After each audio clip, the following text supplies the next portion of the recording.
Hello, hello, hello, hello, hello, hello, hello. How are we doing? Welcome. Oh god, I just threw my camera cap on the floor. Okay, exciting. Hello, hello, hello. How are we doing? Welcome to WardiTV Mondays. As it is once again Monday. Who would have guessed? I'm gonna start the day off. I mean, this bracket is nuts. I've asked for the invite, so we should be safe to just jump on into it for a couple of seconds, but man, like, you gotta look at this stuff, guys. Like, this bracket is absolutely stacked. Oh, map pool.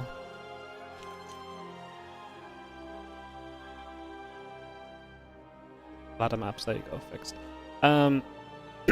Okay, fine, I'll fix it here as well, hang on.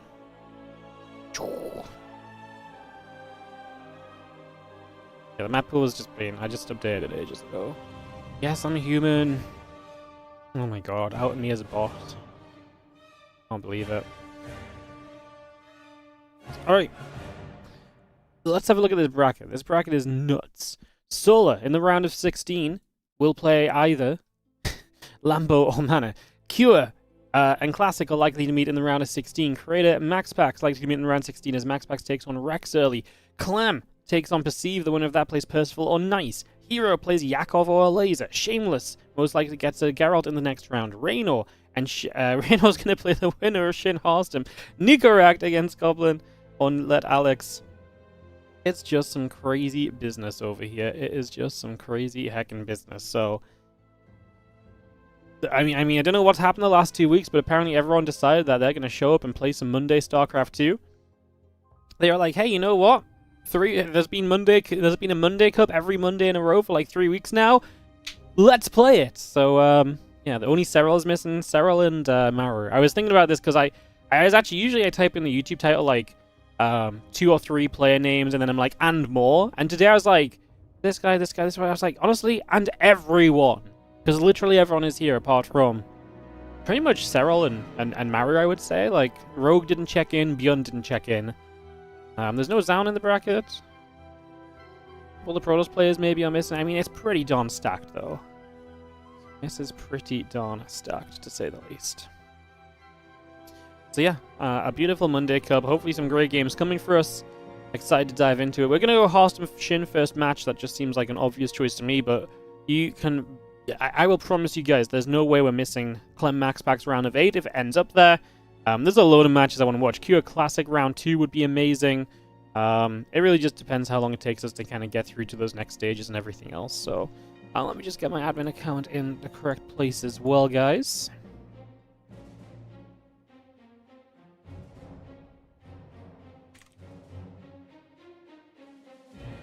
Cool.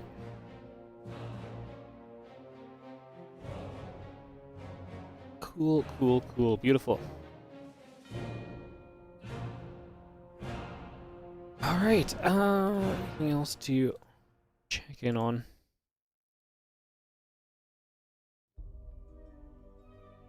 Sick. Yeah, we're just gonna wait for Harstem and Shin to veto. Harstem, very profoundly known as one of the fastest vetoers in the West, so if it's slow, we can flame him.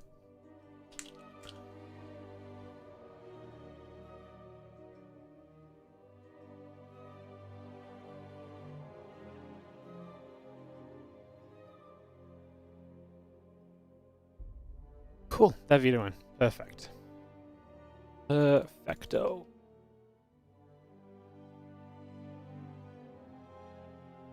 Love to see it.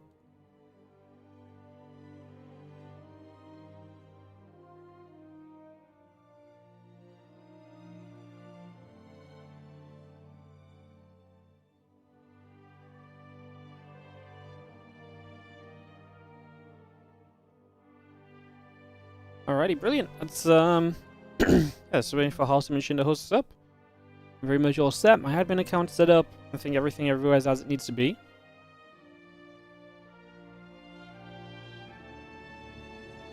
Beautiful.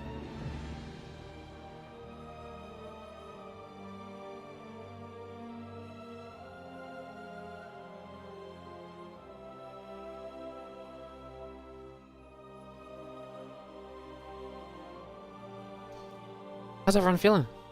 I feel like I've just looked at the bracket. I'm excited, and now I'm just waiting for the game. How's everyone in chat doing? How's everyone feeling? Monday Cup number 62. Isn't that just a little teeny bit bonkers? Absolutely. Absolutely. Alright, yeah, I mean, Harstem's stream is up so I can literally track the videos, but, man, he always talks about everyone's vetoing slow, but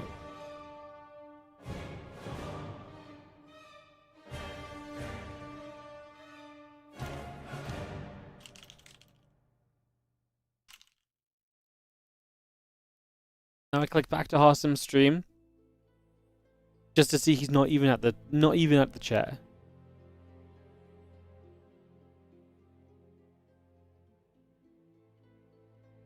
Unbelievable. What a guy. What a guy. Alright, so they're like 4 videos in, guys. We should be getting there soonish. And we can get ready to rumble. Lambo man is kind of pog as well. Honestly, there's a lot of good matchups. There's a lot of great games. It's hard to truly pick between them, I would say. And as such, we shall just not.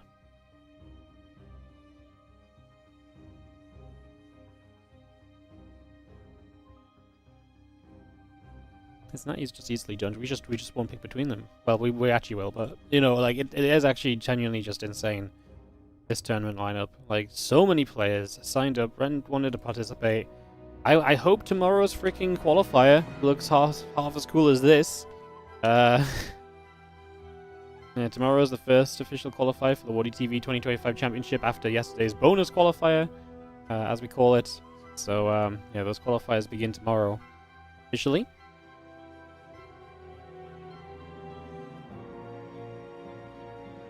Very, very exciting to kind of talk a little bit about that when we get there and all that kind of stuff. So, yeah, I honestly, I really felt like this was not going to be a difficult veto process, but apparently it has been. Apparently it has been. Boom, boom, boom, boom. First map pick in a second, and then we'll be off and away, guys. Thank you for your patience. I appreciate it, because I'm sick of waiting already, so I can only imagine you guys are too. Especially when I'm stood here like, let us talk about the game already. Yay. Let me talk about the game.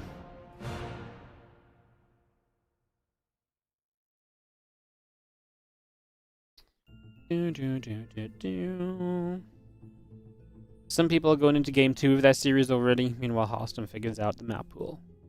Amazing.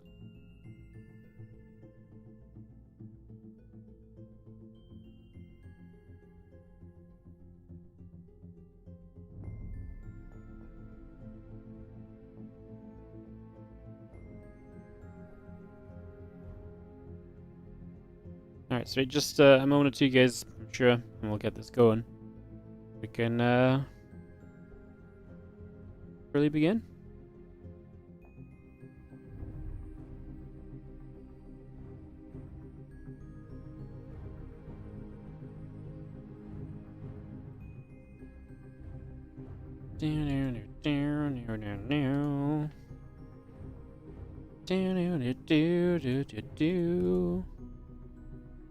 I just want us to start. There we go. They got the lobbies up. They made it, guys. Officially, they have made it. Jeez, this is really a long process. But like I say, we got in here. We're ready to talk some StarCraft. Ready, says Shin. Ready, good luck. Good luck. Have fun. GG. Go. Literally all the things are being said. Let's count down into Tourmaline for our first map of the day in WardiTV Mondays edition 62.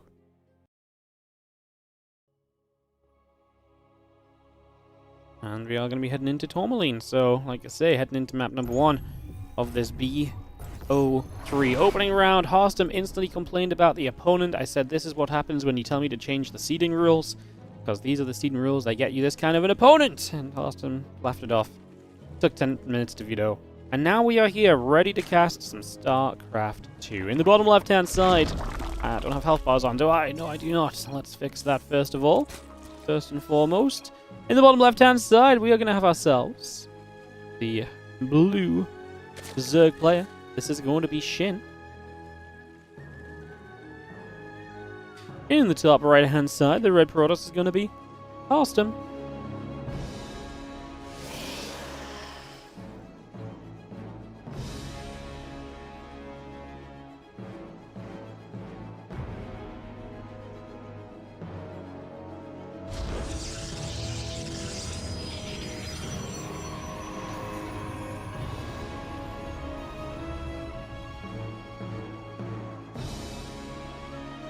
So I guess I'll set up for some Protoss versus Zerg action. No Forge or anything sneaky to begin with. Nothing too crazy from Harstem right in the very few moments here as we get rolling.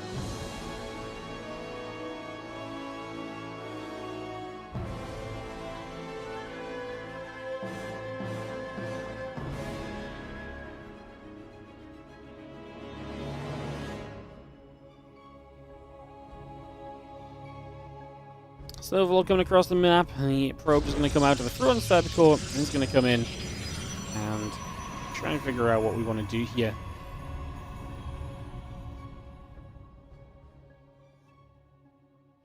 And so just, like I say, have a fairly peaceful first few moments or so, get that underway, and figure out what we're going to try and do over the next few moments. So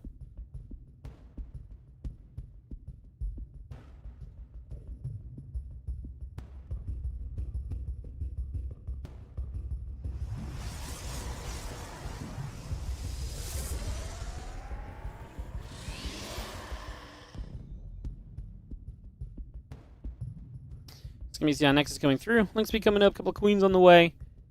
Okay, having the again, a couple of Lings and the queens coming through. The warp gate is going to be settling down for a couple of moments.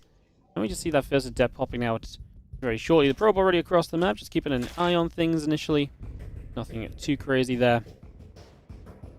As again, they just look to see a bit of what's going on, but like I say, nothing overly crazy for now. As the probe heads back towards the upper right-hand side, the couple of Lings over here slip in. So Shin's going to get through to see the Twilight Council, and that's horrible for Harstem. Whenever you're going to open something non-Stargates, you don't want to get it scouted immediately, because this just gives Shin a perfect opportunity to react, respond, and to get a much better, just response out and about here. So that's massive. The probe goes down as the probes try and fight back against those Lings, but the Lings dominating so far and being frustrated.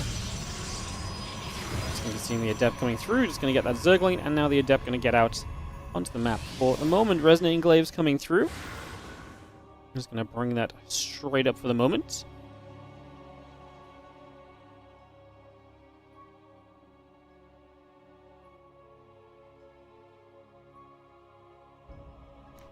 Resonating Glaive's going to be still on the way then, but like I say, the preparation should be pretty great from Shin. He knows what's coming. He knows what's happening.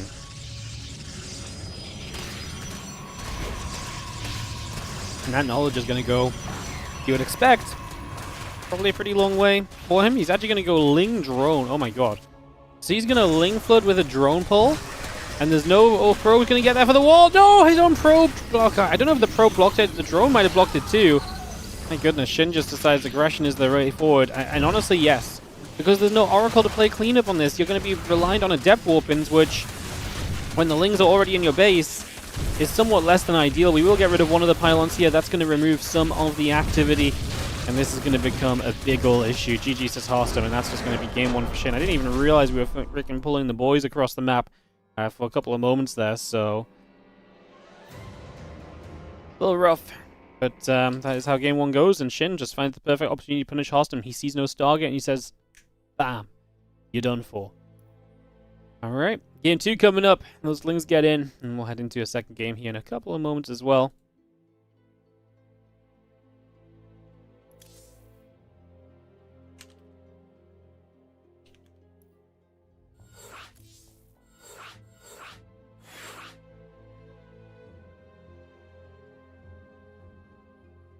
Cool. Alright, game number two coming straight up as we get ready to rumble.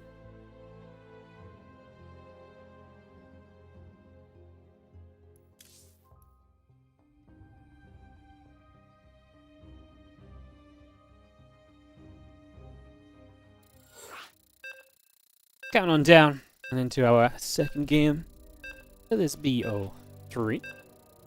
With Shin leading by 1. Just like that, we get ourselves a map advantage. Alrighty.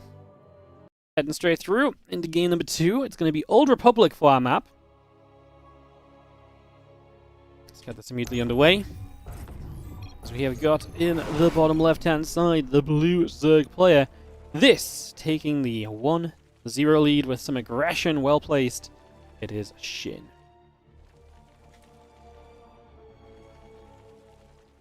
In the top right, the red Protoss player is going to be Harstem.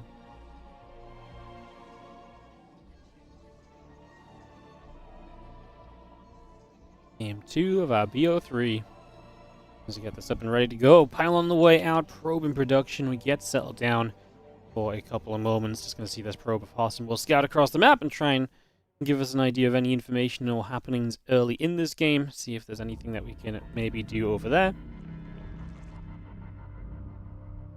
Okay, it's going to be a forge. So Harstem is looking for a little bit of a cannon rush start to kick off this game number 2 now. So looking to mix it up a little bit. Going to drop a pylon down at the front. Going to try and most importantly keep this hitting, I think, more than anything else from the opposition here. So, going to achieve that, then brilliant.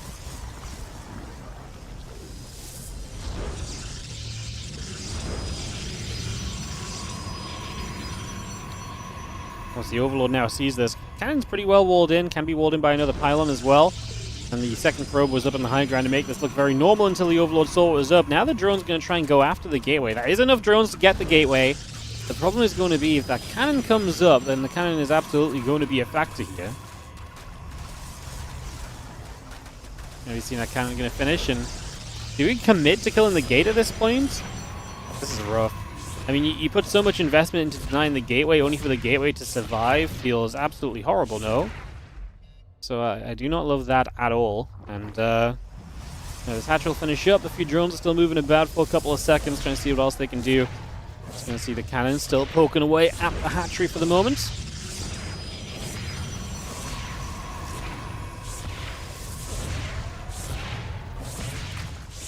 It's just going wrong. All those drones mean so much lost mining time. You gain nothing from having pulled the drones after this gateway. And so Shin is in, like I say, a ton of trouble on his way to a roach run, but that's so late because, again, he wasn't mining effectively the whole time over. Puts him in a really tough spot. We're going to drop down another pylon at the front there. That roach run's halfway down. This cannon's going to die. Oh, sorry, this hatchery's going to die to the cannons, which means that, you know, as Harstem here, like, as Shin here, you've got to build the roach to now break out of this on the low ground. Harstem just has to make sure he's safe at home in case of a counterattack. This is a big investment, right? Your gateways here, 3 cannons is nothing to kind of scoff at either. That's like a pretty, like I say, sizable amount of units you've invested into this position right now. So yeah, not ideal. Let's just see the couple of probes. And return back to the top 5. Roaches on the way out. Just going to see the Nexus coming through on the natural. The probe settling down. And one roach morphs into a Ravager. Did at least use the lava on the low ground, which is nice. Gonna get a couple of Ravagers on the go immediately, and the Stalker gonna be chrono boosting on the gateway. So he chrono boosts along on that. The Nexus still coming through. Little corrosive bile gonna hit the gateway for a couple of moments. Now gonna start to put ourselves onto this pylon. Cannon's actually doing some good damage. That Roach taking quite a few shots. We lose one pylon. We can obviously chip at the gateway from here as well with corrosive biles. Can we actually move out? We could probably, yeah. We can kind of hit. Steps into the cannon range. It's like a very fine line of what you can hit and what you can't. And this Stalker is doing a very good job of just poking around and being a nuisance. You can see, just trying to get a couple of shots in off the Ravagers every now and then and putting some work in already. So, again, trying to find a little bit of value with all of that. A couple of corrosive biles coming through. We are going to see those cannons already in some trouble. So, cannon's taking some big hits. Just going to see the Roach Ravager trying to step through once again. The cannon is going to fall. And now this gateway is going to be continuing to be in trouble as well. We can finally take the hatcher on the low ground. Find all of this. Harstem has obviously finished up an expansion. He's got a Stargate building. I think he's safe enough that actually this Roach Ravager may not do much going across the map, especially because it's hurt. Like, these units are such low HP that genuinely, if you go across the map right now, it does not take a lot to lose them. And the last thing you want is to be losing all these units because it's kind of an expensive investment. And yeah, it's been to break out, but you'd kind of like to keep them for the future as well if you can. there goes one Roach already. I mean, I'm more talking about the Ravagers when I talk about the expense of this army. But yeah, I just think that means you can't really go across the map. You can't risk these units. And there's an Oracle popping out as well, so yeah, it's the right call for Shin to stay at home. It's a horrible situation for him to be in because he's going to end up in just a very ugly place, all said and done. Going to leave him in a very rough position at the end of the day, so it's going to be a little sad as we do see this Oracle of Harstem heading down to the bottom left-hand side, looking to put some pressure on over the next few moments as well. Love where he's put himself in this game. We'll see how it continues as we go. Anyway, thank you, by the way, as well, Sinister, for the 15-month resub. Appreciate you.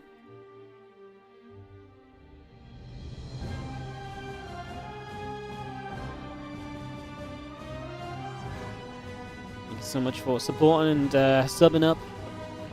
As you just see, our Oracle going to try and come around into the main base. Gets a drone.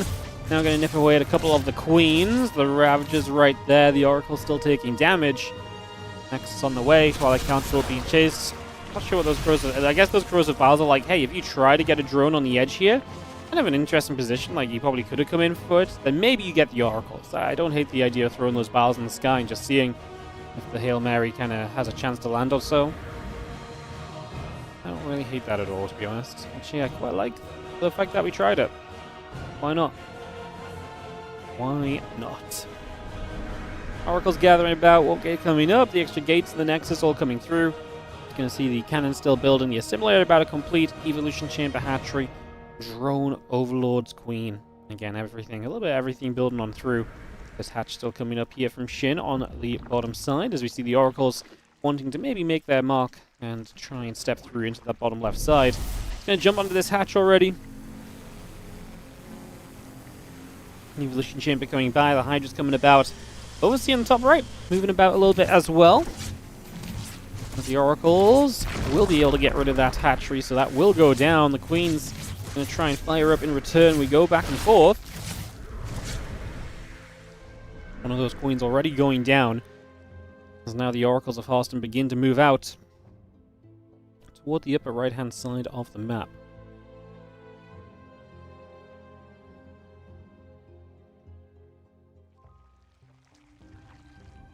Blink, halfway done, still Chrono boosting. The Oracles want to throw a little Revelation down. Just keeping an eye on everything that's going on really right now. +1 missiles, Groove Spines, the Queen and the Hydras coming up as well. You get the Blink on the way, the Gateway coming through, a couple of Stalkers being added.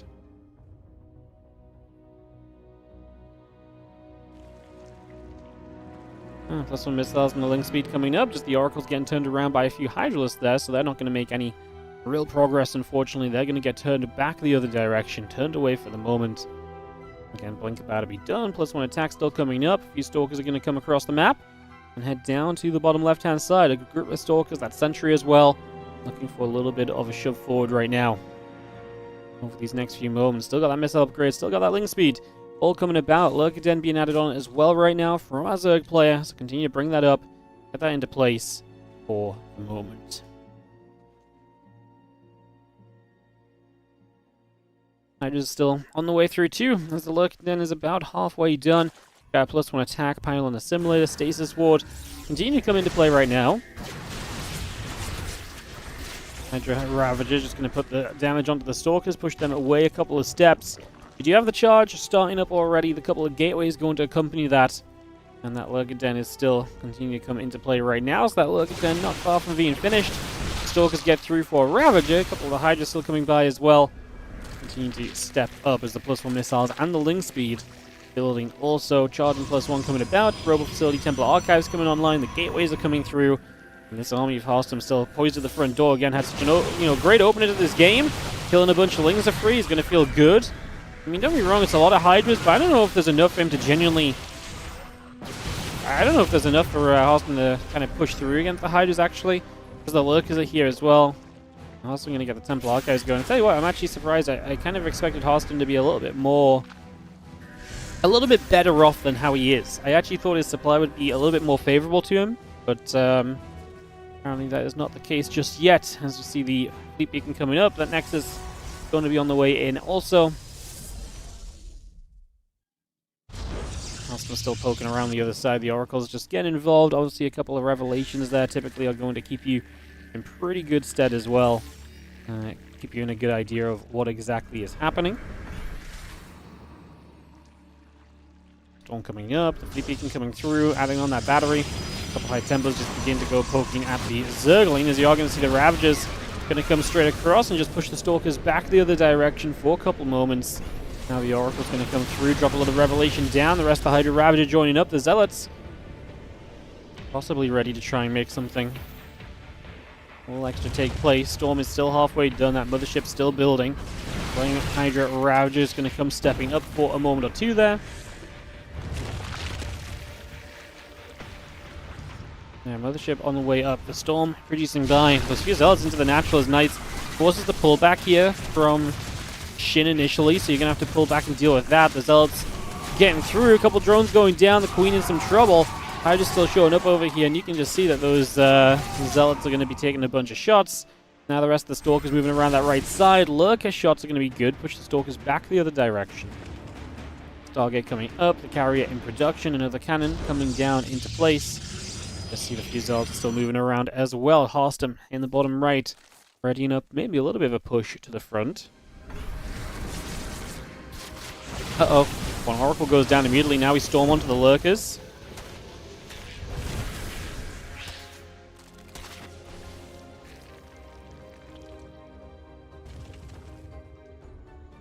Just seeing the Indian Carrier coming through. +2 air weapons. +2 attack on the way.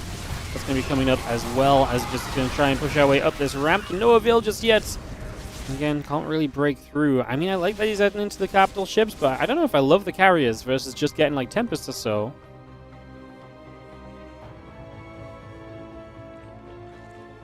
Going back around that right-hand side, a couple Lurkers, the melee upgrade coming through, out on the Hydras and the Lings, the drones as well. And Revelation's coming down. Ravager taking shots, goes down. Stalker's going to step through. Storm coming down as well.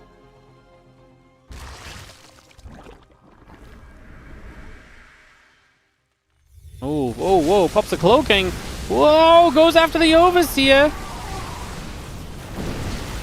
Okay, I mean, honestly, a crazy play that kind of works. He cloaks up, kills the Overseer, and now the units can't be seen until he steps out of the cloak with the High Templar to Storm. That was the most geniusly bad play I think I've seen in a hot second. He knows there was only one Overseer, so he blinks in. Unfortunately, the blinking costs him a bunch of units, so it already kind of goes wrong, honestly. It already kind of goes... I mean, yeah, it just wasn't it. At the same time, now Lurker set up around the left-hand side. The idea is great. I think the execution wasn't quite there, really. Is just going to be seeing the Nexus in some trouble. Army's still trying to come back around on the right side. Carriers producing through the Lurkers. We'll get that Nexus.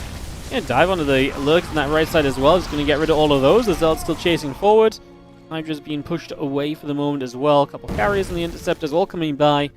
There's a lot of Hydras coming up. The drones in production. Melee upgrade building on the Evolution Chamber as well.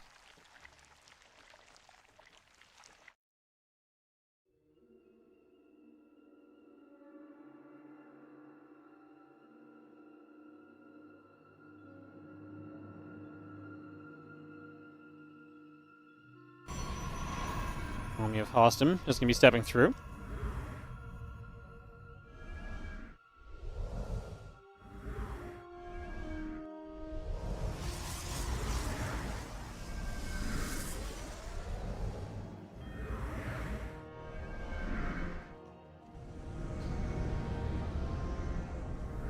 Army does take a chance to come across the map right here, so just trying to set up. Whilst I'm gathering for a couple of moments.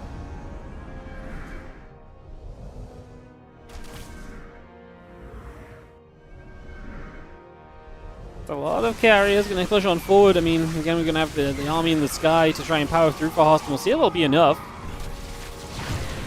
It's going to be seeing a couple of Interceptors launching through. The Lurkers going to burrow up as well.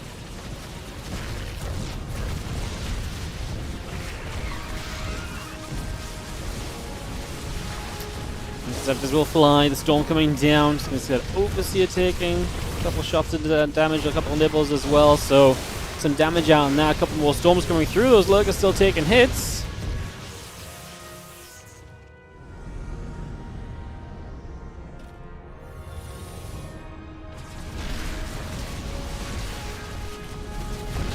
Time War coming down. Hydra's just going to be holding out. Mothership going to be continuing to fight.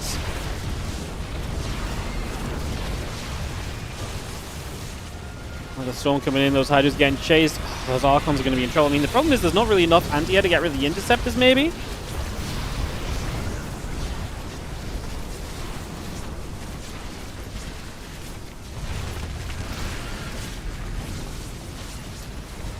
Three missiles, plus one fire attack continue to come through. Those 9 Hydras still producing by.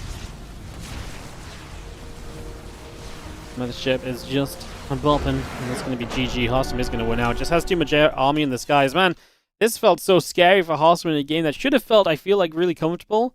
Actually became so much more of a challenge than I felt like it was initially going to be, so... Oh, alright. Let's head into game number 3 then. Harstem and Shin going to take us the distance on this one. That does mean we're not going to catch Q Classic in the round of 16, but that's okay. Some other results, a Laser 2-0 Yakov, Lambo 2-0 Mana. Just pick out some of the interesting ones here. I think that's kind of about it. Everything else is kind of going as expected thus far. Shin Harstem game 3. Coming up on Ruby Rock in just a couple seconds.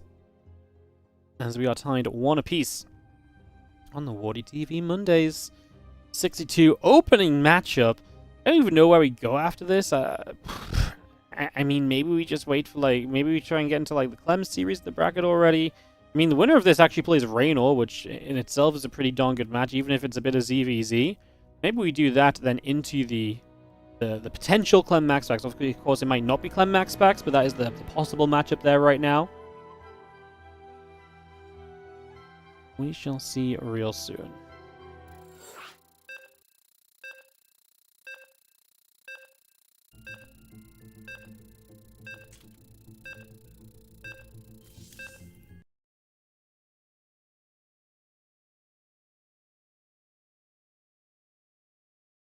Relog. I had to relog a second, guys. 1 sec.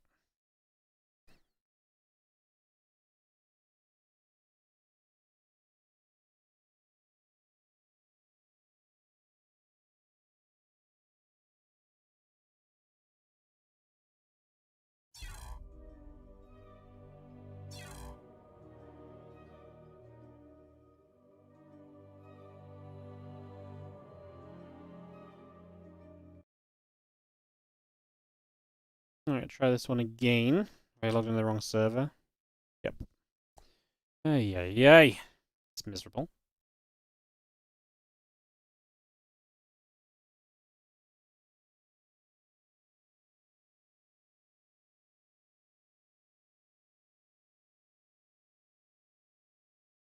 Alright, let's kick this off and get it rolling. Thank you for a little bit of patience, guys. Appreciate it as we get moving here.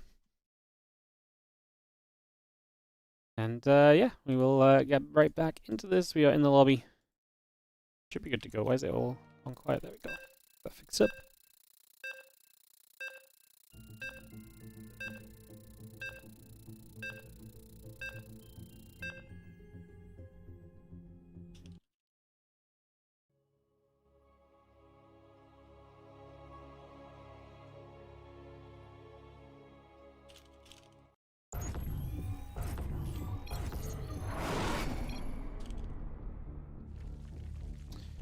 Alright, well, let's party on into game number 3. Harstem with, I think the great opening is what really set him off in that last one and kind of kept him in play for pretty much the entirety of it.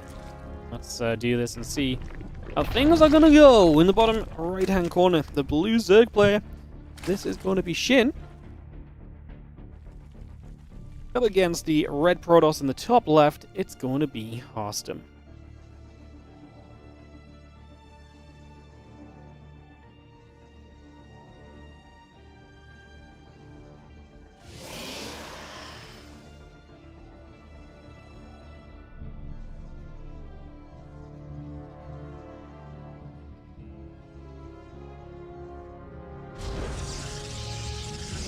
All my settings just reset because I had to exit out the game.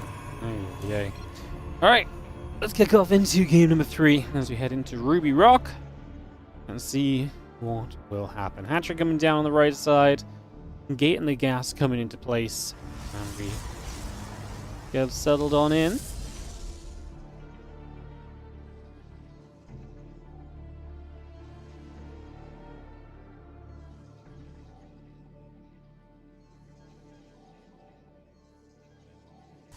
Anchgasm pool all coming up. Add a couple drones into this. The Overlord of Shin heading to the upper left-hand side. Do you feel like we've found ourselves a banger opening match of the day? See how the start of this one goes as well. As we get settled on into this and ready to rumble.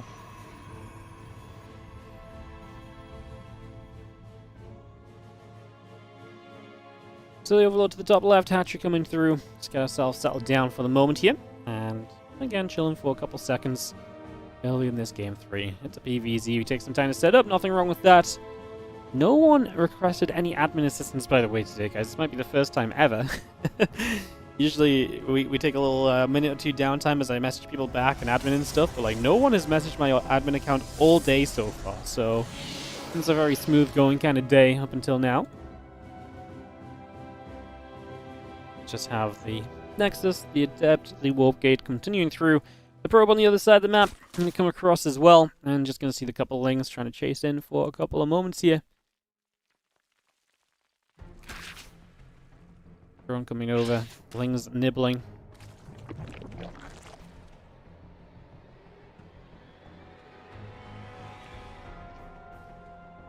And now the probe getting chased. Now in the other direction, Twilight Council is going to be done fairly shortly.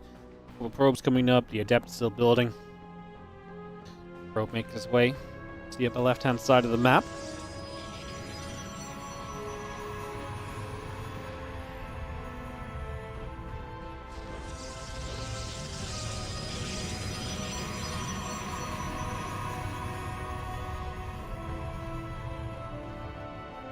So, 10 Lings coming about. That Ling speed is continuing into play at the moment, so again, a lot of good stuff on the way up.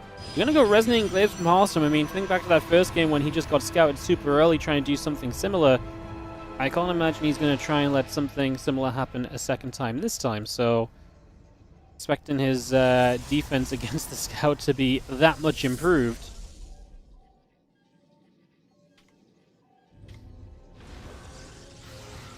And let's just have the Ling's going to run across though, and that's still going to be a pretty open third base, so if nothing else, we'll get rid of the third base right here.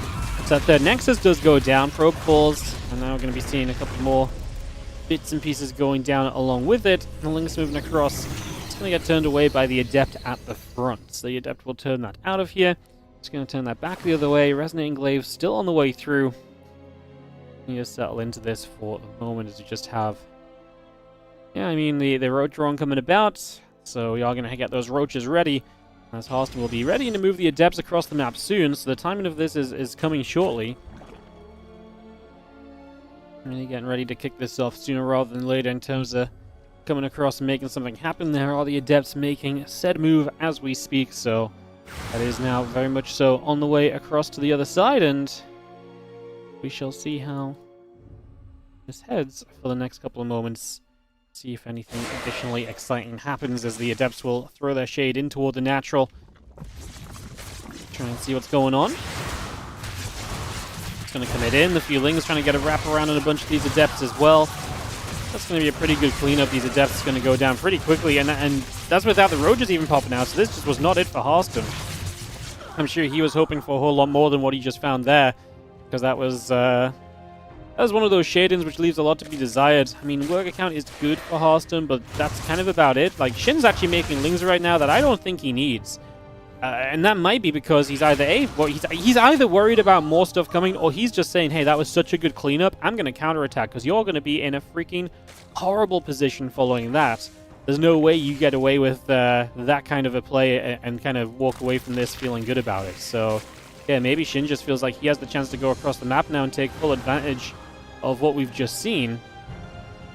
I wouldn't really disagree with it. I mean, he's making more Roaches and Ravagers, so he's definitely looking to attack in the next few moments. And you see a few more Adepts moving around. The Zergling's going to cut around the top side of the map as well.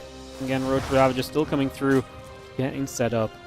And a few Adepts going to try and threaten their shade into this mineral line over here. A couple of the drones can immediately be in a little bit of trouble. Zergling's coming over. I mean, we cleaned this up, and like I say, we've done nothing but produce units for a while. 64 to 18 army supply. Harstem throwing even more depth into the fire is not exactly going to help him out. It's going to keep him in a very tough spot, honestly. As, yeah, every unit he loses right now puts him in more and more trouble, because this third base is honestly set up well if you had any units. The problem is you do not have any units. I can't really say that enough at this stage, right? So it's just looking pretty disastrous, and I can't imagine a fight here that doesn't just go heavily in favor of our Zerg. Let's see if Harstem can pull off a small miracle. There's an Immortal that's going to wander open, but it's going to be an open space. The Lynx can run for a wraparound on that. I think that would be best case scenario. Sends a couple, pops the barrier. Now he's going to send the rest. He even does that in an impressive manner. That Immortal should just die. Harstem is busy typing GGs. There's not going to be a lot of imagination left to be used. Shin takes the 2-1 and will win out. And, yeah, take that matchup. And he gets to advance through to play against Reynor in the round of 16, which I think we'll go into. Creator is still waiting for... Apparently MaxPax and Rex are just playing a long-ass game of StarCraft 2. Rex is streaming. Let me check on that. No, he's watching, so I think they've just not reported score. Oh, it just happened, actually, that MaxPax has taken down Rex and that he's going to go up against Q now. So, if that's the case, what should we do? I think we just... Yeah, I don't think that's too crazy a scenario. I think we just go for the ZVZ, and then if it does turn into Clem MaxPax in the round of 8, we'll just hold that matchup and make sure that we get to caster. I think is the plain, simple, easy way to do this, to be honest. So yeah, I think we will go for that approach. Very exciting. All right, so yes, let's go Reynor Shin. It's not every day we get to watch a ZVZ, so we will do exactly that. Jump on over to Korea and get ready for some Zerg versus Zerg action, guys. Like I say, some big names today. I mean, the bracket is just completely stacked, so stacked through and through as we get ready to rumble into our next game. So, Shin, Reynor in a couple of moments.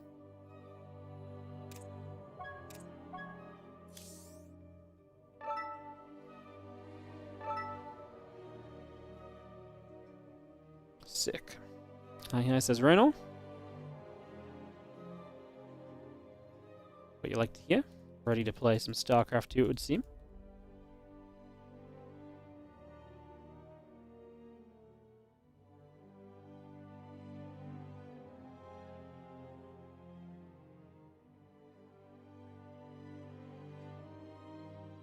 Sweet. Alright. Video should start. Should be able to get this going. What's up, Black Bear? How you doing on the YouTube chat? Again, hello everyone. If you're enjoying the stream today, don't forget to do the usual, which is to obviously give us a like, give us a subscribe, give us a follow if you're on Twitch. If you don't do so already, we appreciate all of it. And thank you so much if you choose to spend a couple moments to do that. As I would say, we'll wait for this Zerg versus Zerg to kick off in just a couple of moments. Get this ZVZ ready to rumble in the next few moments. Very exciting, if you ask me.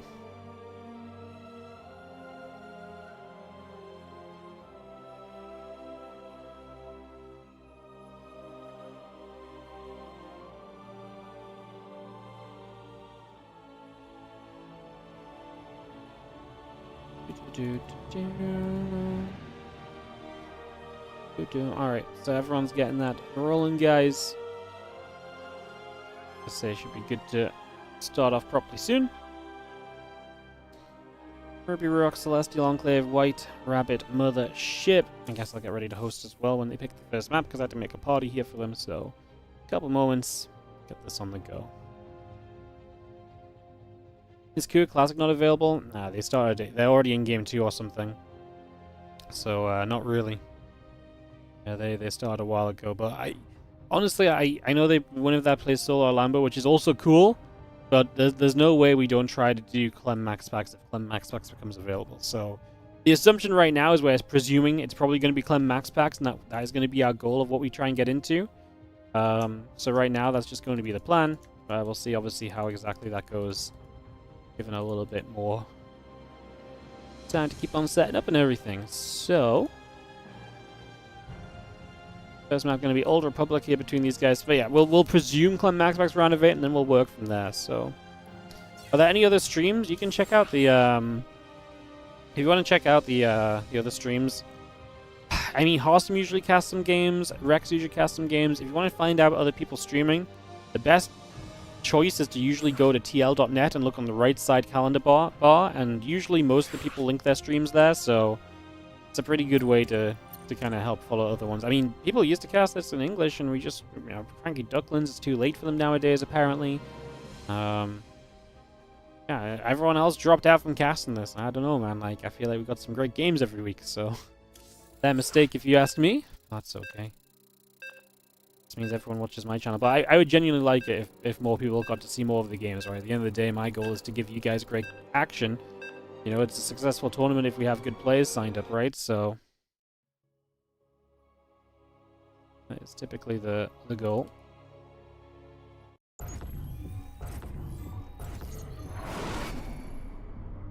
As we are ready to go in game, let's do this then, guys. In the top right-hand side, the blue Zerg player is going to be Shin. As in the bottom left, our red Zerg is going to be Reynor.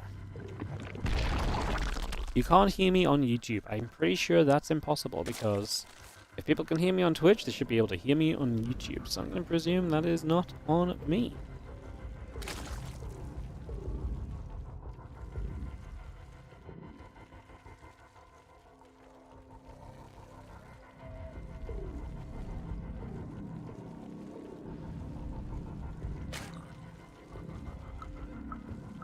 So, some Zerg versus Zerg action. A little bit of cheeky ZVZ. I love it. It's nice that we're at a point where we actually have so many Zerg signing up for events again. You know, I was not a believer, and it was, you know, the patch, and Zergs didn't like playing the game or whatever, but apparently it really was. At least according to the fact that everyone is now playing again. So, yeah, some pretty nice to see a lot of Zergs, and like I say, it's actually still fresh to see ZVZs right now, because we went such a long time without really seeing them, so let's see what happens. Overlord heading to the top, Overlord heading down, Hatch Gas and Pool coming up, a couple drones coming into play. Just have ourselves Overlords passing each other by, getting settled in to the early stages here. Figuring out where we're going to take this. Right now, just Hatch Castles and Pools. Mirrored so far, and it really is just Overlord movement to start us off in the early couple of minutes thus far.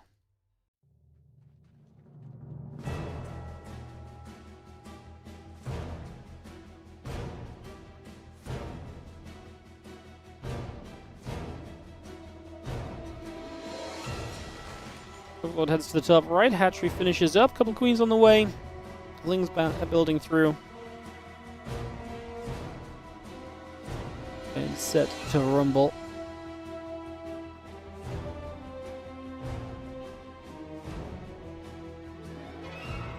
Wondering who's going to become the aggressor, if we get an aggressor. I know these guys played in the RSL, guys. I did not see that series, so I don't have the knowledge of what they did there to kind of base my cast of this series on, so you'll have to forgive me in that regard. So yeah, I'm not quite sure what exactly the situation's going to be, but I'm very excited to see kind of how it develops. Should be some good fun overall as we right now just settle down for a couple moments early and set, getting ready. Just going to see a couple of Zerglings nibbling their way through a hatchery for a few moments. That hatchery taking some damage on the top side. A couple Lings run up. Another couple Lings going to be right there. So we're going to go back and forth a little bit. Those Lings will trade with each other for a few moments. So far, so good.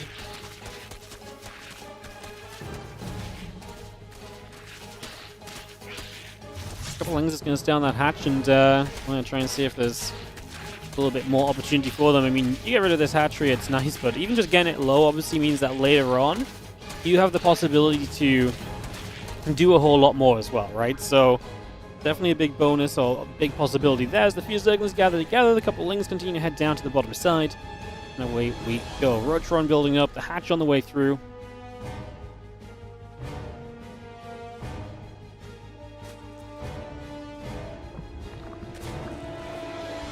Lings gather, Queen going to be there. Ling's trying to run through. Just going to take some hits already. We do have our Rotron about halfway done as we have this game just setting up. Queen on either side, the few Zerglings trying to get after the other Zergling right away now. Let's try to put some pressure straight onto that. And yeah, the Zergling comes back over this direction for just a moment or two.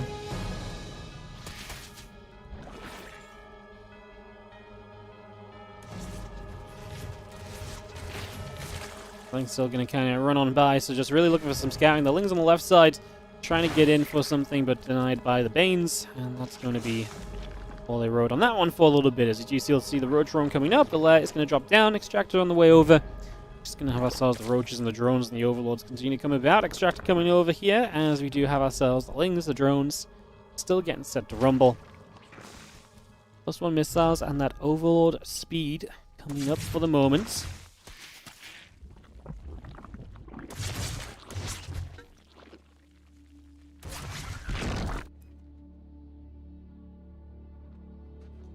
Roaches will go across the map. The Ling's going to gather together. Yeah, and there is the lair coming through. The couple of spine crawlers coming about. Those Roaches still gathering up for the moment.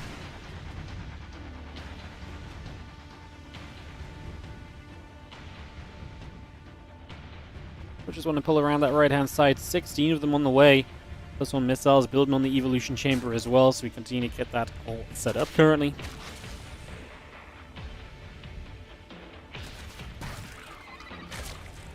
That lair is about halfway done. Just going to see the Roaches there to pick off the Zerglings. Now the Roach Bane will begin to move through the center. Now, big commitment here from Shin. He did not drone. He's not teched up like Reynor. He's up 40 army supply. This is why Reynor is going to desperately make the spine crawlers right now in preparation to try and deal with this oncoming, incoming onslaught of Zerg. There is a lot of units running this way right now, so let's see if we can find a defensive as Reynor. I mean, this feels tough. He does have the benefit of some Ravagers. That can be nice. What I do not like is he doesn't have anything in front of these Ravagers. So he needs to get rid of these Banelings. Gets a great Baneling connection, does Reynor. That's going to help. The Ravagers being kept safe for the moment. There's only 4 of them, but the Roach count's starting to grow. I still feel like we've got a long way to go. We do have a +1 missile upgrade worth mentioning for Reynor as well. And my biggest issue might just be where the spines are at. This one feels out of place. These two are so far back as well. I mean, it does work because it gives you kind of defense everywhere, but it does mean we also have to pull super far back to even, begin getting involved initially. Roach is still just going down. The Ravage is still trying to fight. Drone still dropping. The army supplies are getting closer, though, and I think Reynor is very close to making a hold. The preservation of these Ravages is incredible, by the way. The fact that they are all still alive here is truly something special, and this hatchery is probably going to go down as now the Lings make a dive for the Ravages. I mean, that means there's no damage on the hatch, though. Corrosive Fowls will come onto it. It will go down, but Reynor is going to make a defense with an army lead. And in a game where, I mean, the lair is on the way from both players now, but Reynor has a +1 missile advantage. These last few units are not getting anywhere. I gotta say, these Ravagers have been freaking MVPs. 8, 11, and 10 kills. These Ravagers have 30 kills between themselves. Obviously, some of those are drones, and some of those are just Lings and so on, but come on, like, they actually picked off so many Roaches as well. The Ravagers that were meant to be the hero Ravager defense. That was actually incredible. 4 Ravagers to hold the game. That was sick. And yeah, you lost the hatchery, and that probably keeps Shin in this more than anything else. But I mean, even with just kind of losing the hatchery, I still think Reynor was in a very playable position to what he was in otherwise, honestly. So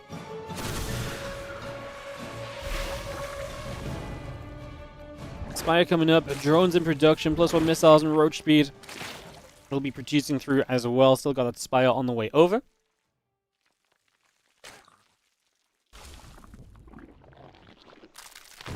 Feelings get down the bottom. I'm actually going to morph a drop a little bit. I do not hate. Get some harassment going here from Reynor. Shin is a little bit faster to get up to a higher drone count now. Obviously, Reynor doesn't have a mineable third base yet, but as he gets this, you might see him add on a few extra drones as well. His army supply is still significantly advantageous at this point in time, so he's still in a very good position in that regard. I imagine that's something we maintain for a little while longer as well, to be honest.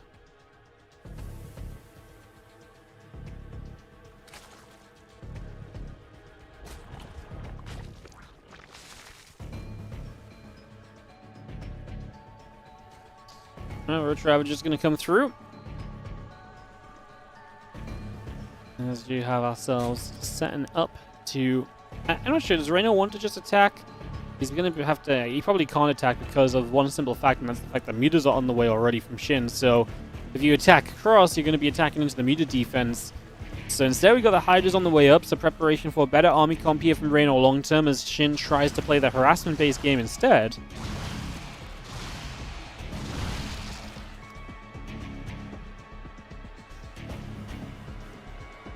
Meters come over, Roach Ravager regathers. Against the Meters. Actually gonna have a pretty good start here, getting the Queen, couple drones before the Spore finishes. There's not a lot of Mutalisks, so the Spore Crawler will be effective, and Shin does lose one Mutalisk just sticking around a bit too long. 4 Hydras should be enough against this Muta count as well. I imagine Shin's game plan here, as you can see him massing up Roaches, is that he's going to build this handful of Mutas, hope to kind of force the Reynor into an overreaction, and then hit hard with the Roach count. I don't know if Reynor's really done that. Shin now going to go Baneling speed and choose to go into the Banes against the Hydras.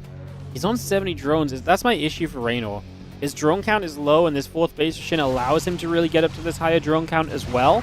And that's something which Reynor is really missing just in comparison right now, so not really ideal. +2 missiles, Bane speed coming up, +2 missiles still ahead for Reynor. I do think Reynor's army is still very solid and should be okay in a defensive position. It's just he needs to be able to break out and take a 4th base soon. Maybe on the back of this incoming defense, if he defends this, he just gets out, he takes the 4th base from there, and then maybe we play a game from that point.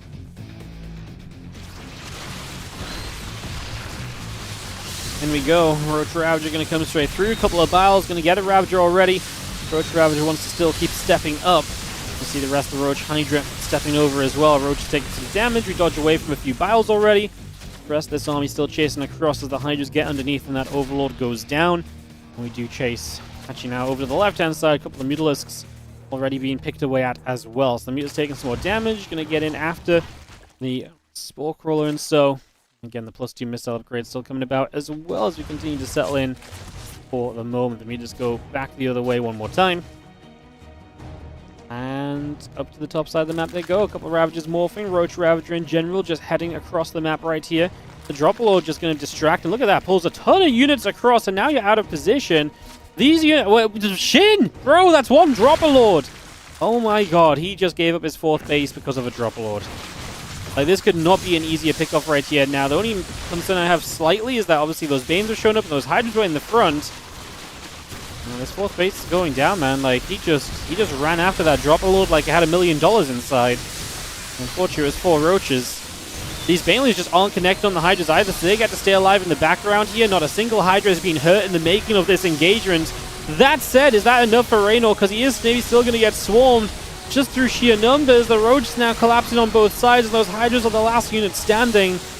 Reynor gets the 4th base, but he loses so much in the process, and I think at this stage, this is really just the cost of him having been behind economically for such a significant period at this stage, right? Like, he has been behind for a significant amount of this game, and we did get rid of the last Muta, but, like, rebuilding out of this, like, yes, he's reset the economy, but Shin had this economy. Without a 4th base of his own, without workers to match that of Shin's, Reynor just doesn't have the game plan from this point on. Now he's down 40 army supply, and Shin is going to come running over the map and likely swinging into, maybe even land the final blow of this opening game of ZVZ in the round of 16. And Shin looks to settle on forwards. Going to start pushing up this ramp. A couple corrosive vials begin to come through as well. A little bit of back and forth right there. Beginning to go about, and I think it's fair to say we're starting to see a pretty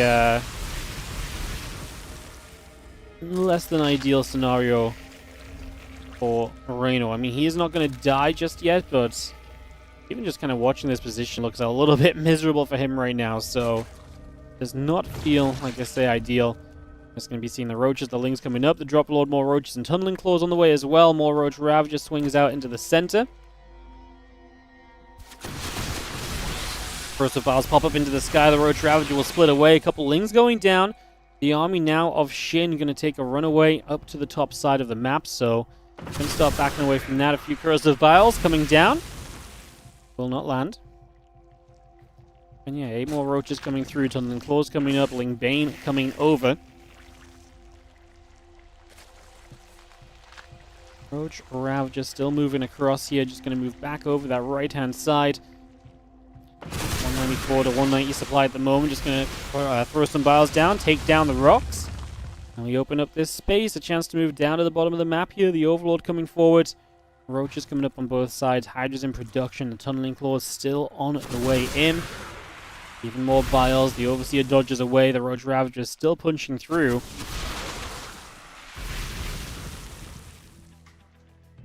The Balings come for maybe a little bit of a step forward there as well. Corrosive Vials trying to land on the Roach Ravager. Not quite able to yet.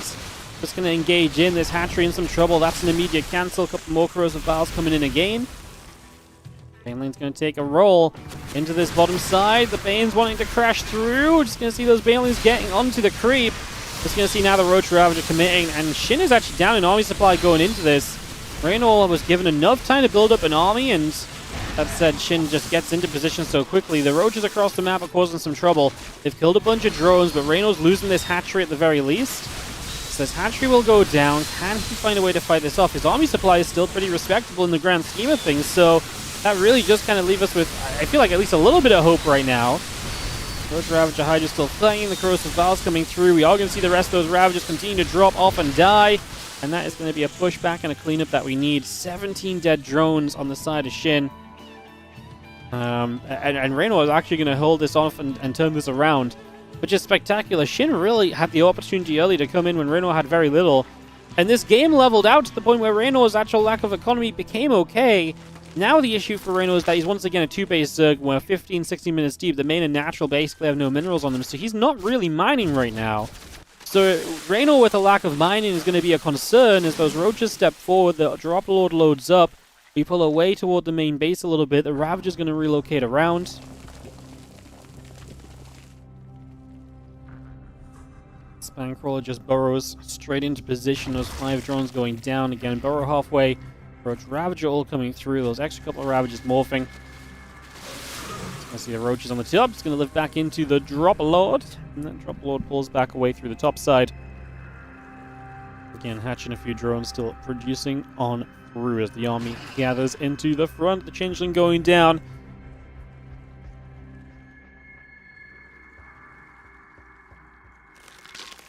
Burrow is still very much so on the way over at the moment. It's just getting that Burrow about. And a little bit of Roach Ravager Hydra stepping over. Just knocking down a little bit of this and that as we go. Still got ourselves a bunch of Roaches in production as we do have. This opening game, now 17 minutes deep, has been an absolute banger. The Drop Lord of Reynor gets up toward the main base. Maybe an opportunity to make some plays over in that direction. A lot of Roaches on the way through. Hydra Ravager building up. The drone on the way in as well. So we keep building there.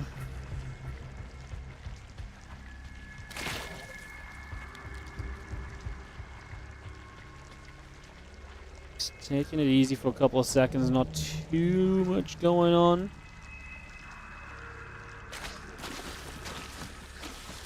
The Drop Lord comes back in, once more taking the chance to cause a little bit of trouble. And like I say, keeping some of these units over here as well, keeping them pinned. You see more Roach Ravager Hydra gathering up over on this side. Hatchery still building onto the 4th base, so we're just going to get that going immediately. Again, Roach Ravager Hydra coming through, a little bit of everything going on.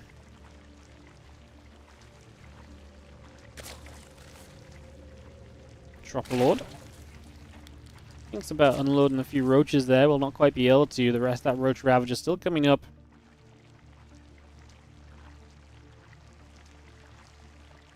We're 18 minutes in. I mean, at this stage, it's funny. Reynor actually has more economy worker-wise, but he's probably oversaturated. He's long-distance mining this base that's coming back online.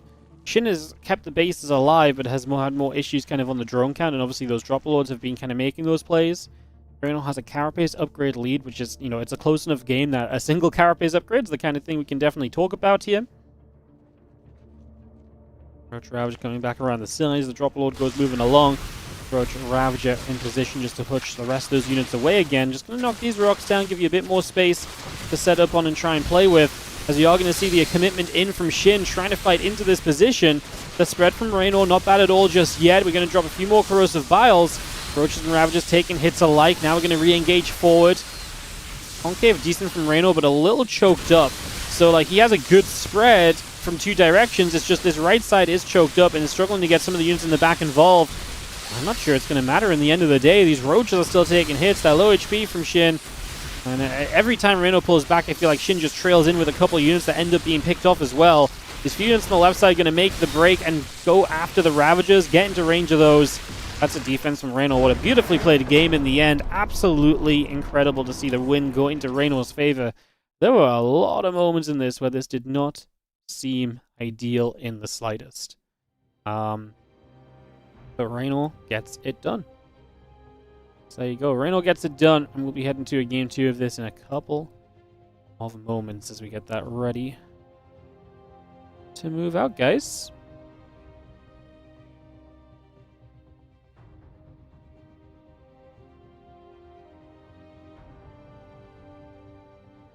Well, guys, I've been talking and excited about the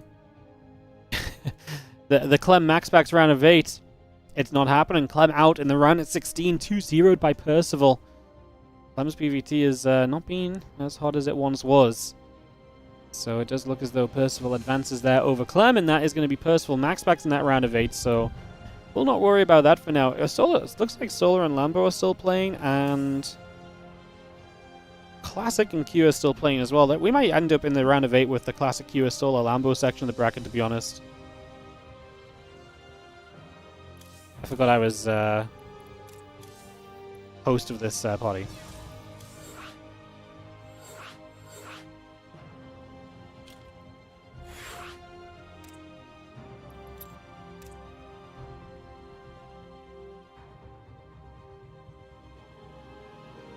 Alright. Players are ready. Let's go into game number 2. We don't want to delay. Whose TVP has been good? I mean, Percival's, because he's beaten Clem's PvT. Terran looking good lately.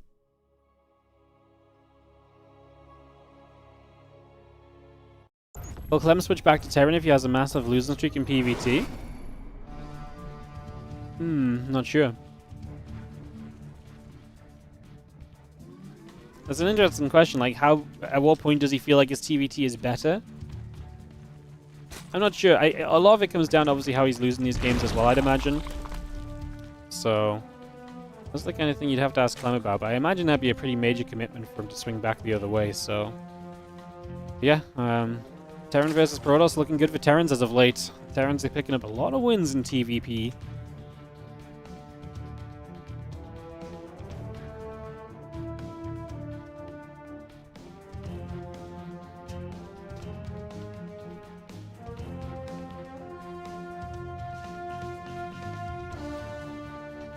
Okay, please post this game on your YouTube so every time someone complains they don't like ZVZ, I can show them it's the best matchup in the game. No, because that would literally just be like minus 1 day of YouTube ad revenue. Because nobody watches mirror matchups. Not that that would be the craziest end of the world scenario, but it wouldn't be great.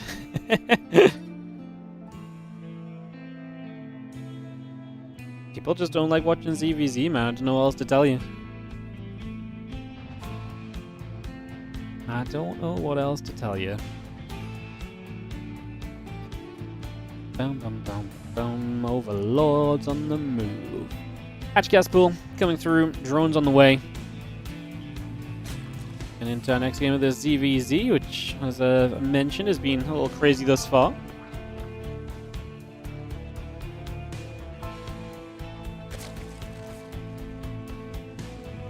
How many times do you need to watch the video for it to be worth it? Too many. Look, there might be a ZVZ on the channel at some...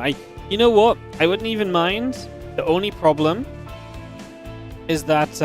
my biggest problem right now is that the YouTube is so behind schedule and everyone keeps complaining on YouTube that these games are from ages ago. Now, I'm like 2 to 3 weeks behind. I'm like 2 to 3 weeks behind on YouTube, but that, to me, that's not behind, because if I take a few days off, it just means that we have buffer time on when the next games go up. But I'm already skipping over loads of great games on YouTube every day to kind of keep us somewhat on schedule. Everyone's like, I watched this game on Loco's channel a week ago. Why are you posting old videos? I'm like, it's literally my tournament. Go away. Stop complaining. Go watch Loco's YouTube then if you like freshest games ever. Ay ay ay. Yeah, the YouTube comments have been on my butt lately. Couple things moving about. You see our third hatch coming down. I'm saying this. I'm sad Twitch chat isn't complaining as well. Oh, Twitch chat complains all the time.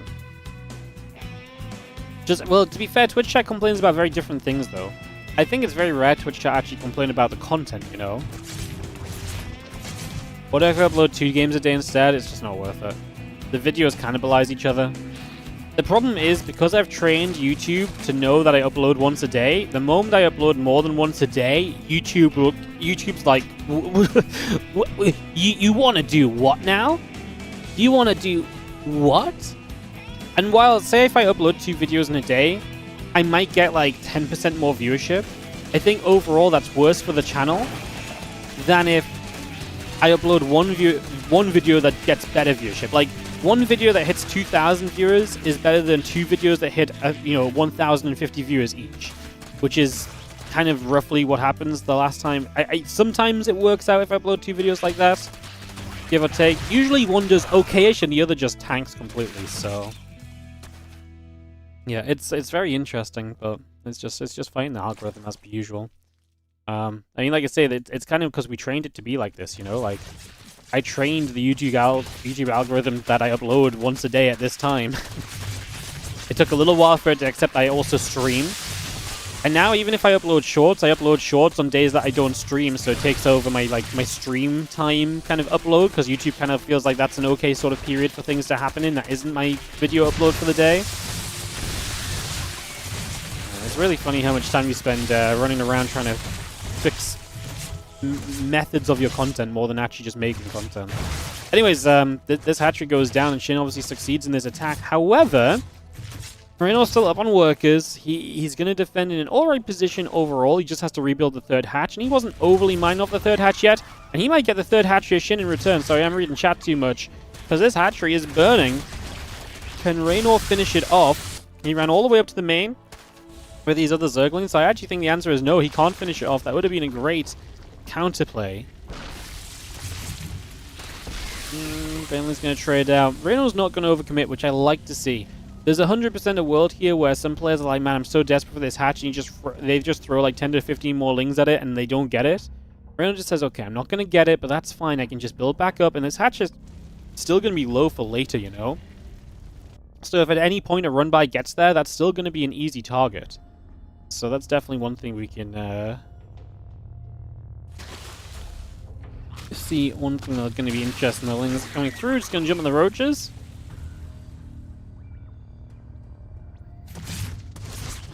Lings will wrap around. Queen going to take some damage. The ling's just going to be running through. Roaches will do a bit more damage.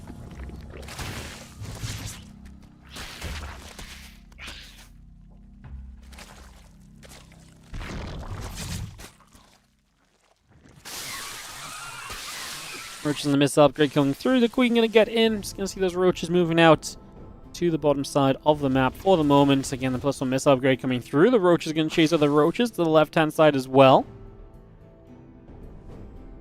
Spire in production here from Shin on the natural.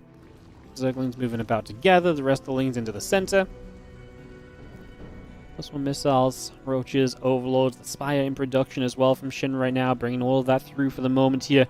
Those lings head to that upper left-hand side. The ling roach going to gather up. Spire still ticking along. Those lings would love to get on top of those roaches. Not quite going to happen just yet, though. As the lings do end up backing away, back around the other direction for a moment or two. So just going to get back over in... like I say, that direction for the moment.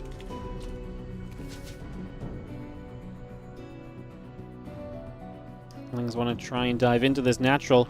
There's a massive roach just coming across the map from Reynor. Spire is on its way. I don't know if it's going to be done in time. We've got 500 gas, so we can build 5 meters against this. Reynor does not have the +1 missiles just yet, though, so if he wants to fight right now, he would be going a little bit soon. Counting down 6-7 seconds away. That's blizzard time still on the right-hand side, so... in terms of real seconds, it's just a couple, and we are going to just immediately get rid of this hatchery. And then we're just going to dive through, and I think Reynor might just have straight up too much here as he just dives straight in. Those roaches are dying. the thing is from Shin is you're making these mutas, so the mutas will eventually clean up, but how much do you lose in the process is the question, and the answer is going to be a hell of a lot. Like, there is so much Roach Ravager here, and you're going to have so much time to prepare, and Shin doesn't even waste time. He just taps out. He knows what's up. He knows the dealio, and that is going to be that. Oh, guys, we got ourselves a hell of a result. Lambo beats Solar. Oh my goodness, I love that for us, because that means we get to go into Lambo versus Classic or Cure. I think that's going to be our round of 8 match. So Reynor advances through to play Nikoract round of 8. And like I say, it's Percival, MaxPax, Hero, Shameless, Reynor, Nikoract. I think we're going to go Lambo versus Classic or Cure. Classic or Cure, by the way, who are locked into a long game right now. They've been playing for a hot second already. So, I can only imagine that's going to be a fun one to take a peek at. I think was Rex in game with those guys? Let me have a peek to see if Rex is in game with those guys, actually. Oh, he is. Oh, so they're in game 3. Let's have a peek on Rex's stream, guys, and follow this Classic Q game 3 right now for a couple seconds. So this is what we're waiting on to go into Lambo versus the winner. And Lambo defeating Solar, last week's winner, changes this up big time. So this is from Rex's stream, guys, so no game stands. But Jordan, as a big fight breaks out as Cure and Classic go in. As you can see, there's a mass of carriers, and there is a bunch of Vikings, and the Zealots running through. Cure went into this fight ahead, but he runs out of anti-air, and the carriers are going to push back. So Cure is going to get chased away, and Classic is going to push him back the other direction here in this round of 16 matchup, game 3. See those interceptors flying through, and yeah, we are going to have ourselves the interceptor still kind of getting busy. I mean, Classic comes across the map. If there's not enough anti-air, he can just go, go, go, and that's exactly what's happening right now. The lack of anti-air is the big old problem. That's the biggest problem we got on the field right here. Also, Dan said, clearly a pressing question in the chat. Where is the Piplup? Piplup's in the room next door. I had to move. I moved Piplup out for the Christmas tree last year, and Piplup never made it back into the room. So, if you guys really miss Piplup, I can maybe make a reappearance in the next year.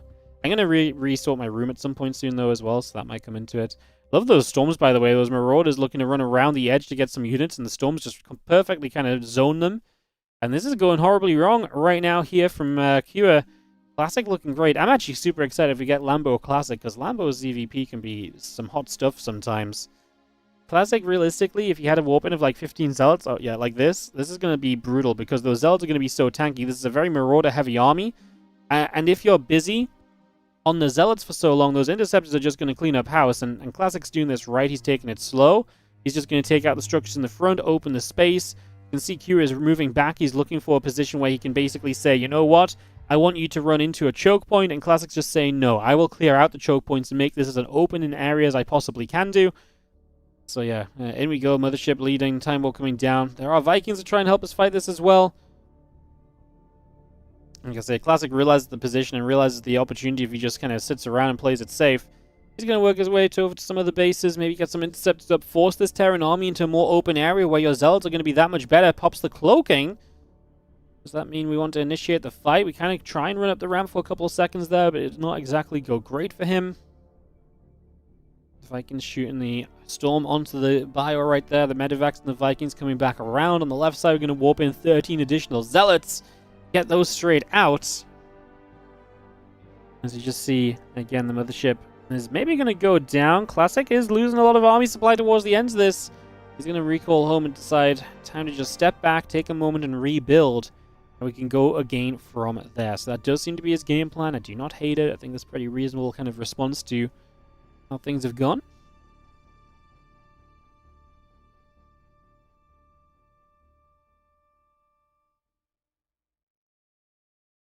So it's just going to run across, look to jump onto the Planetary Fortress in the next couple of moments so we get that underway.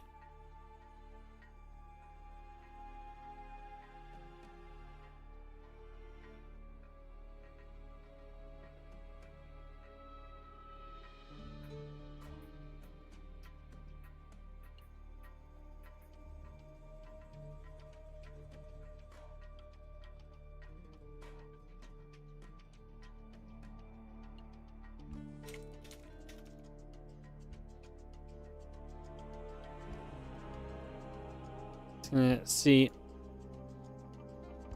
a little bit of back and forth action then, settling down, the Vikings coming back over. It's going to be seeing the Bioforce coming across the map, so take a moment or two as I was just navigating around.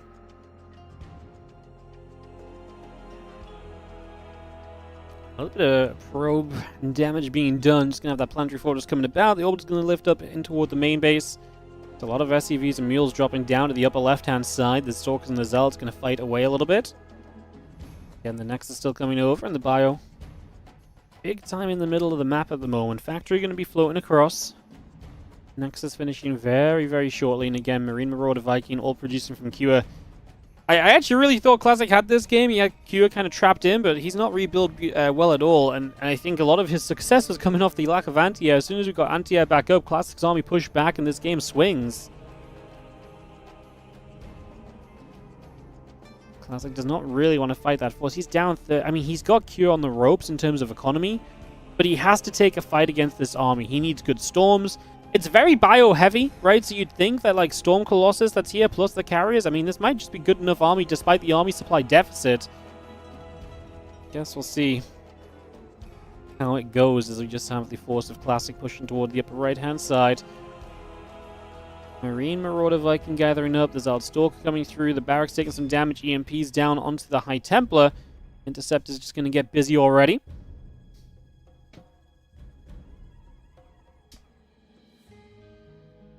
Big push up into the main base.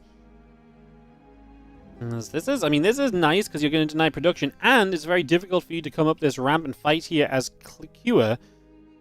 Classic needs to zone against these Vikings. Okay, got a lot of shots off there. A bunch of Vikings take a lot of damage very quickly, so that does work out. That's kind of what you're looking for. Interceptor sniping. Ghost or two right there, but now taking a bunch of damage. We didn't have the actual splash damage to hold him off that ramp. We're going to try and recall in the corner. Ooh, we're just going to try and fight it. I think it's all gone wrong. It looks like Cure's going to get the win, and it's going to be Terran into the round of 8. Cure will move on through to play against Reynor as that. It was a pretty darn good game. Not every day we get to see some not every day we get to see great matches like that, but that was a great one. Alright, we're gonna go NA, we're gonna go Cure versus Lambo. I love this round of 8 today, guys. What a wild little matchup spread we have. Lambo versus Cure, MaxPax versus Percival, Hero versus Shameless, and Reynor versus Nikoract. So we're gonna start off with that Lambo Cure matchup, and then after that it'll be semi-final time. So round of 8 coming up, Lambo versus Cure in just a few moments. Get that ready to go, and we'll get that on the way.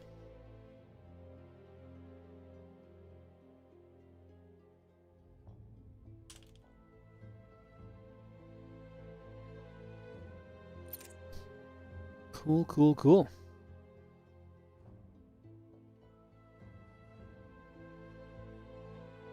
Cool, cool, cool.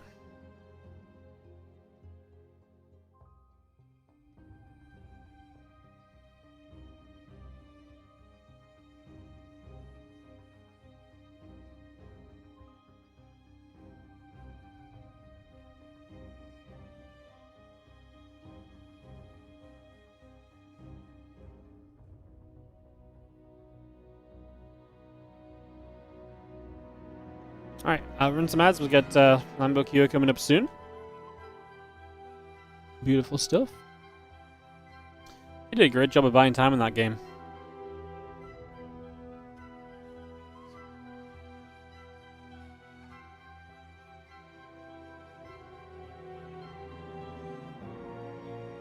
Great job of buying some time.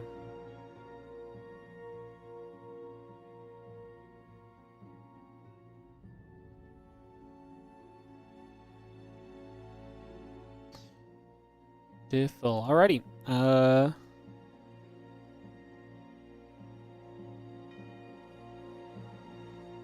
Waiting for Cure. It'll take a moment or two, guys, because they've not started vetoing yet, but Lambo Cure will veto in a moment, and we'll get that underway. Get that started off.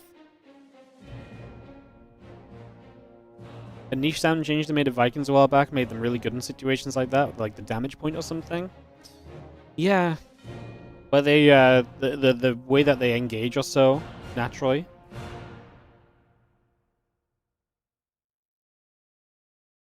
Storm doesn't do enough damage for this to be a problem versus Protoss. I think the issue is more that it's too easy, maybe, to zone the Storms out. I actually think if you do just stack Storms there, you still do a lot of damage. It's just really difficult to have...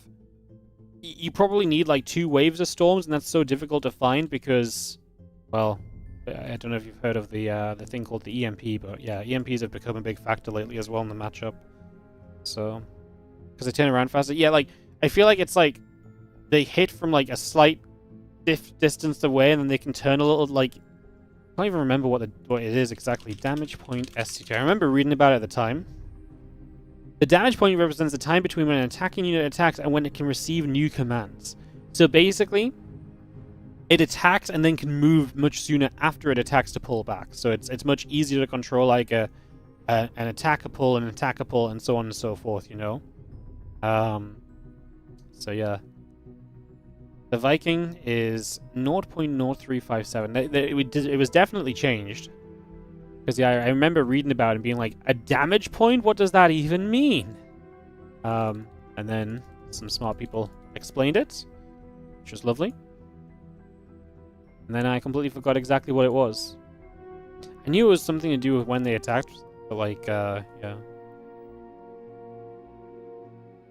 Ghost massively outranging Templar is kind of a problem. I feel like there's just no good balance on that match. Like, how many times have we had to change EMP range or Storm range and like this back and forth of Templars and Ghosts? It just feels like either Ghosts are super good against Templar and Storm's almost impossible, or Ghosts can't do what they need to against Templar, and then Storms are freaking amazing. Like, why is there never a freaking in-between, you know? Like, it's just one of these things where, like, because people always bring it down to, like, oh, well, it'll be a duel, you know, you kind of duel it out, and it's like, that doesn't actually, it doesn't work like that at all in practice. So no, not really, actually. No, it's kind of crazy. Poke Lambo here, make sure he knows that Q is ready, because that's what we're waiting on. Did Clem Percival actually happen, or was it a walkover? It happened. If it was a walkover, it wouldn't say 2-0, it would be like 99-0.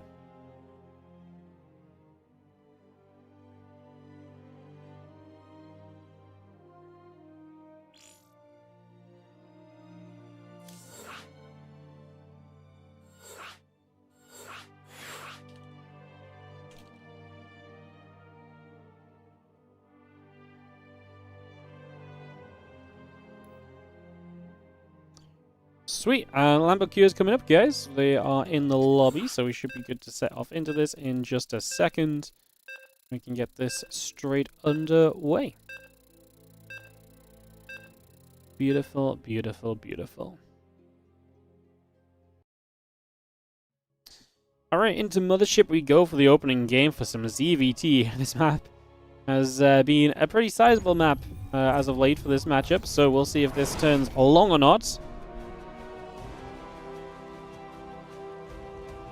Get this ready to go. In the top left-hand side, our blue Zerg player to start off this best of 3 is going to be Lambo. And he takes on, in the upper right side, the red Terran player from Team Liquid. This is Cure.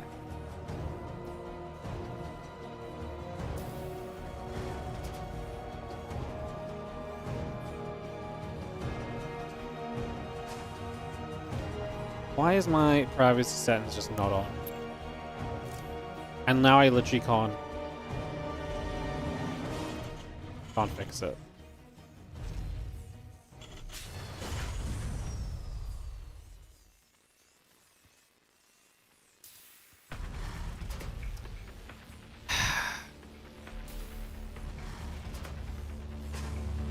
Apparently my privacy settings just didn't turn on.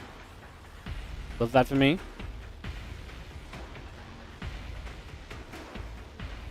And the best part about this is that I can't turn them off.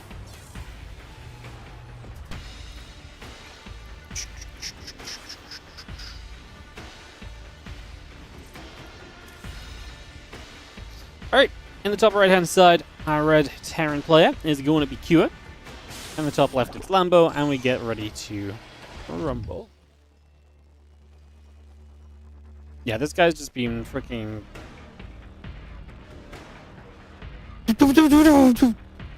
Hello?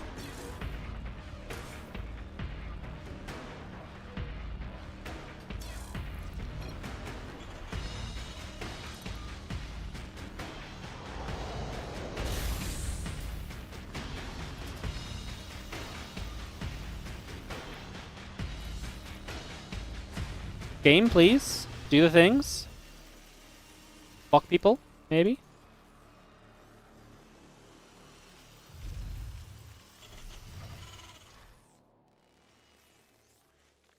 Queenslings coming up. Overlord on the way. I'm just gonna have a Reaper continue to come around.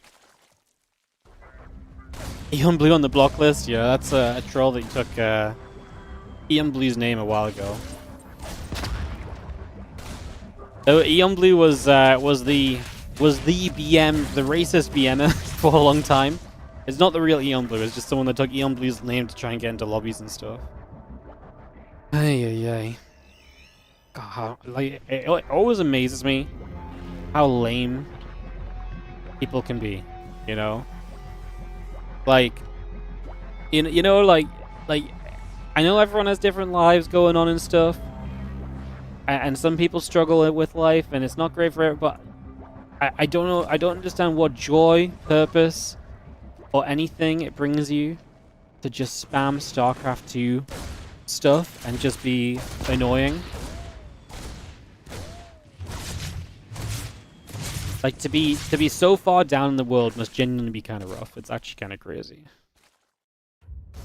Yeah. Alright, link speed coming up. Command center starport coming over. Tech lab and the refinery coming through. Add a couple Hellions on. And just see a couple of Marines are going to get back over to the natural. And move towards the main base. Couple Queens and the Overlords all building up. Getting settled down for a few moments. And yeah, we're just going to be pulling back into that natural as well. So settling there. A couple of Hellions will come through. And again, we just take a moment or so to establish control in this TV. Z. Yeah, sorry for the spam, guys. Like, I mean, you could have said worse things, I guess. So. Yeah. All right, couple Marines is going to get rid of that Overlord. Hello. Eventually, we will get rid of this Overlord, I believe.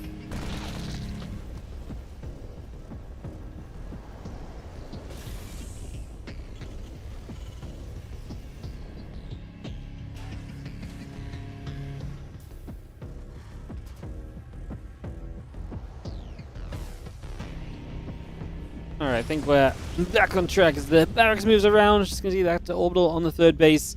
A couple of Hellions and the Reaper will move around for a little bit as well, so we move around for a little bit of time. Guys, just we have a couple of moments of a peaceful... no, you know what? We're 5 minutes in. Never mind. I was gonna do some selling out. Oh, it's mech. We have time to sell out if it's mech. If you guys are enjoying the WardiTV Mondays, don't forget to support the channel by subscribing, liking, and all of the usual things. Use your Prime subs on Twitch and support and all the rest. For the rest of this, kind of the next month or so, 100% of donations on the stream are also going directly into improving and aiming to double the WardiTV 2025 Championship prize pool. So as usual, if you enjoy what you see, you want more WardiTV tournaments, more money going in the pockets of players, support the stream, and we'll do our best to make sure that it gets there. So, yeah, thank you so much for listening to me sell out. This really was not the best sellout time at all. I don't know. I was going to sell out at the start of this game, and we had the spam, and it threw me off. And I'm like, I won't let some freaking spammer get in the way of me and my selling out. Gosh darn it. but they really did, because now it didn't really happen at a good time, so... Hellion's going to move through the top of the map. The couple of Banshees looking to try and lead their way in toward those mineral lines. We do have the Queen setting up. Cyclone, Engineering Bay, and Company on the way about as well, so we just get all of that building through for the moment. And trying to figure out what our next step of this is going to look like here. Hydra Dead still building up. A few drones and a couple of links coming through. The Banshees get a couple more drone kills. Again, Hydra Den is about halfway done currently, so it's going to be a big part of this, I'd imagine, sooner rather than later. Just seeing the 8 drones going down, and again, the Queen's going to push the Banshee back around the top side again. just chase out of there and clean up for now as we have the +1 vehicle weapons and plating coming through. Lambo playing the Bane speed, playing the melee upgrades. We've seen a lot of lane Bane against mech lately actually have surprisingly okay kind of results. Kind of wondering if that's going to be the same again today, if we kind of continue in a similar sort of situation. As yo, Black Bear, thank you so much for the $5 sellout sticker. WardiTV 2025 tournament dollars. Thank you so much, mate. The YouTube super chats won't add to the bar you see on screen, but I will make sure they go into. I'll make sure that it still goes into the prize pool. So just in case you're wondering why it doesn't go up or something, it's just not connected in the same way as all. So that's the only reason, just in case, like I say, you're wondering. I don't want anyone to feel scammed. Don't worry, I will make sure the super chats count as well.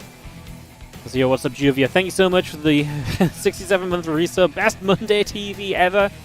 Hell yeah.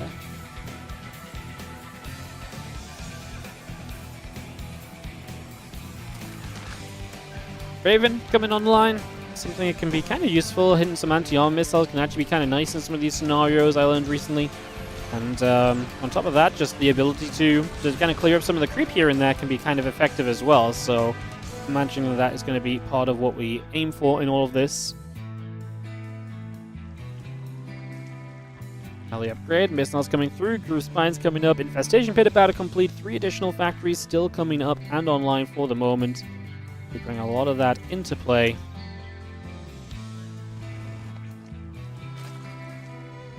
And yeah, Spire is on its way up as well, so you're seeing the follow-up here from Lambo to get something a little bit more kind of sturdy overall, kind of up and running here, so kind of really aiming for that and hoping you can get something a little bit better, like I say, overall, rolling in the next few moments. As you're seeing this few Hellions getting caught, anytime you catch a few units, you're going to be pretty darn happy about it, so that feels pretty good. Hellions getting a few shots off there as well. And we just continue with a little bit of back and forth right now. So yeah, pretty reasonable altogether. There's just the +2 missiles and melee coming through, and the Hive on the way up. Again, that Spire going to be a big part of this in the upcoming moments as well, you'd imagine. You can see a Cyclone right now locking onto and killing off the Overlord already. And again, a couple of Hellions are going to be there as we clean up some of the creep spread right now. Whoa! Counterintelligence 7902 on the YouTube super chat of 100 freaking euro. Shut up and take my money. Okay. Freaking YouTube showing up. You do a sellout, YouTube's not really the place where usually you kind of, make the monies on, but there you go. The 100 euro, thank you so much. That's at $115, so we'll put that right onto the, like I say, right onto the WardiTV price. But like I say, those will not quite update the bar on the screen. I'll make sure it goes towards it. I'll see if I can manually update the bar with that later today, actually. Should be able to. I'll double check on that. So thank you so much, though, for a super generous donation. Show some love on the YouTube chat. You can show the love in the Twitch chat as well if you want, guys. We can share and spread. Thank you so much for the 100 towards the players. Appreciate you. Thank you so much. This hatchery goes down the front, so that's going to be a KO right there. So a hatchery down. Where do we go from here? Well, a lot more Banes coming through Infestors as well. I'm a bit worried about a 4-base Lambo against a 4-base mech player. I don't mind where Lambo's going tech-wise. The Great Aspire, the Infestors, they all seem like great additions. But I do not love where he's at in terms of the base count. Like, 4-base to 4-base does not feel brilliant. In a game where he's been extremely inefficient already, it feels very rough for him. He has been really enjoying, adding some mech into play lately. And, yeah, that's going to be a pretty big factor. As you just have... Yeah, I actually think... It's funny, I feel like ZVT is such a difficult matchup for Lambo. Lambo, the strategist, maybe a little bit less the mechanical kind of master. And it's obviously ZVT is such a mechanical matchup. I always feel as though there's always a chance still. I do feel like something like mech is something that Lambo then struggles against even more, where it is even more just kind of the Terran saying, I'm going to take away some of the ideas you can go for, and you just have to play this long mechanical game to break me down. So, yeah. Very frustrating for Lambo, I imagine, because I would imagine he prefers to play against Bio the mech, although I actually wonder if that's completely true. Right now, you can just see the issue that he has, though, is just no 5th base. Can't get off the 4-base scenario. Like I say, the tech is looking good. He's going to have to use this tech very well to break out of the 4-base situation. Like, right now, he's going to need the Broodlords and the Infestors to join up and make some work happen to establish a 5th. Because if he doesn't get a 5th base up, Man's going to be in trouble. Hatchery goes down. Just going to see the Cyclones on the left, bottom left side. They're going to get after Hatchery as well. Queen is going to get picked off next. Going to take that down too. Ling, Bane, Hydra, and Festa still gathering about. Parasite building. +3 melee upgrade on the way. Add the Flyer attack upgrade. Corruptors and Broodlords continue to produce. As you see the Lings looking for a run at those Hellions and Cyclones. They take a couple steps back the other direction. 11 drones going down.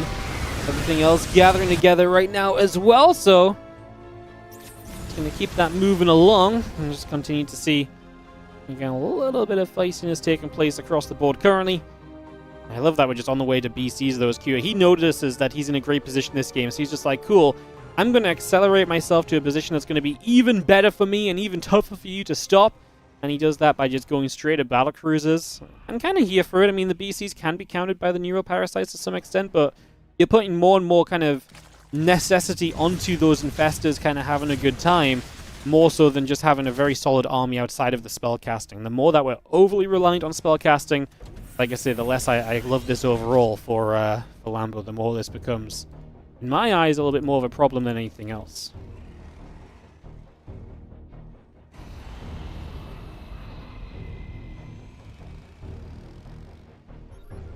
The Cyclones continue to come through.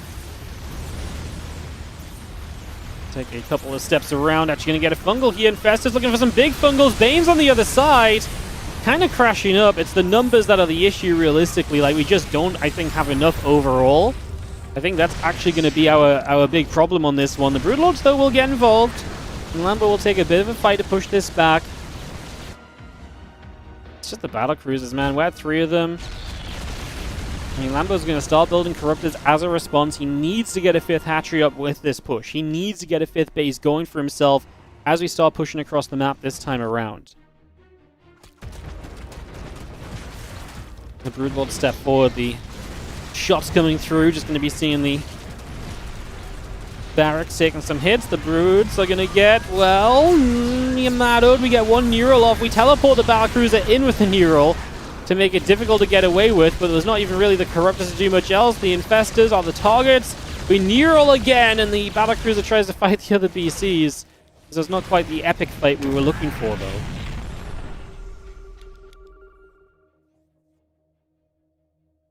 Reset ourselves about just a couple of moments here as we take some time.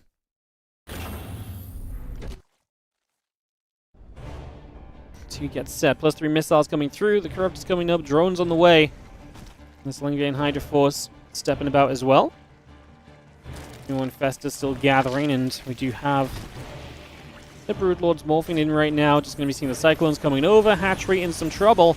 Infestor going to try and drop a fungal growth down. Not quite going to do too much just yet. Another fungal going to grab a few Cyclones up front.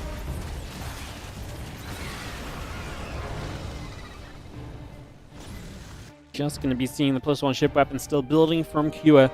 Again, the Brood's coming up. The Corruptor's coming over. Lambo closing in on being maxed out. And still, the issue in this game, the 5th hatchery. It just doesn't exist. It just doesn't exist. I kind of like that Cure as well. Kind of only has 5 to 6 battle cruisers. He still has a respectable amount of ground army. He's not fully committed to the air. It feels like it's enough to be a problem. Yeah, it feels like it's enough to be a problem for Lambo. And that, you know, that part of it I really like. You know, that it's enough to be a problem for Lambo, but it's not the only thing Lambo has to deal with. He still has to respect that freaking ground army, you know? Like I say, I don't mind where Lambo got to in terms of the army, but those BCs are a big issue, and they're flying across the other side of the map right now. The Corruptors, I don't think they can do much. I mean, they're going to get Yamato'd. That's the power of the BCs. Instantly, Yamato, you get a bunch of value out. That immediately reduces the DPS, and so teleports away you can do on low HP and get away with it as well. And now the Corruptors are not going to win that fight. The Infestors are coming, but he pre-scans, knowing where the direction of attack is going to be from. So he teleport out of there before the Neural does anything.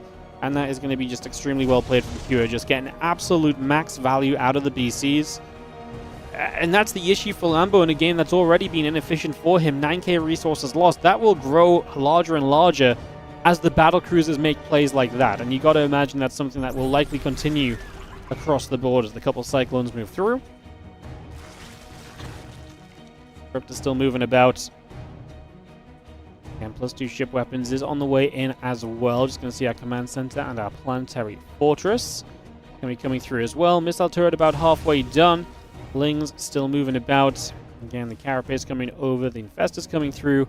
Spores are going to be on the way in as well. The Broodlords are still making the moves. I'm just going to drop some Broodlings down onto a little bit of everything else. Sense Tower. We're taking a little bit more damage here already. And you see a few of these Zerglings going to take some shots as well, so try and run in, we play cleanup, but again, it feels expensive. Kira loses supply. It'll be actually very interesting to see what he does next. Battlecruiser, +2 ship weapons, the 4 Thors, adding on the siege tank also. We just have our Infestors, our Lings, and our Spinecrawler all building through.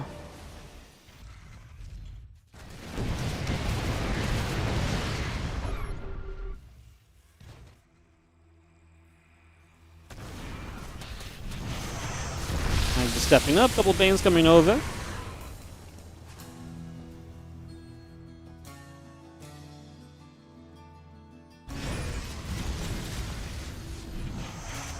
I'm just going to be going after those Hellenes, the Thors, the Battlecruiser, the +2 ship weapons.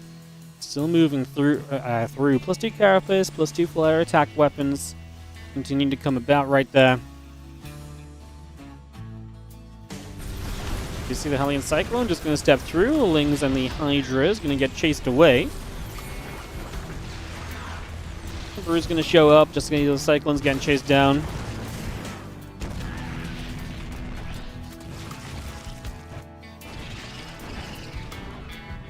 Around the top, still regathering. The Corrupt is going to step over.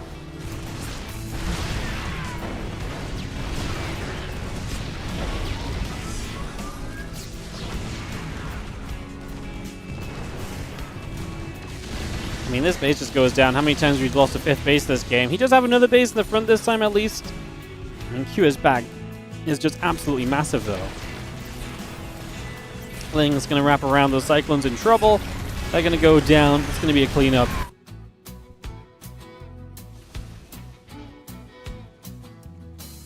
That's that Ling Bane coming over. The Overseer's moving about.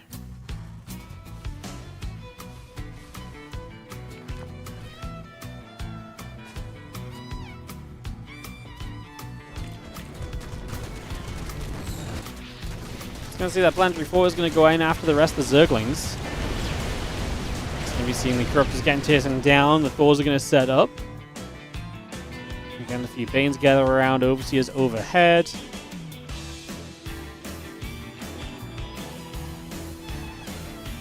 Hellions, Thors, Battlecruisers chilling for the moment. The Raven just going to sit there as well.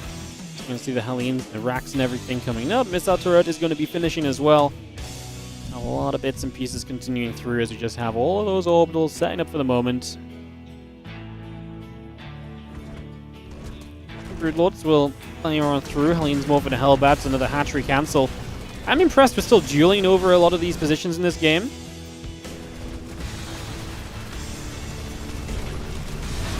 Planetary Fortress going down. I mean, honestly, I'm impressed Lambo's hung on in there because it feels like he's been played in kind of in from a very tough position for a long time in this, but like I say, he's hung on in there, he's kept this going.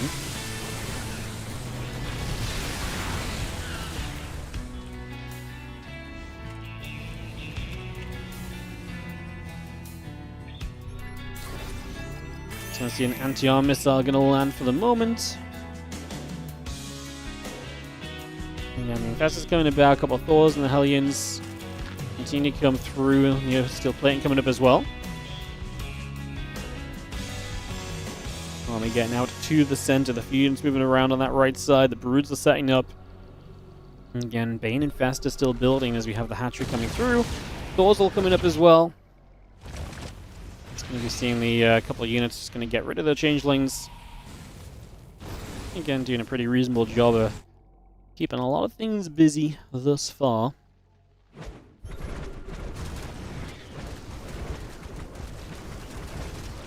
Broods keep on deploying the Broodlings down towards that planetary fortress. Just going to get active there immediately. And we've seen the BC is going to fire, a couple Lings going down. The drones are going to be in some trouble as well, so they're going to get chased. Just going to be seeing, again, a lot of the units from Cure pushed in. This is a much more of a larger scale, just straight up push that we've seen before. And with all those Thors, you got to imagine that that's going to be very difficult to truly chew through here. So, not sure if I'm loving this for Lambo. I mean, to be fair, I've not really loved a lot of this game for Lambo. It feels like it's been a very tough time for him all the way through this. Is this map actually square or curved? These are air blockers, so it's actually like triangular, basically. It's like, well, it's not triangular, but it's roughly a triangle. But the dead airspace is not dead airspace. It's an accessible air area, so it's more of a triangle than anything else. Sorry to answer your question. From a couple minutes ago, as you do have the Corruptors still gathering up, joining together. Just having the Thors pressing through. The battlecruiser is going to be right there as well.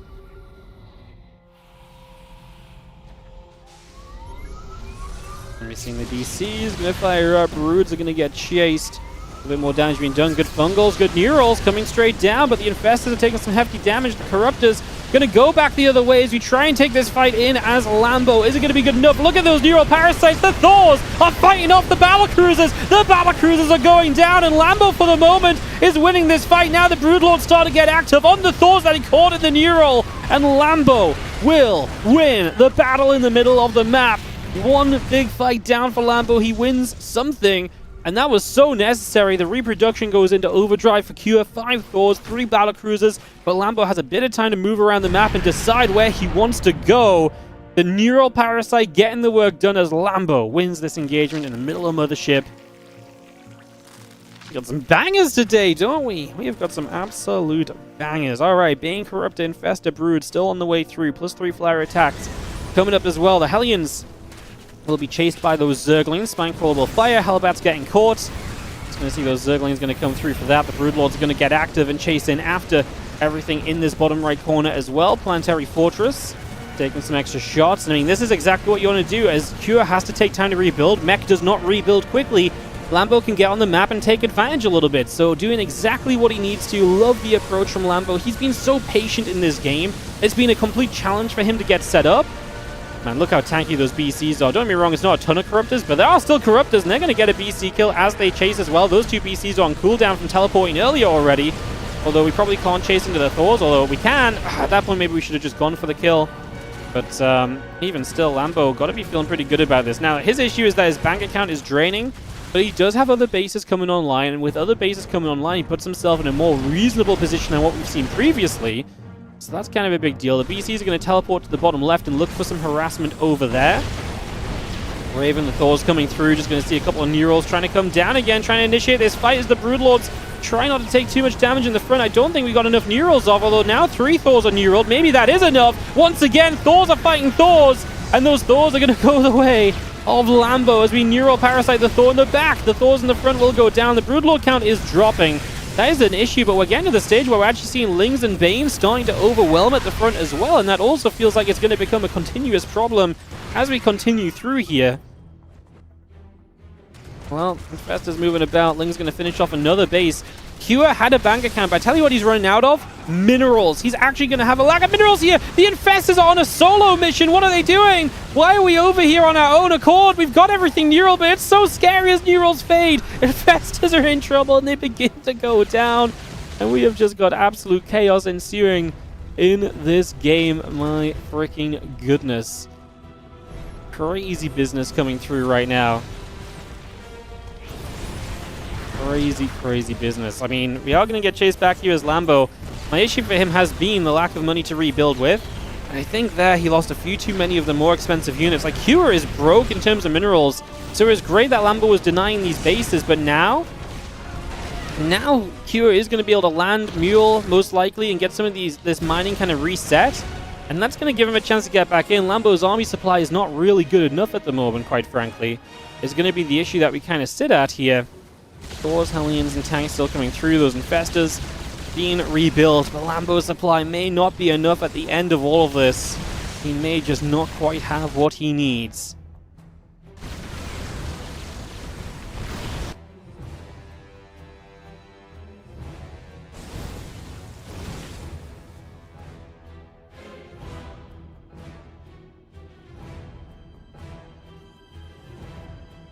Coming back through the center, just going to see 5 Thors on the way up. A couple of Broodlords are coming in. The hatchery in production as well as Lambo tries to re-expand. I mean, he lost the bases in the bottom left, so the bases that he kind of had a hold of finally in this game is going down now. Just going to be seeing the Thors.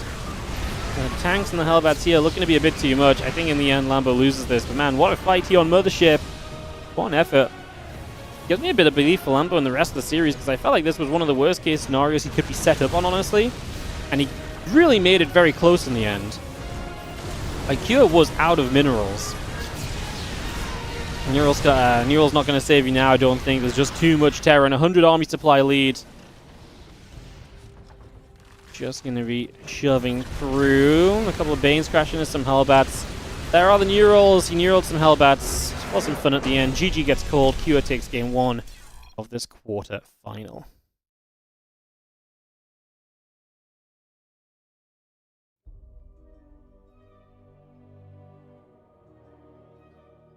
All right.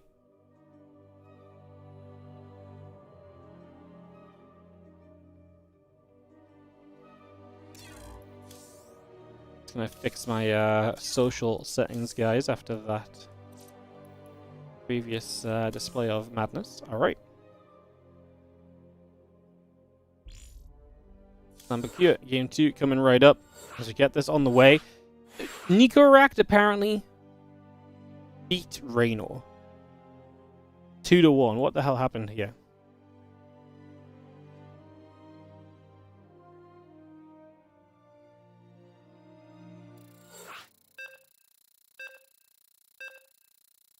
All right, game 2 coming up.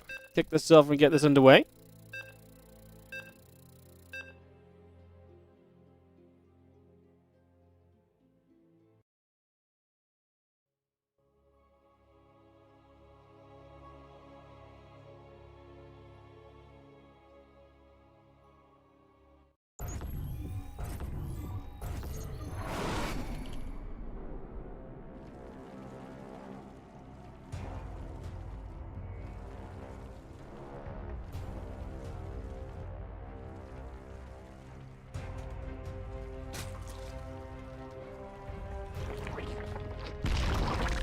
Alright, let's get into it, as we're going to have ourselves in the top right-hand side. The blue Zerg is going to be Lambo, taking on the red Terran. In the bottom left, we've got ourselves Cure.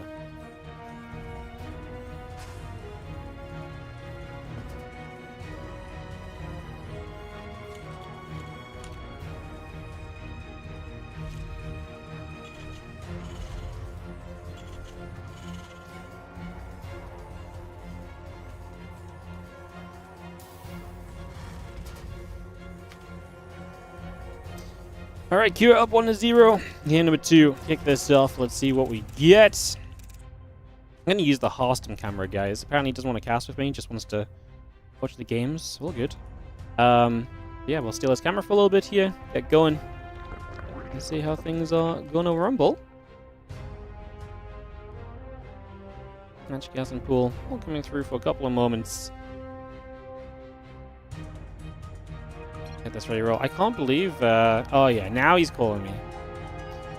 Ah, this guy. Always wants to ruin my series.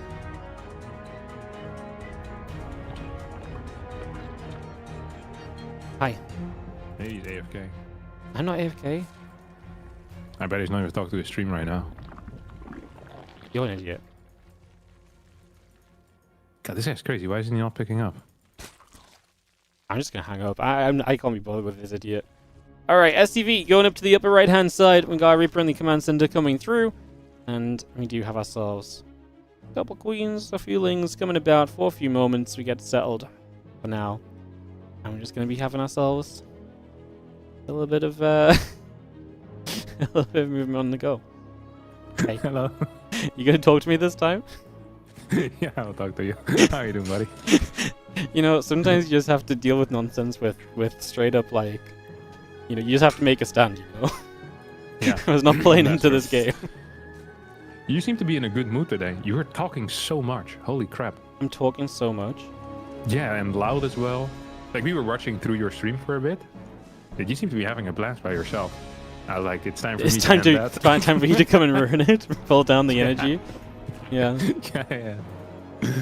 yeah. Ah, I've yeah. heard some fun games already. Did you see Clem? No, you didn't see Clem Percival, right? I No. was there by myself.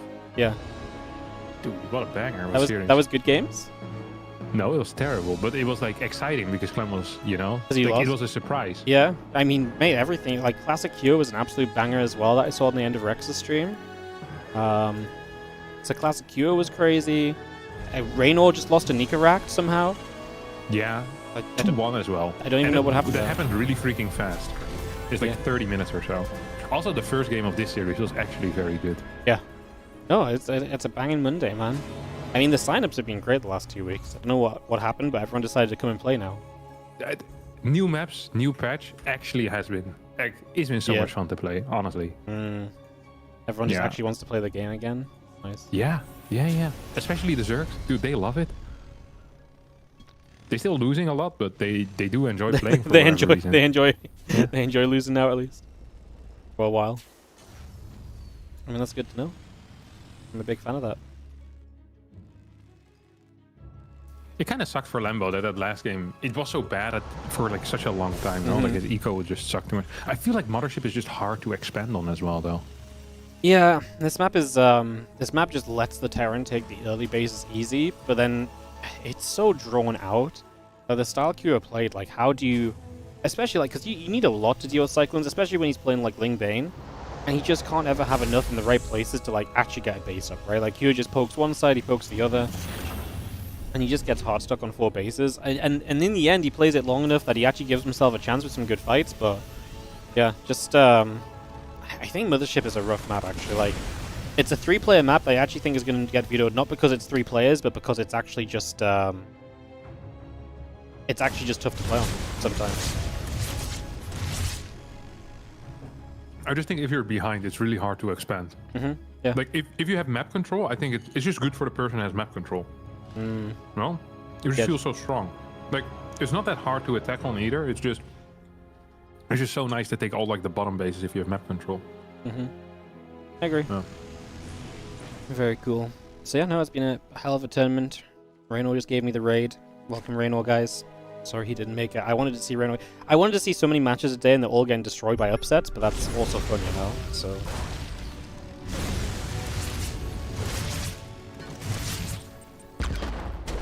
Squint's going to push back the Reaper and the Hellions, and at this stage, Sim's going to finish soon from QS, so we are seeing a bio game, so if nothing else for Lambo, you can play something a little different here. I was saying this, what do you think Lambo prefers to play against? Do you think he prefers to play against mech or prefers to play against bio? 100% mech, no? You think? I think it's just easier. Just because the game tends to be a little bit slower. And I don't want to say that Lambo is slow, but I think his strengths are in taking fights, like knowing when to engage, and you just have a little bit more time when you're playing against mech, you know? So I think he's better in that case because he can focus more on what his real strength is.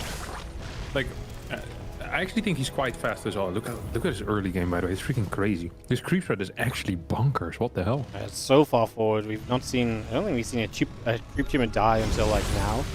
So, I'm going to get a couple of them here, but yeah, it's so far forward. Obviously, taking forward bases helps make it feel good, but this is a good, like, 2 creep tumors in front of your base. Whenever that's the case, like, you got to be loving that. As the melee upgrades continue through, the Baneling Speed is going to finish shortly. Armory and SCVs all coming up as well, as the Medevac Marine Tank comes along with upgrades along the way as well from Cure. Just for now.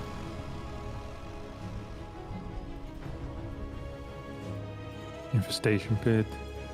This is the Lambo macro hatch as well. The Lambo macro hatch, what, the one dead center in the middle of everything? Yeah, I think there's a, like, I know there's a reason for why he does it, and I feel like he's already told me multiple times, so at this point I can't really ask anymore, you know? You want me to ask? You can only ask the same question so many times when people starting to get upset. Yeah. Like, he'll start to feel like one of the music teachers, you know?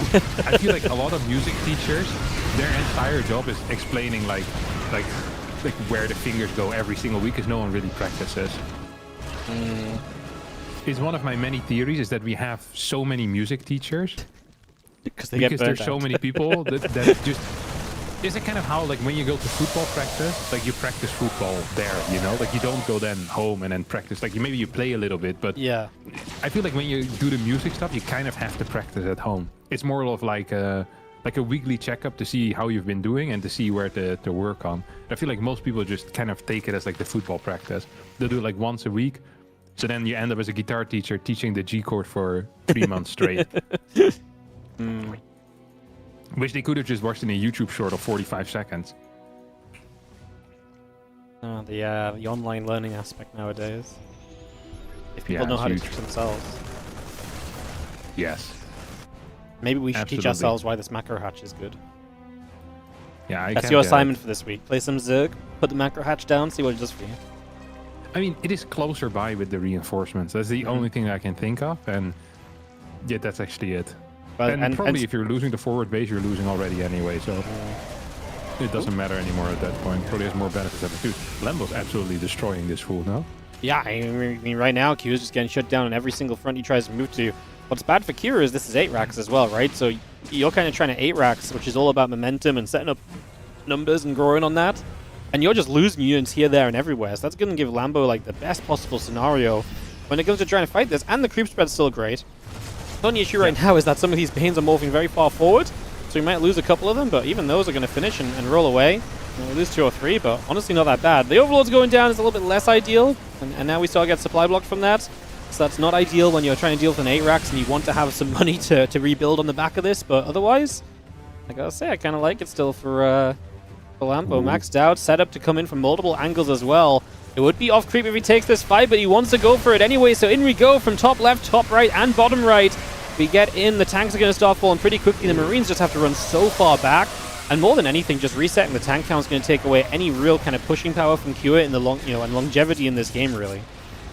Yeah, I wonder if Lambo just needs to give up this forward base. Like, make the responsible call here and say, I can probably hold it, but do I really need to? Like, I just kill all of your tanks. It's going to be just a single fight, but I guess with the creep and the remaining bailing count, it's going to be just fine. We have a Viper on the way as well right now. 2-2 about to finish up, and Adrenal is over, what, 60-70% done.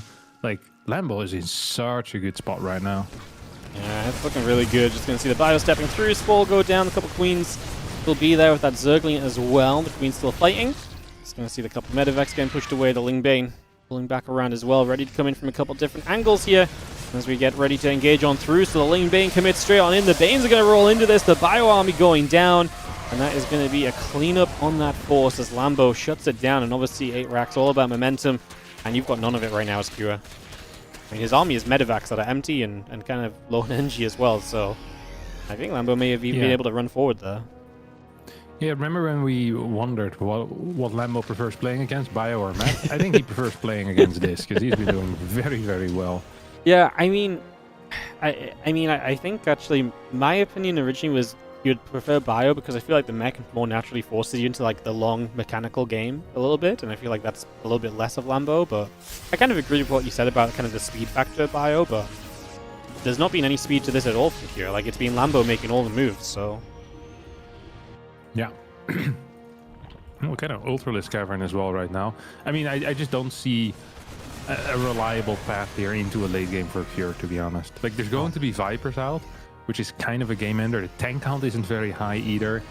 The only thing that's going to keep Cure alive for a little bit longer is the fact that he has a lot of Marauders already. So usually Ultras, when they come out against like 8 racks, it's just game over. But because Cure has kind of anticipated for this, he might be okay against the initial Ultras. I think a real problem though is going to be the fact that there's also going to be Vipers, infinite Banelings, a crap ton of Lings with good enough upgrades. So yeah, it's going to be a tough fight here. Yeah, no, it's going to be tough. Lambo only didn't commit in already, I think, simply for the fact that he knows his army's getting that much better as well. And Kua can't realistically get all the answers up, so Lambo will probably commit in if we get back towards like a 4th base or so, right? But if there's no 4th base 10 from Kua until then, he's just going to attack up and like I say, wait. And as that 4th base gets taken, it's a much more open space for Lambo to attack into. A lot more room for success here. As, yeah, Kua's maxed out. Lambo, like I say, his tech's going to be great against a baseline Bio army from Kua. Yeah, and another thing that's interesting is that whenever this fort base turns into a planetary, it obviously fortifies the location a little bit, but at the same time it gives the Zerg a very clear objective to try and take out, right? Because the third base, if the SCVs pull back and you don't actually end up killing expensive units like tanks, then what are you really doing? Like, you're just forcing lifts and killing depots. That's not what you want. But taking out a planetary is going to deny a lot of mining. It's going to just be very nice to have all around. Ooh, interesting blinding cloud there on the ground. Lots of mines on the floor as well. This fight is starting out quite okay for Cure, to be honest. This one much better for Cure than I ever would have thought. And even still, right, we lose 13 SCVs, this mineral line gets wiped out on the bottom side of the map, and Lambo just rebuilds into all the good units that are going to keep him rolling in this game kind of from here on out still, so... Yeah, it does need to be careful though, because this is a pretty powerful counter-attack right now. A couple of ultras coming in. This base is just gonna fall. More Banelings trying to morph as well. Yeah, I am a little bit scared, but it should be fine here for Lambos. The Vipers have a bit of energy. Queens are in the back as well. Creep spread. Drones are being pulled. Yeah. Yeah, creep spread as well just makes it such a different kind of engagement as we are going to see the Queen still giving chase. Running off creep might go a little bit too far. Maybe don't need to chase in with the Lingbane Ultra off creep right here, but we're gonna make it a go still apparently and still try and step on over. So trying to step through over on that position, as you just see. In the end, the Ultras will fall back and Cure is still in there. I mean, at least he holds on to the fourth base. I did think that was going to be one of the more problematic issues here initially. So still has that fourth base up, and another little skirmish happening already out in the center. And you just have... Yeah, I mean, Lambo continue to just play cleanup after cleanup in this game right here. Just not really letting anything get away from him.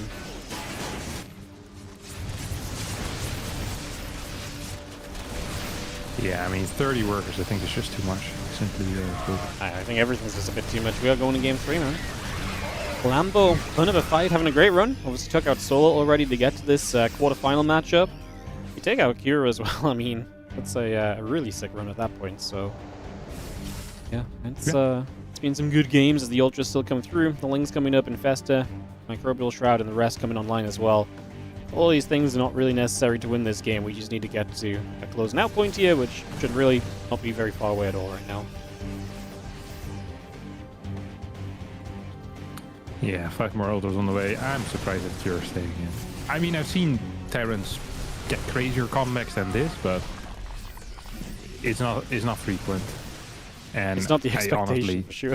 Yeah. If it was game 3, maybe, but this is game 2. I think it's time to take a jump out of this one. As Planetary Fortress obviously will try and help out and do a little bit of something here, but the reality still stands that this is just going to be a bit too much Zerg, as Lambo is still just kind of split up everywhere. One big attack probably gets this done and dusted already. He's moved his main base to the left-hand side as a 5th. As now his 3rd base gets ravaged again, so it's not the first time this mineral line has seen a bunch of trouble. Yeah, I mean, everywhere you look, there's just multiple Ultras that there's no real answer to in the game, so... Talking until the game ends, which is not very exciting because we know it's going to end. The Planetary Fortress is going down, Ultras from all sides, and Cure has to say GG as Lambo ties the series 1-1. Yep. Well done. By Mr. Lambo. Well this done. is a fast Monday, isn't it? No. It's not? No, it's a slow Monday. We're going to go into the feels quick as hell. Have you already played the first semifinals? No, right? So after this, we have 2 semis and a best and a final still. Finals. So yeah, we're not fast at all. Okay. It feels fast because we're having great games, I think. Time flies when you're having fun, is what they always say. But we also are having fun. We also just had loads of players today too, right? So that also helps. Also true. All right, I'm gonna grab my water real fast. Will you be taking care of the nice people on my stream as well? Say some kind words. I mean, sure. If they pay me, if to say nice words. Otherwise, no. Cool. He's gone. What's happening here? Why did he leave? The wrong player was in the player spot. I don't know if you want. I don't know if you want to watch Pommy versus Lambo, but I'd rather watch. I'd rather not. Yeah, me too. So, shout out on the leave. Did you get your water? Surely not. No. I want to put it on your camera first, so that. Oh, you want to put it on my camera? Well, that means I have to pick someone else's camera to put it on. I was on your camera. I saw you had mine earlier. Because I was like, okay, let's see what Wardy's looking at, and then the zoom out. Well, you were just talking about things, so I was like, it'll be easier if I just put it on you. Yeah, true. I already observed a lot today, you know. I'm at my observing capacity. It only gets worse from here. All right, go. I got us. Winter Madness for this game 3. Lambo in the bottom right and Q in the upper left. And we'll see what Q wants to do. I don't feel like this is a mech map as much as, say, Mothership is, for example. So I would kind of imagine we're back towards the bios and so on. I don't know if after what we just saw, he'll want to try and 8 racks again. To be fair, I mean, a lot of this really just came down to the early stages and a lot of success early on for Lambo. Lambo controlling that early game so nicely, put him in a great position. And the 8 racks from there really didn't even get off the ground and get going at all. So from Q, probably just wants to look to aim at improving that early game, try and get into a better position early, and see if we can work on that. Here on this game 3, Winter Madness fun map. Significantly less snow than there was in the past as well, but the fact it's still snowing a bit makes me happy. Usually we just, like I say, get rid of that completely, so happy to see it sticking around a little here. Very cool to see. Kind of sad that we're not allowed snow usually, but such is the rate of the world. Anyways, CC, gonna get mining. Harstem returns. Yeah. Oh yeah. We had some snow yesterday here. You had snow yesterday? Yeah? Yeah. We had snow last This was my first time ever driving through the snow. Oh, not fun. I don't know. They cleaned up most of it. It wasn't that much. It wasn't that bad. There was Okay. some part. I mean, you made it sound bad, you know, like I had to drive through the snow, like, you know, like it was No, a no, real it was like factor. there was very little. But like the first time it was snowing, it was exciting. We went to get our first aid certification, so I can now save your life. I did see this. Yeah, I can resuscitate people. Yeah. Resuscitate? Yeah, take them back. You know. Always, I know always how to useful. work in AED too. Like I know loads of stuff, man. It's I crazy. will never feel more safe at a home story cup than the next one, I imagine. Then, you know. Yeah. I was pretty good at it as well. I'm not gonna lie. Yeah. Yeah. You had some chests. I'm a natural born saver. Naturally born saver. I love Yeah. that. Yeah, it's exciting. Dude, it was a long day as well. We also had to do theory work beforehand, like freaking 10 hours of answering questions. And the main question was like, should you call like 911 or go to the GP? So it's like, it felt a little bit like your driving theory exam, you know? We always have these, they sketch like a situation for you. And then you have to say whether you would stop, whether you would slow down, or change nothing, pretty much. It's like the driving exam. And the questions, they're so freaking hard, man. Because often, like, what's the difference between slowing down a little bit and then keep doing the same thing? So you have like a big bend coming up and you're going 50. You're allowed to be going 50. And there's a little bit of sun coming through the trees. It's like, well, we should slow down a bit. It would be the correct answer, you know? But you're just answering that because it's what you see. Like in real life, you probably speed up a bit because you want more grip in the corners, you know? So it doesn't make any sense at all. Doesn't make any And sense it felt at the all. same with this. Like sometimes I wasn't sure if I had to call the GP or 911. That's Yeah, one of those tough things where it's like surely both are fine. It's like you can't go wrong with getting in contact with a professional like a professional source, right? Yeah, but so in some cases, like 911 is significantly better because they already can dispatch an ambulance instantly. I see. So basically severity. Yeah. So it's like you have like an unconscious kid or something. It's like 911. totally just ambulance it. Yeah, 911 it. Yeah, no shit. But I guess there's the borderline case. Well, unconscious adult isn't necessarily 911, depending on how long he's unconscious. With a kid, they care way more about kids. But I would still always call 911 just to be safe. Yeah, I mean that makes sense to me. Better safe than sorry, you know. Yeah. That's how I cast my StarCraft. Better to say everything on the screen than be sorry for missing something. I don't think we'll miss anything. Nothing at all. Couple of Hellions cleaning up some lings. Lair on the way from Lambo. Don't know about you. I don't know how much TVs you've watched lately, but I've been loving this resurgence of Mutalisks. It's been so fun to watch Ling Bane Muta, like consistently again. Yeah, I'm a big Muta fan myself as well. Yeah, it's just fun. It's really fun, actually. Big fan. I'm not sure if this is a good Muta map though. Look at the distance from the third base over to where Lambo took his third. That's what. And there's some nasty tank positions too. You also have these rocks, like absolutely everywhere. It's like high ground tank spots near that third are already going to be tough to hold out. I don't think this is going to be Muta. I think this is just going to be Ling Bane. I'd be shocked actually if this was Mira. Oh, Mech. Mech. Yeah, it is Mech, and it's going to be Hyperflight Rota Banshees to put some damage out and get some progress being made. And let's just have a couple of Hellions going to come through. A couple of shots going down. The Lings will take some damage. Hyperflight Rotas coming about as well. And just take ourselves a few moments here as the Banshee is going to move on through, get settled. And yeah, we just reset ourselves for a couple of moments. These Banshees obviously would love to get as much damage done as possible, so that is going to be their goal for the foreseeable future. As they put some work in. Yeah, I do wonder.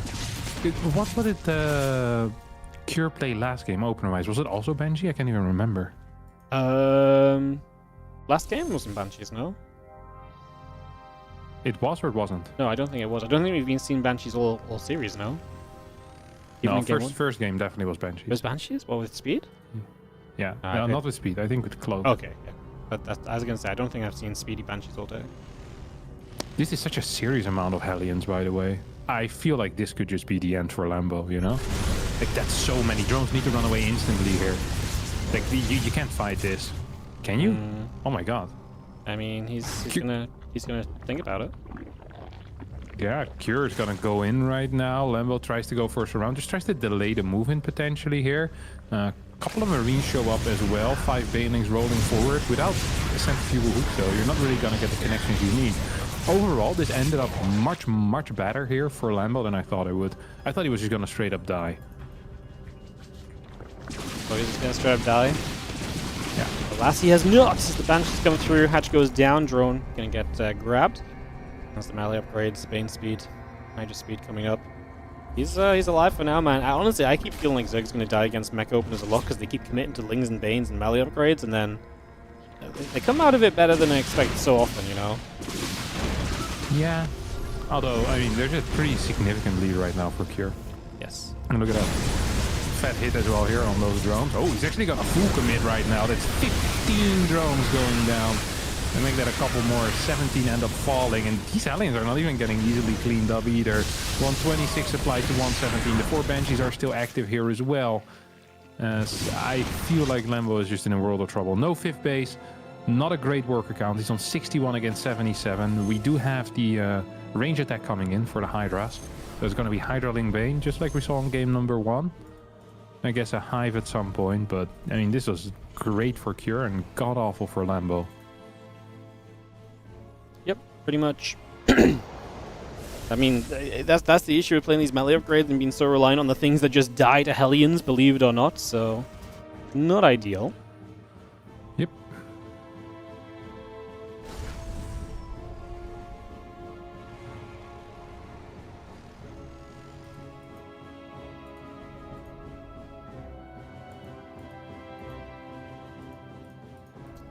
Gonna take a couple moments, move around. Cyclones, the Raven, vehicle weapons, and so coming about as well for a little bit.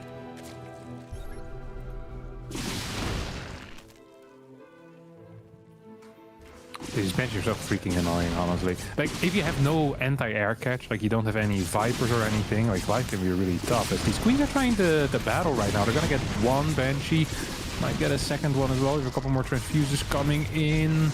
I feel like 2 Banshees going down for 2 Queens is just a great trade all around for Lambo. Like, that's exactly the type of stuff you want, because it makes that Banshee, like, the drive-bys way, way less scary. So we're gonna get a Hellion run by right now. We're gonna get a couple of workers with that. Hive, though, is on the way. 1-1 upgrades finishing up as well.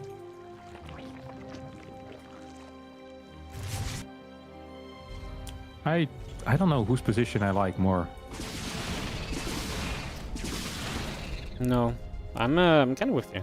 Like it's, I just feel like I prefer Cure in these scenarios in general, but Lambo has been playing well today, so it's hard to really kind of just count him out straight away. So I'm giving him the benefit of the doubt for a few moments, I guess. Catches 2 Banshees there. I mean, this army is going way too deep, no? Trying to kill these Queens. We get a big fat Lynx around coming in from the very top. I mean, this army is just toast. Like, it should be toast. I don't see a way in which Cure escapes here. And then the question is, can Lambo counterattack? Because that's something that he will need to do. Link's now running in forward before the Banelings arrive. That might have been a bit of a mistake. And as a result, I think Cure got a better trade here than he should have gotten. It still, however, was a pretty bad trade. There's no tanks behind it. All he has is just Hellbat Cyclone. And I was wondering already if Lambo was planning on going for an attack. Now I think he might just go for that fort base, see if he can take it out. I mean, it would be a pretty big deal. Could be a big factor. Let's just have the Hydra's going to step over. I'm just going to be seeing the couple of starports coming through as well, heading into the next stage of this. And the science expands coming up, so we're getting ourselves ready to go into the lurker phase of this game. Kicking this off, and a couple of tanks coming through, everything else setting up, the Cyclones and Hellions and Ravens gathering on together for the moment. Wait to see where we go. Yeah, 2 more starports coming out of Cure. Before we saw the BCs, I like BCs a lot on Mothership as it's a very large map. Makes it difficult to deal with them. They also force a serious investment out of the Zerg, which also can be neat, right? They're going to need a bunch of Corruptors, they're going to need a Spire, so if Lambo doesn't have a very big bank, that is something that could be like a money check. It's like, hey, do you have enough to deal with my BCs? But at the same time, if Infestors are in position, like the fights against BCs can be really good for Zerg. Definitely something to think on. As our Adrenal Glands +2, +3. Bit of everything coming on. I mean, I love Lambo's base setup. At least in this game, right? Compared to that first game on Mothership, we're going to actually see Lambo in a much more playable position. Like, so much more you can utilize here. That alone feels like such an improvement to what we were kind of playing with last time. So, he really had me believing in the end there. Obviously, with the Lurkers, this plays very differently too. It's funny, though, because I still don't know how much I'm completely convinced by the ability of this to truly work out or completely work out. So, I guess we'll see as the Lings, the Bane's going to take a chance to move through for a couple of moments, going in after that Planetary Fortress. Planetary is going to go down, and that is going to be a kill on the left side. And at the same time, we're diving on the right. That's going to be another base going down. Lambo loses, honestly, not even that many units for all of this. Like, yeah, he has to rebuild a bunch of Lings, but that feels very affordable in the grand scheme of things at the moment. Absolutely.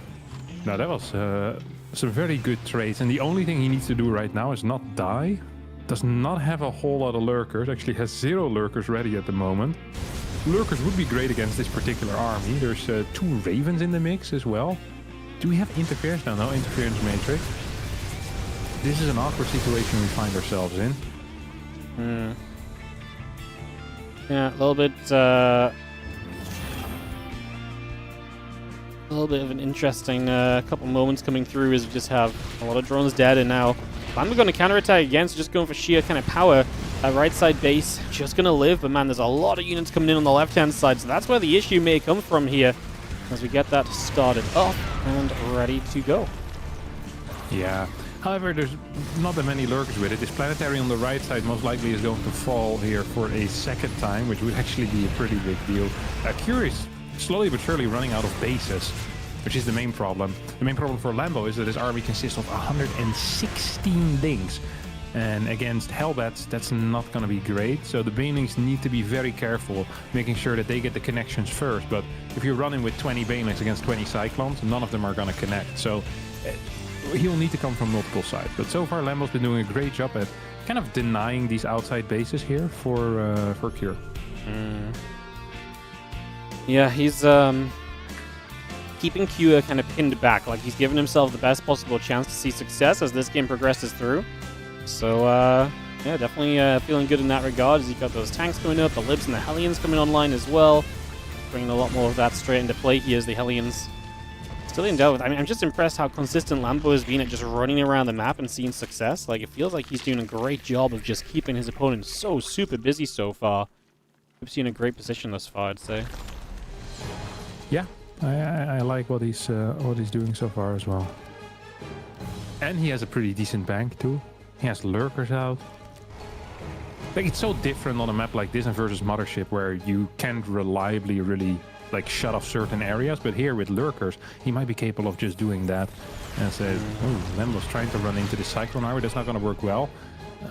try to go for a counterattack, but instead decides to go back home. Maybe wants to set up some type of flank here. So now it's going to come in from two sides at the same time. Bailey's getting big connections onto the Cyclone Hellbat. Well, we have Hydra Link coming in from the back. Tank's actually staying alive for a fairly long time, and Cure still has a decent army here. This was a bad trade for Lambo. Yeah, that was not what we was looking for realistically, so that's not going to be ideal. Puts you in a bit of a rough position here, and now we set ourselves up for the next few moments of this. That's going to be seeing Lambo. I mean, his rebuild at this point feels a little rough. To kind of recover from this right now is, like I say, a little tricksy perhaps, so let's see where we go in the next few moments. Just going to have ourselves a couple SCVs going down. Lambo's supply is still absolutely hurting for the moment, though. And like I say, going to be a tricky couple of moments here from Lambo. I think he's maybe just lost a bit too much. At the very least, he gives you some good chance to recover here as Cure, right? Compared to what we've been having before, so we'll get to work on that ASAP. Yeah, it's a weird situation because Cure actually isn't mining anything. Like, he's mining like 1k minerals a minute, which isn't enough. He's now trying to fly a base over to that 5th, and I think he has enough SCVs to mine. He's just lacking the patches to go to. So ideally, Lambo denies this 5th base once or twice more. Maybe even get some harass on that left side with like a lurker behind the mineral line. All of these things could be very useful, but we also need to keep an eye on what our army is starting to look like for Lambo. He has 3 Vipers in there, 5 lurkers, 13 Hydras. This is going to be an army that hopefully will perform a little bit better, even against slightly higher tank count. Right now there's only 2, but we might go back up to 4, 5, 6 tanks, where the Hydra Ling Bane did not manage to actually get a good trade against that yet. Yep, very true. The Hellions going to get the Zergling Cure and move around the top right side. Wants to get the hatchery and be able to put a bit of pressure on. Lambo just expanding 3 different places at the moment, so lots of bases coming up. Going to lose the one bottom left-hand side. Here, obviously reestablish on 5 bases feels good. Lambo going to make that tech up to the Greater Spire, so yes, gives himself the chance to kind of play it later. And that's something that Kyo can't really afford to kind of create a lot against right now. Taking drones does not feel great right now in this kind of scenario where you're trying to play recovery. Losing drones while recovering just ain't it, you know? Believe it or not.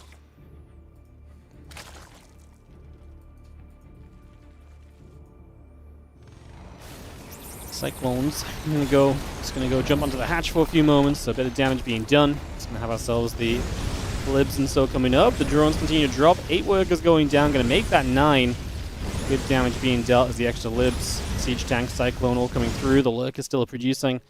I mean, we're gonna get maxed out. And when we were maxed out versus maxed out before, for a lot of time, Lambo was doing a lot of really good things and a lot of really good movements. So gotta kind of stand by that and expect that that may give us a good opportunity to see.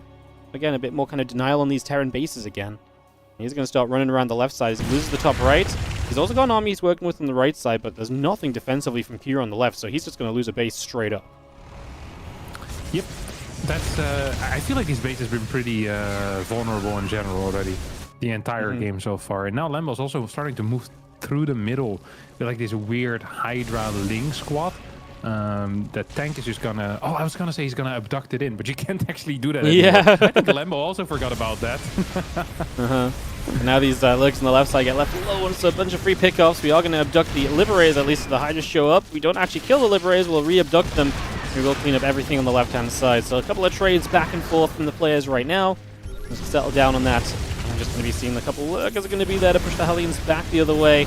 Cyclone's still moving about as we speak. And yeah, that BC coming up, finishing soon. Extra Hydras in production. And the Ling's going to get back around to the bottom side. Yep. And it's just one of these things where as long as Lambo is denying these outside bases, it's probably fine. But if at any point he doesn't manage to deny a base for a little bit longer, he's just going to be in trouble. He does not have the worker count to support bad trades. And although the trades as of late have been okay, we could still have a bad trade at some point. If that happens, the game just ends in favor of Cure. Like, a single bad trade here is the end for Lambo, pretty much. As said, 12, 13 workers go down at an instant. Lambo is going to move towards the a little bit further north here to come from the right side of this base. Once more wants to throw down a big blinding cloud in the middle of all of these tanks, and is actually going to force a lift up on this base. don't think he will be capable of taking out a command center or an orbital command, but I mean, this was just a great trade overall, no? Yeah, no, I mean, definitely feels like it. Definitely feels good as you see 18 workers going down, still able to push on through for a little bit more time as well, so getting a little extra out of this still for the moment. Oh, Hellion Cyclone in the middle of the map, just walking through those lurkers. 6-7 Hellions do end up falling there pretty much for free. Vipers coming in with some abducts now. There's one, that is two. That is actually a lot of freaking Cyclones going down there. That was a great trade for Lambo. Yep. That was actually very nice. See, again, just taking value, finding, good trades. We got that Liberator range on the way up. The Cyclones are building through. Corruptors, the Neuroparasite, the +1 ship, air weapons as well. Lambo just preparing for the later stages at this stage, but it does really feel like he's putting in most of the work already. He's going to lose this forward base, though. I mean, that's one of the issues as well. Like, Lambo kind of needs base to mine from as well. Like, he's not got a bank, so protecting these locations really becomes very important. Neuro's going to help a lot for deeper in this game, but it's not going to be the be-all and end-all.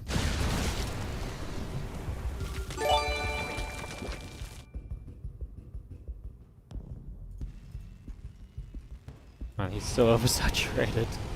So many SCVs. Like you said, Lambo kind of feels like he needs to keep denying those bases, but right now it doesn't have the map control to feel good enough to do that just yet, so it's going to be something we can keep our eyes on once again over the next few moments. Yeah, this forward base for Lambo is going to be really important.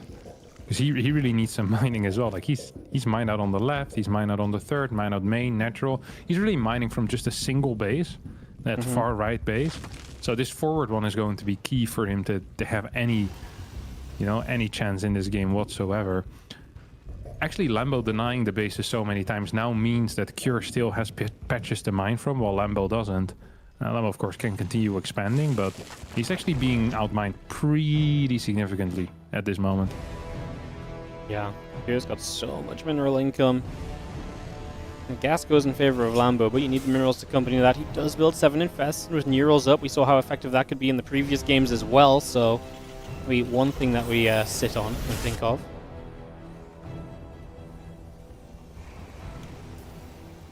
Ghost? Microbial? We're going into one of the weirder late games with hardly any cash in the bank, but very high quality armies, or at least both players are trying to get into these high quality armies. I love the BCs, man. They're so annoying. You have to respect them and have a response to them. And if you just kind of negate to respect them, then they will just kind of fly in and get a bunch of kills, a bunch of damage just like that. So yeah, something to think on. As you see the BCs teleporting back up for now. Not actually going to be aggressive just yet, and it's going to sit home for the moment as the Thors build up as well. And we enter, like you say, this kind of wilder late game scenario between the two.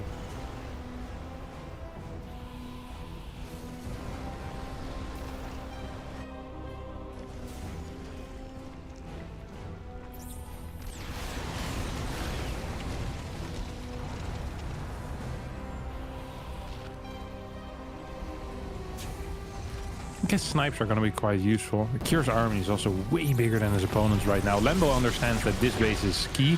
Like, if this base finishes up, like, he's going to be in so much trouble.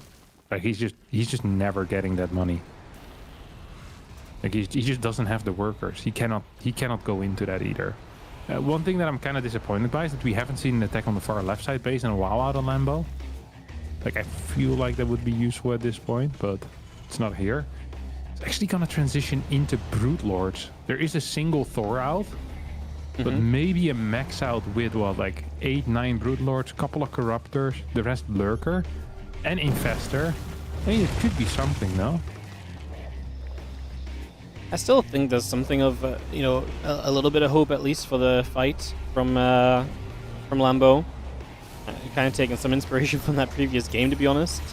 So, like I say, I have a little bit of hope. I'm not going to say it's like a lot of hope, but there's a little bit of something there, to be honest. So we'll see. Just going to have ourselves the anti-armor missile landing down already, so that's going to connect in to start to be a little bit of a problem. Just going to see the lurkers settling down still. And a few Thors just going to be there, pushing the Broodlords back right now. Lambo not finding the fight that he's looking for, struggling to get in reach of this army like he was able to earlier. Yeah. I still feel like Lambo has a chance here because there's really not that much anti-air, but the Ghosts are going to seriously complicate this, right? Ghost plus Battle Cruiser is actually pretty decent anti-air because the best way to deal with BCs is through Neurals. The best way to deal with Neurals is to EMP all of the infestors that exist in this game.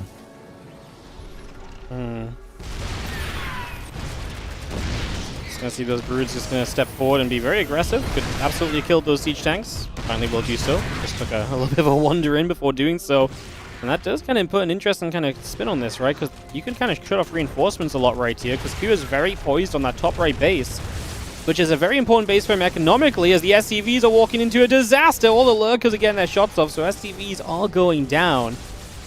But yeah, I was just thinking that this really does feel as though right now, as Lambo, you can just kind of push on through and just kind of deny the natural, and then units have to kind of figure out how they're going to come around from there. Going to be able to get rid of the Raven right there as well. Scan trying to get some tank shots off onto Infestors, and we will get some kills. That one tank in the back finding value. Yeah, I think really a key thing here is that Lambo has a single army, but so does Cure. So even if Lambo's army is a little bit smaller, he has a very, a strong army. Look how many freaking infestors he has. He's 18 infestors. There's a couple of lurkers around as well that can help. Broodlords can clear a lot of stuff as well. These stores in the main base are kind of awkwardly positioned. It's all going to be a single fight, most likely. Infestors are trying to burrow towards the bottom side. Overseers weren't ready to save those lurkers, so that sucked for Lambo. But Lambo's just going to try and break the main base right now, which I think is not that bad of a call at all. I think it's actually a pretty decent call. Yeah. Shut down some of the production. I mean, if you shut down the production, you negate the effectiveness of having that upper right base, right? So yep. It's kind of his way to deny that without having to fight the army straight up. We'll lose the bottom left base to the BC harassment. That's the issue with the bases for Lambo right now. Dealing with that is tough. We have the lurking infestors trying to get there for some new rolls, but they're not able to. And the Broods keep progressing into that main. I mean, right now, Q is making 11 depots at a time. That's a lot of minerals to be spending in a game like this, when your economy is not exactly ideal. The Neural gets off on a Thor, so that's going to be a free pickoff as well. Lambo's slowly chipping through this army, little by little, freely, where he can find the opportunity. Scans up. Obviously, Q is looking to get a wraparound on this. EMPs, a couple of infestors at the front. Take those Neurals away, take those Fungals away would be a big deal. What's the Thor count right now? We have 3 Thors, one of them in the main base. Anti-R in the bottom army in general is pretty lackluster. There's only 8 Ghosts as well. Fungal hitting big time. A couple of Neurals, not going to really succeed though. Do we have Yamatos available? Yes, we have 3 full Yamatos available. Microbial Shroud gets used as well. Here come the Neurals. Gets a Thor, but I don't think it's quite enough here. Broodlords are getting slaughtered. The ground force has pretty much disappeared. And GG gets called. Cure is going to survive and move into the semifinals. Semifinals only. Holy crap, Yeah. that was slow. Yeah, remember when you said this was a fast one? Yeah. All right, we're going to go here on Nikoract first. They've been waiting to play for a while, so we'll get that going. And we'll kick that off. Perfect. I'll be 1 minute when we get in game as well. Yeah, all good. I'm gonna grab a coffee then. See you in a bit. It's not useful at all. Troll. All right, we'll be into this in a second, guys. Just want to let them get started because they've been waiting a while to play.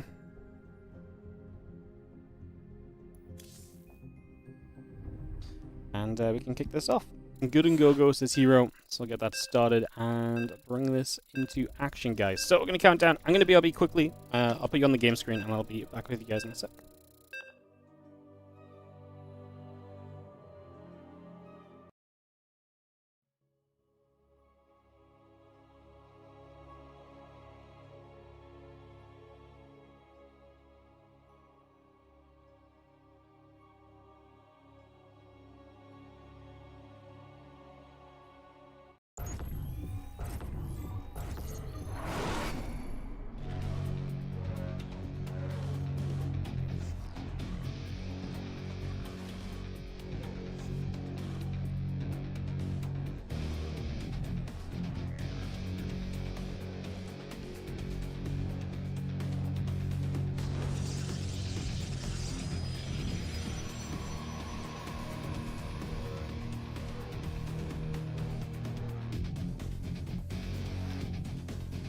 Alright, I'm back. Here at Nikoract. In this game 1 of BO3. Nikoract taking, I mean, what a run. I'm just going to recount his run. So he took out Reynor in the round of 8, Goblin in the round before that. So, a couple wins back to back for Nikoract. Hero in that semi-final against him here, taking out Shameless and Laser. And on the top side, the semi-final number 2 will be Q and MaxPax. That will come up after the Hero versus Nikoract series, so we'll be going into that in a little bit. Some time for Q to recover after a long, lengthy ZVT. And we'll go from there. So,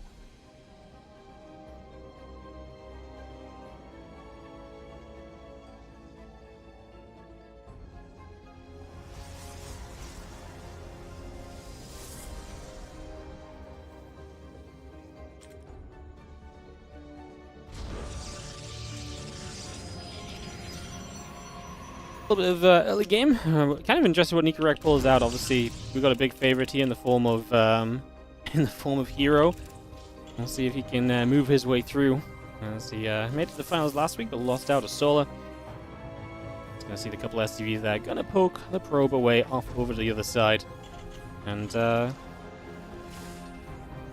I'm just gonna have ourselves Cybercore building, Reaper on the way. Take ourselves a couple of moments to get established for now.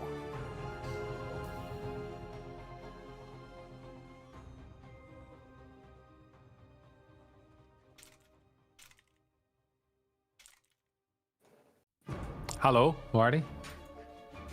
Hello. How's it How are going? you doing? Are you still running ads or what? No, I'm caster. Just took a moment to be quiet, and then you returned in that moment. Hate to see it. Alright, what do we have here? Twilight Council. Oh! Hero with a Reaper wall. What are your thoughts on that? Yeah, impressed Hero successfully walled anything, to be honest. It's like, it's still Well, the first we 2 don't know weeks. if it's successful yet. I don't actually know the... I was gonna say, it's the first 2 weeks of the map pool. The fact that Hero tried to wall something is already impressive to me. The fact it looks okay, already top marks in my book, you know. Was it last week that Hero had the absolute piece of crap wall on Celestial Enclave? And then he re-walled to rebuild the same terrible wall.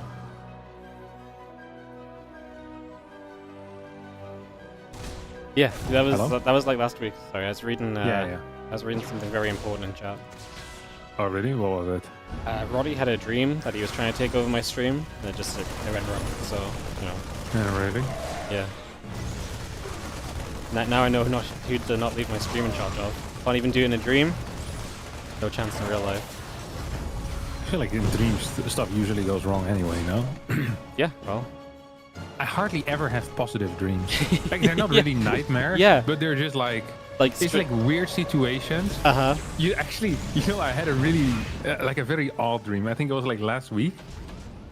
Uh-huh. And in the dream, a lot of people were watching me play, and I would constantly get really, really far ahead, like unlosable situations, and then I would end up losing. And everyone kept pretending like it was normal, and they would tell me like, "Oh, you weren't really ahead because you didn't win." I'm like, "No, you don't understand. Like, I was up like 80 supply. Like, I kept playing against Beyond as well, and Beyond would have like one bunker with 2 Marines, no SCVs, and I'd be super far ahead, and I'd be streaming in my dream. I'd be like, "Oh, I can't lose this game," and then I would lose, and no one would be upset about it. Be like, "Oh, you know, Beyond got you against." Like, but it was close, you know. Like, I should have won. And that was the entire dream, and it just kept happening again and again and again. It was just one of the worst dreams I've had, because it was a never-ending cycle. I think it happened like 30, 40 times, at least in, like, that's what it felt like. It's terrible. And this is how most of my dreams are. It's just like a weird situation, and then people are either mean or super weird, and it's always negative in the end. It's not nightmares, because it's not like I wake up, oh, this was very scary. It's more like, oh, that was freaking weird. I don't like dreaming. I know, like, it's like stress dreaming, right? It's like your brain just wants to make you feel as bad as possible. It's like, bro, I'm trying to rest. You like sleeping. Why won't you just let me sleep in peace? Yeah. What's wrong Yeah. with the freaking brain, man? A silly, but very smart thing. That was a good Widowmine drop from Nikoract, by the way. 6 workers. Yeah. Does lose everything, but, I mean, 6 workers, you can't be upset, so... Not the best defense out of Hero. I mean, you can, of course you can be, but like, it's still a positive. There's a silver lining to it, okay? You can be upset over anything. Yeah. Nikoract, by the way, does this thing where he'll pretend like the opponent cannot do a blink attack. Yeah, and just leave everything open to attack. Is it not like he never builds tanks anymore? Like he just stopped doing it.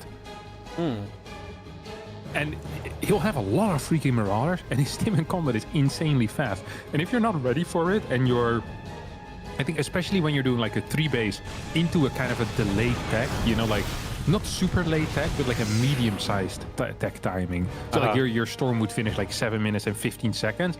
Like you die. Like it's freaking over. And also like, even these two medevacs, like they're almost going to escape without being spotted. Yeah, but I guess soon. Yeah. Nice scout. Really good scout, in fact. That is very bad news for Nikoract. Yeah. And the Stalkers and the Medevac's about to run out of boost, and we lose one kind of half Medevac. We can blink away. We can just fight this and start taking trades. We have to blink away. We don't get everything, so we kind of recover better than expected. I thought both going down kind of completely for free, but we recover that pretty decently. Yeah, ooh, that's an interesting blink forward. It's going to get a single Medevac, loses 3, 4 Stalkers, perhaps even a 5th one. We have a blink. Oh, blinks forward again. Dude, Hero has some wild plays every now and again, and this definitely was one of them. He loses 2 more Stalkers, and Nikoract is still chasing. Don't forget, Nico actually is going to get concussive shell soon, and has +1 against 0-0 upgrade. So if Nikoract just goes home, I think his position isn't even that bad. Yeah, if he just backs off and just waits a little bit for the fight. Instead he's fighting right now, especially with these immortals showing up. I feel as though there's so much difficulty to get through that. I mean, he cleans out a bunch of Stalkers, but at a pretty heavy cost, no? Like, you lose a lot of your units, and now army supplies are still even, but it feels like you lose a bit of the momentum you maybe had in terms of just having a massive bio, which, as you were explaining, is kind of the advantage of kind of giving up on those tanks early. One really cool thing for Nikoract, though, is that there is no upgrades, there's no tech behind this, so Hero's actually all in. Like, if Nikoract doesn't die in the next, let's just call it a minute or so, or take like a severe amount of damage, he could be in a pretty decent and winnable spot. I think the problem is that Hero just has a massive army, and Nikoract wasn't burrowed with the Widow Mines, is not pulling the SCVs, and I think as a result, oh, that was a crazy good pickup. As a result, I think Nikoract might just end up dying here. Yeah, I just feel as though this is going to be pretty ugly for him in the end, because, yeah, he lost a lot, and those immortals are just not being met by anything. And he skips over defensive units, so Hero swoops through and speeds up our day a little bit, perhaps, with a fast game 1. We'll see if Nikoract can respond in game 2. I mean, kind of expect this to be a fast series, right? Because you got Nikoract. He's kind of an aggressive Terran at the best of times anyway. Hero, who's a pretty aggressive Protoss. It's it's all lined up for aggression and nothing else. Yeah. I mean, this was genuinely a bad start for Hero as well, right? Like, except until I wasn't waiting. I need to pick up a call. What the hell is this? Need what? I never get called. I wonder who it is. Go out. Alright. Harstem's getting called. Finally, I rang my friend and was like, yo, can you call Harstem and get him off my case for a bit? I didn't want to cast with him. Took like an hour and a half. Finally, they get my message. Unbelievable. Anyway, some peace and quiet as we get to go into game 2 of this best of 3 between Hero and Nikoract. Kick off into Winter Madness in the next couple of moments and get this ready to rumble. So, let's see what Winter Madness looks like in the next couple moments. And let's see if Nikoract can find the upset. Obviously, semi-final's not bad from Nikoract. Gets himself guaranteed prize money today as well. I love it when the underdogs come through and deliver a little bit, and that's definitely what's been happening here thus far with Nikoract finding a little bit of success.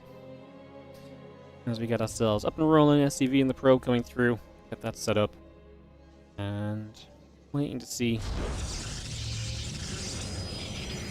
what the next couple moments of this is going to look like. Just going to be having ourselves a couple of seconds of getting up and running. Obviously, probe is going across the map though, and that's not just one probe, it's 2. So Hero, double probe across the map. He's going to show one as an early scout. The second, I can only imagine we're building something, but I mean, he's running right into the natural. Is he just gonna double probe harass the barracks? Hero, buddy, what are we... In what world Are we playing double probe harass on a... he... okay, I mean, this was not worth it. A couple SCVs pull off the line, but believe it or not, these 2 SCVs can get back to mining so much sooner than the probes can, because the probes came from all the way across the other side of the map. I mean, these probes are going to stick around and force SCVs to still be here, but... yeah, I mean... yeah, man, Hero doesn't realize he's not playing against me. If this was me, I would have GG'd out from pure tilt at the fact I'd have to deal with 2 probes instead of 1. Nikoract has a bit better of a mental state than I do, so... and Micros as well, to be honest. Ooh, he wants that probe, he risks it, he doesn't get it. Doesn't lose the SCV either, though, to be fair. What the hell was this? It's crazy. What a weird... This was actually crazy. What the hell was it? Yeah? I have no idea. Do you think he just accidentally rallied the second probe? He's like, okay, screw it. He used to do this in the past a lot. Come on, though. That's so silly. I don't think it's good, but... yeah, no, I just don't think it's good, actually. Yeah, it's just, of course it's not good. The most obvious part of this.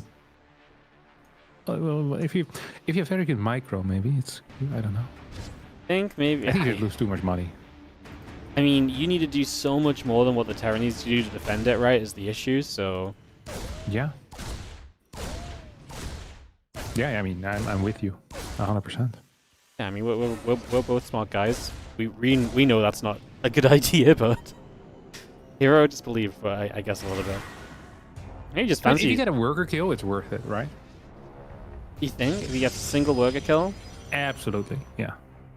How... A single worker kill would be single very worker kill, you think it's worth it? Yeah, I think so. So you're really just saying I can out micro... I don't even know if it's out micro versus I can just make him believe he should be able to deal with the 2 probes and he accidentally overcommits with 1 SCV and that's all you need for this to be good? Yeah. Well, good to be like somewhat even. Sure. Ooh. Oh! It died! The Adept? I wasn't watching it, sorry. Maybe it's not Hellion gonna kill? They just run into everything? I think so. There's 2 Adepts at home. There's a sentry on the way. There's no battery yet on the low ground. There's no battery in the main either. Like, these batteries are a little bit too late. So if Nikoract moves really quickly, he can actually do a lot. But it's gonna be tight here. Adepts do cancel in time. Yeah. Battery now finishes up. We're gonna get a 3 Reaper jump into the main where the battery is also finished up. I think Nico is just like 5-6 seconds too slow. Yeah. He's going to catch this sentry though, which is nice. Hits himself in the face with a grenade. I was gonna say, almost made it difficult to get the sentry because he very nearly stopped himself from reaching it with that grenade, but Hellion being a little bit annoying, gonna take an extra shot or 2. Nice attempt on the Stalker block, not quite enough.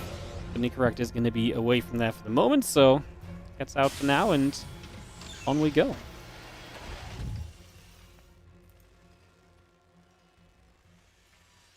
Viking tank, couple Marines coming through, the orbital command coming up, Robo Facility and probes on the way in. Blink is really not far from finishing, so get that completed shortly. The couple of Adepts gather around, Cyclone locks on, and this Adept will be, well, both of these Adepts will be taking some pretty serious damage and being forced away. Killed a Hellion. Did you see that snipe on the Hellion? Yeah! Man, this is crazy. What's going on? It's a wild series. Yeah, I don't think Nikoract is here to play a long macro game, by the way. No, absolutely not. This? How did he read this? Hero. Like, he knows. Okay, now he knows, but he already was building an Immortal before this.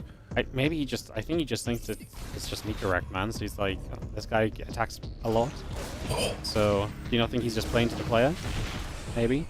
Maybe a little bit. I mean, it is... getting an Immortal is very, very pricey. It makes it difficult to do things.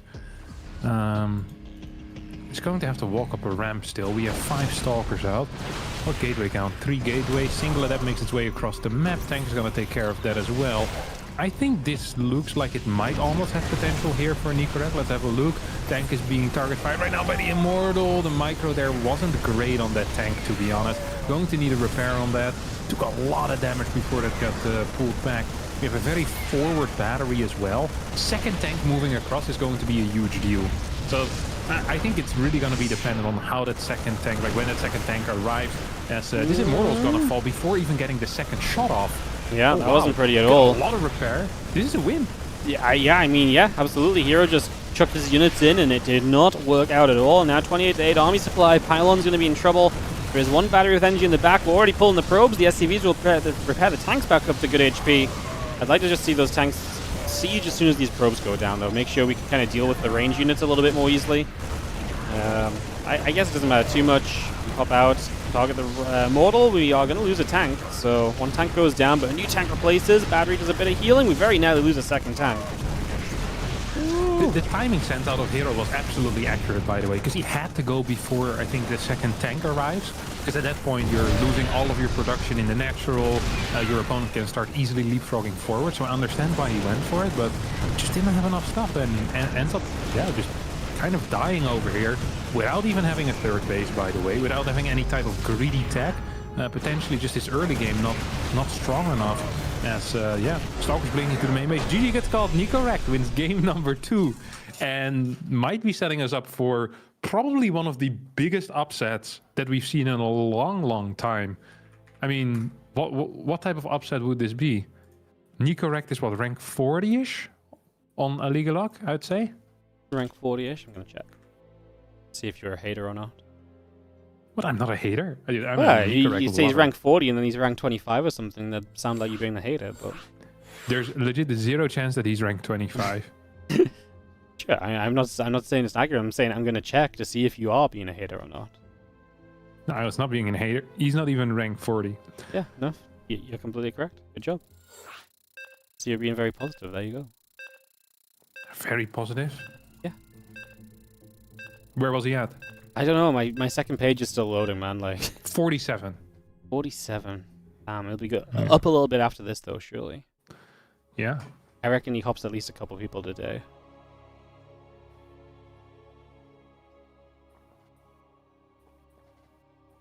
It would actually be crazy, though. You take down Reynor, then Hero. It's one of the tougher routes in finals. Yeah. I mean, that's a very tough setup. I really wonder what happened in that Nikoract. Oh, he's gonna go again. Look at this. The probe. Maybe it's a proxy, though, this time. Maybe just one probe harasses this time, though, as well. It's like a mind game. The mind game? It's like a really weird mind game. Expect you the just see that second. there's no second probe. Yeah. He's like, oh, I pulled 3 SCVs expecting probe 2 already. Epic mind games. Oh, you know what's really sick, by the way? So, you know Zaun, right? The Protoss? I do know Zaun, yeah. Yeah, so he was in Ottawa for the StarCraft, right? Yeah, and he was playing against Clem. Actually, every single series he plays, he has like a notebook in which he writes his game plans. It's like, you know how most people, they write like a couple of sentences? Like, this guy was writing like novels, like per freaking game. He also, there were some tables on there. Do you call it like tables? Like, that's what you call it, no? Yeah, a table. Yeah, like like as in like a block of data. Like put in a table. Yeah. Sure. It's like it felt like he was about to like draw some technical drawings as well. He just like starts sketching out a marine. Yeah, it's like weakness above the shields. Like, what the hell is he doing? Like, the lore doesn't matter. But he had so much stuff on there. Like, I think he wrote more that day than I have written in like the past 5 years in my life. He was like writing it out as he goes. Like, he didn't just have this pre-written. No, before. Well, the series? Like neatly organized, like little tables. I'm not sure if there were percentages next to it, but just like freaking gameplay. It was all in Korean. I can't read it, mate. But it's also possible he was just like doing his accounting on a scrap of paper before the games because it relaxes his mind. You know, lower the heart rate, a little bit of accounting. But it's freaking wild to watch. Because I've seen a lot of people, you know, have like little notes or do little things, but this I've never seen before. Yeah, no, that's like dedication, yeah. Like, you know what I used to do? What? I used to have like a stack of cards, like little, like flash cards, pretty much, with like the most basic build order, like the primitive write out of the build order, like 2-3 sentences or so. Primitive, yeah, sure. Yeah, and then what I would do is, in order to stay unpredictable, I would pretty much just play flashcard roulette. So I would like shake him and I'd take the top one, and whatever it would say on that flashcard, I would play.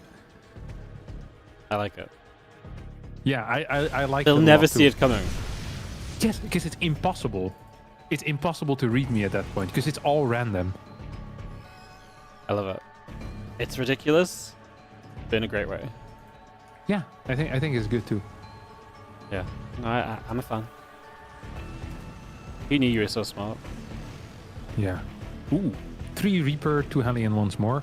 No high ground wall. We are getting a battery in the main base. Nothing in the natural yet. Oh, he's playing 4 Stalker into charge. This is a hero favorite. I don't know why he likes this build so much, but he likes it. Is there a hole above that gateway or no? Doesn't matter. Doesn't matter. Not wall again. I actually think Nikoract against 3 Stalker, no battery. If you run in, you probably get 4 or 5 worker kills. Enough to justify it. Yeah. The thing with these... Oh my god, he's just gonna go for it. Well, the thing with these Reaper builds is that it falls off so hard, you know? It's like, do you really want to go in at 4 minutes and 25 seconds? It's like the best time to deal damage is now. And there's no second best time. You know what I mean? I know, I get you, yeah. It's now or never. I guess maybe when the mine goes in and you run into the natural, there's still no battery in the net. So you get like a mine drop in the main base. Maybe put like 2 Hellions in there as well. Something you can try. Still poking around with those units as the medevac boosts down the bottom. Looking for the chance to get into that main base next few moments. Barracks coming up back at home, so adds 1 Rax. Raven on the way as well to get us settled on some tech units. Siege tanks in production too, and oftentimes that comes with a few SCVs pushing across the map from Nikoract, so we'll see if that's what he wants to try and live and die by here in this game 3. Yeah, I think Nikoract actually has some major tells usually. You know, it's like if he's building tanks, he's probably not going to wait for Stim to do something because he doesn't like something. 6 kills, by the way, and both mines stay alive. Yeah, that's amazing, especially with the mine staying alive. He got 6 kills in that earlier game, right? And then we're like, well, yeah, but he lost everything. Now he gets everything alive. So, best case scenario for Nikoract early. Oh, Nico also has 2 Reapers and a Hellion still on the map that can go into the natural. There is a major attack here coming out of Hero. Like, if Nikoract doesn't take a lot of damage against this, he could be in a good spot. The problem is this charge attack actually seems relatively scary. You get a not fast enough pool with the SCVs, a couple of Marines still in the bunker though. New tank is going to show up. This is fine. Yeah. Oh, good split at the very last second there as the probes got caught on the battery. That's the problem with the battery in the mineral line. Causes issues. The Reapers are going to get Stalkers in the middle of the map. 2 of the Stalkers go down for that Reaper Hellion. And so Nikoract gets a little bit more value just toward the end here. Oh, how exciting. Dude, Nikoract's position is legit right now. Yeah, I like it. Very fun. Simulator Probe, like Storm coming up. I love it, dude. It's going to be 2-base Storm against 2-base Terran. And I know that 2-base Storm is pretty good, but I think 2-base Terran also not bad, you know? Gonna get a double Zealot, double Stalker into the main. I try to go for a tank kill here. Not sure how successful that's gonna be. The tank on the low ground's the reason it dies. Oh. Yeah, the friendly fire was the actual big reason it took a chunk of damage there. I think without that, it would have been okay. Yeah. Yeah, but it was there, so it's a weird hypothetical. Yeah, but I mean, he could have unsieged after the fish. Well, yeah, I guess. I guess he just didn't see it coming. Sure. Yeah. I mean, you can still hypothetically have unsieged the tank before it friendly fires. Or you can start attacking the unbuildable rocks. Sure, yeah, that works. That's actually very smart. Or a depot. Or your own SCVs, but I think would be the worst out of the options you have. I think those buildable rocks, you really peaked with that first idea, and sometimes it's just good just to stop talking. Or listen to this. Instead of shooting the Zealot and then splashing on the tank, you just shoot the tank and splash on the Zealot. He gets the job done as well, mate. So silly. So, we settle down. We take a couple moments. We have ourselves the combat shield coming up. That +1 attack upgrade coming through. Concussive shells are part of this as well. Couple high Templars still morphing in. Oh, the storms of the SCVs gets 5 of them on the storm drop. Nikoract turns around upon seeing the Prism back at home. I mean, Nikoract is building into that third command center, but the longer this game goes, the less you love Nikoract, because to me, he's the early game Terran, and so the longer it goes, the more Hero should be more experienced and should be able to pull ahead and put himself into a better and better spot. Comes back in as well for more attempts with the Archon now. He's actually going to get after the SCVs. No, SCVs, don't do it. 9 workers, and of course the Archon never dies because Prism might grow. I mean, at this point, Nikoract maybe just sends it on the other side, but let's see if Hero has enough defensively. He does have the High Templar. Kind of misses the Storm, though, forced to Storm as quickly as possible because of Nikoract stimming through. Tanks need a siege up. Good Storm right on top of a lot of the bio. Anti-arm missile is decent. Can we fight into that army anti-arm missile? He's got a +1 attack upgrade lead as well, so he's going to give it a shot, man. The Storms have been good, though. Yeah. Yeah, generally Terrans don't want to stand in Storms, and Nico has been standing a lot in Storms. He does have a decent medevac count, though. So now an Archon is going to come in. No, sorry, it's an Immortal. Immortal gets the snipe and gets the lift up. This has been phenomenally microed out of Hero. This game was legit looking very, very rough after the initial mine drop, but the Hero is making magic happen over here. As he's just gonna move into this bad boy. Final tank is gonna go down. We have a couple of Templars still on the Prism. Can we get a Storm? Yes, right on top of the Zealots. That's neat for Nico. But I mean, I guess Nico has a third base, but even as a Ghost Academy, 1-1 upgrades. You get a couple of Ghosts. You kill all the Templar. Do I smell a future? Surely no. His economy is kind of in the bin. He does have triple command center, so he's going to rebuild a little bit of it, but I think in general we're a little bit too in the bin with the economy right now. Yeah, massively. I hate being in the bin. He should repair his medevacs. That would be neat. Okay, listen to this. Nico gets 6 mines, 1-1 upgrades, 5 ghosts, runs across the map. Hero accidentally out of position, cannot go into the mine spot. And then Nico wins. I think this is our most likely scenario to a victory. I could. That's the worst scan as well in the world. Like pretty unlucky. Yeah, not ideal. I mean, there's a way. It's just a very unlikely way, I think, unfortunately, especially when Nikoract's kind of the underdog to begin with. And I mean, the upgrades are nice for him, but army supply is going to mean that the upgrades probably don't get much of a chance to shine. And it's not like Hero's a mile away from his own +1, and Nikoract is a mile away from his armory, which means 2-2 is very delayed from what it could have been, perhaps.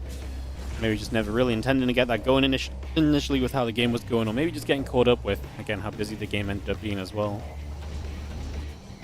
Yeah, and now we have like a Robo-Bay coming up, Blink, +1 attack. Like, Hero is transitioning into a very stable mid-game.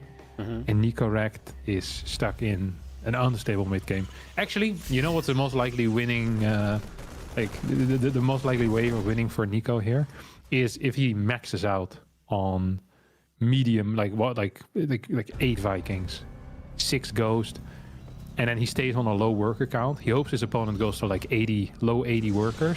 Make sure there's no run by potential, and then you win 1 fight. Like, that might be possible. He also could have 2-2, by the way, with that, because his supply is so freaking weak, is that his max out is probably going to be, like, when 2-2 is going to be, like, 65% done, and might as well wait for 2-2. Might even have an upgrade lead still, at least by 1, and then get a good army. You see he's hardly building any Marines. He's just creating a very classy army, you know, a sophisticated army. Sophisticated, I like that. Yeah, no, he's trying to just build up and just have, like you say, that 1 fight potential, which exists in this matchup. It's just, again, you're Nikoract versus Hero. You got to keep the underdog factor in mind there, and that's still going to be the challenge overall, I'd imagine.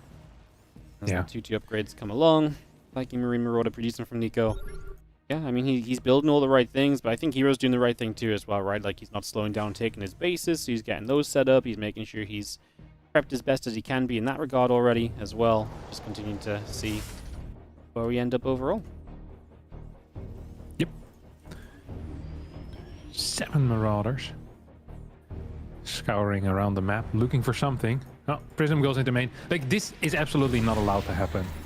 And it is happening. The Prism in the main base. We have a quick split off here. Nikoract does realize that something is going to happen at the same time. And this honestly was less chaos than I thought it would be. At the same time, we have an attack over here on the third base as well. That's not a very serious force either. Honestly, Nico's been doing a good job at not dying. He kept Would himself love to in the see right some place. more turrets though. Sorry? He kept himself in the right place. Like, he didn't overreact and pull too far in one direction or anything like that. So, kept himself in a very comfortable position there. As the 2-2 upgrades will finish soon, and maybe this is his chance to fight him. He's going to have a fourth base, so he doesn't have to, like, end the game. Again, just... It doesn't feel like Nico likes playing the longer games. I keep saying it, but I think it is worth reminding ourselves of. Again, like, Nikoract is the guy that pulls the SCVs and tries to end these games. This fight breaks out. The MP does come down. There is still a Storm available. Need to start stepping out of that. We Storm where we're stepping into. That first portion of the fight was not pretty at all for Nikoract, unfortunately, and ends up losing a fair bit there to start us off. And then kind of recovers and slows it down a little. We'll see if that's maybe enough to calm us down. We see a little bit of Bio still pushing through. The Vikings getting in after the Colossus. The Immortals taking damage. Just not enough from Nikoract in the end. Hero has a good enough fight. There's a very tanky army. Like, he kills off most of the splash damage, but the Immortals go relatively untouched. And with those Immortals being so strong and sturdy, it's just tough to get through them with, low counts of Bio units. Yeah, I mean, this was the worst timing for a fight for Nikoract. It was 10 seconds before 2-2 was finished, and about 35 supply was on the far right side.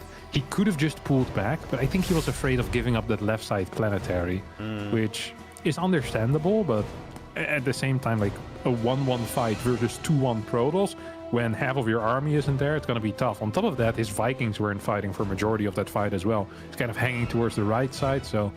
Yeah, Hero just in a massive lead right now as a result of that. And Nikoract getting outclassed here by the Korean Protoss. Outclassed. Bio going to push up. A couple Zealots will begin to go down. Disruptor moving over to the side. Just going to be seeing a couple SCVs going to get jumped on. We're going to get rid of that Disruptor already. The Bio is still chasing after the Immortals. There goes the Planetary Fortress dropping already right there. I'm just going to have ourselves... I mean, yeah, we kill off some of the tech units here, but you lost a base, and that feels like... long term, it's not going to be great for you because realistically, Hero is going to get the rebuild going. Just snipe down a High Templar. I mean, Nikoract's given himself a chance, but I think a rebuild from Hero is going to be way too much for Nico to deal with. Yeah, I'm not really seeing it here, to be honest. Like, I really am not seeing it. Both of these Colossi are going to fall, but there's 12 gateways, there's 2 robos. What are we at? 5 base versus 3. GG gets called. Hero is going to move on to the finals as our first finalist here today in the WardiTV Monday Cup. Now, Wardy, there's been a lot of talk lately of people coming into large sums of money. Just the other day, I got a couple of emails of some wealthy individuals that had a lot of money laying around, wanting to invest it. I first have to send them like a small transaction first, but it seems like StarCraft 2 is hot at the moment. Would you agree with me? StarCraft is hot? Yes, Yeah, and people have a lot of money laying around. Yeah, I agree with the first part. I don't know if people have a lot of money run around. Now, if people had money and they're like, you know what my favorite tournament in the world is? Not GSL, EWC can blow me, ESL, what even is that? I like WardiTV Monday. Is there any way for people to have that infinite supply of money that they have sitting on their bank, or perhaps in useless AI stocks? What can they do with that? You can give me money and I'll put on more StarCraft. How? Do you see how? Oh, right. patreon.com/WardiTV. Patreon.com/WardiTV. Is this the most efficient way to spend money for StarCraft 2? But if you want to support players and tournaments, yes. 100% goes into prize pools.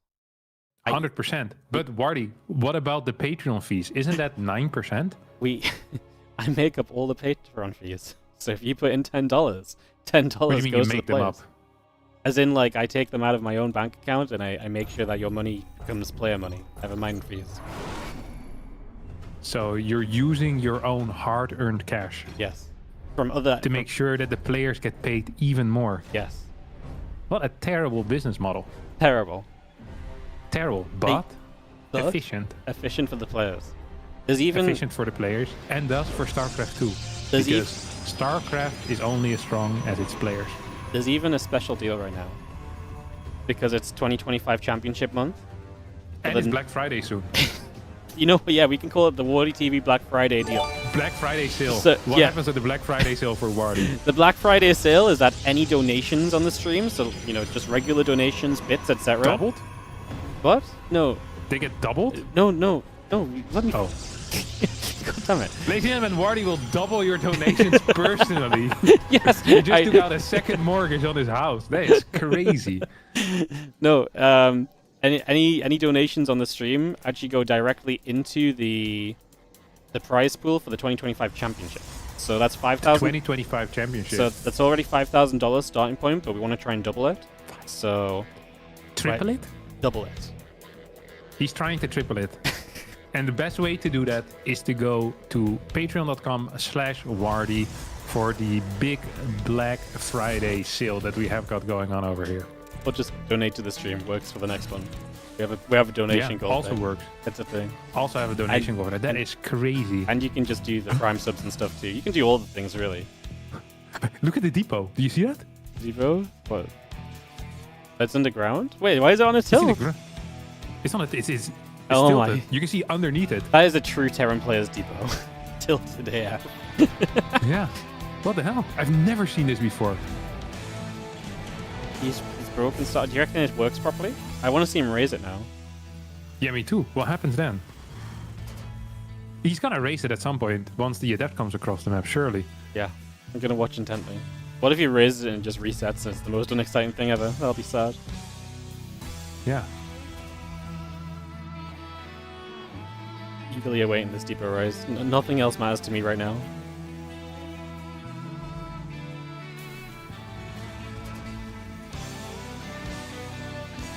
It's really not happening yet, but surely soon. The adept's coming. Yeah. You're also just zoomed in on this depot, right? Anything else? Okay, cool. As long as we're both zoomed in on this depot. Reactor. Yeah. The wall's available.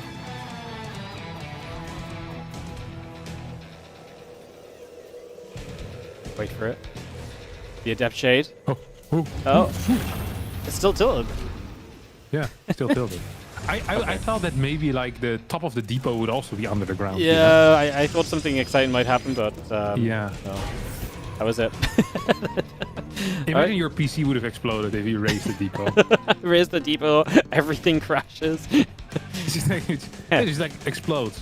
Like you having to explain that to the guy that's doing your warranty for your computer parts would be tough. My accountant's like, why do you keep buying new computers? I'm like, look. They just keep freaking raising Old the Republic, man. He's like, this is not sustainable. Why don't you just take the map out of the map pool? I'm like, I can't do that. This is where the accountant draws the line, not for making up the Patreon fees or doubling every donation. But this is blowing up your computer on a weekly basis. That's unfeasible. Too much. Yeah. Yeah. Surreal stuff. I mean, this is honestly very anticlimactic. I thought something good was gonna happen. There's also a shadow on top of it. Like you can see like how you can see like the shadow of a shark underwater, you know? No, I really thought something was gonna happen. There. Yeah. You see? It's yeah, like it's the shadow its own is shadow. represented. Yeah. Its shadow is there, but it is not. Yeah, which doesn't make any sense. How can you even cast a shadow? They really messed up when they were building StarCraft, didn't they? Idiots. Did they not account for bugged tilted depots? Yeah. That's why this game is unplayable in 2025. Yeah. I bet the guys that made StarCraft 2 right now are in shambles, embarrassed. Send them the clip. Send them the clip, yeah. Poor guys. Okay, we have 3 oh my god, I love this build. This is 3 racks, factory. Did MaxPax get a... Oh wait, there's a CC. I didn't realize it was a triple CC. I thought it was gonna be like a nice all-in, but freaking triple CC. Dude, Cure is cooking right now. You know that Terran is in a good spot once they start opening triple CC builds again. Like this is there's a couple of telltale signs that TVP is fine for Terran. Is like when they stop playing 2 gas every single game. Vector's actually gonna be blinking and forward, snipes the first bunker. Second bunker is not quite done yet. As a tank moves downstairs, Marines enter the bunker. Do we have a tank on the high ground still? No, we don't. But one is coming out pretty soon. I wonder how Cure wants to do this setup. Not sure. I'm sure we're about to find out. Ooh. I like the Cyclones, dealing quite some damage. Stalkers just slip away, so it's going to get away from there without any issues. As the charge comes up, the Stimpak and the +1 still building about. Marines and tank on the way, Refinery coming through, and Devo and the SUV still building as well. The Forge is coming up, the Gateway is producing, and the charge going about also. Oh yeah. 3 more gates coming in. Forge. You know, it's one of these things where oh, he has a lot of stalkers, by the way. He actually has a lot of stalkers. Where we see this type of play quite a lot out of MaxPax, where he'll go like the +1, the charge, the stalker, and then a kind of a delayed tech structure. It always feels to me like that should potentially be weak against SCV pools, because you don't have a first Colossus out for that. You don't have your Storm out for an SCV pool either, yet you're still investing into it pretty big time. I think MaxPax realizes though how far ahead he is. Like, he saw that 3rd CC as well. He's comfortable enough right now to build a 4th Nexus. Yeah, no, he's feeling good, just throwing that 4th down, knows where he's at, knows he can play into the longer game for the moment, is in not too much of a rush.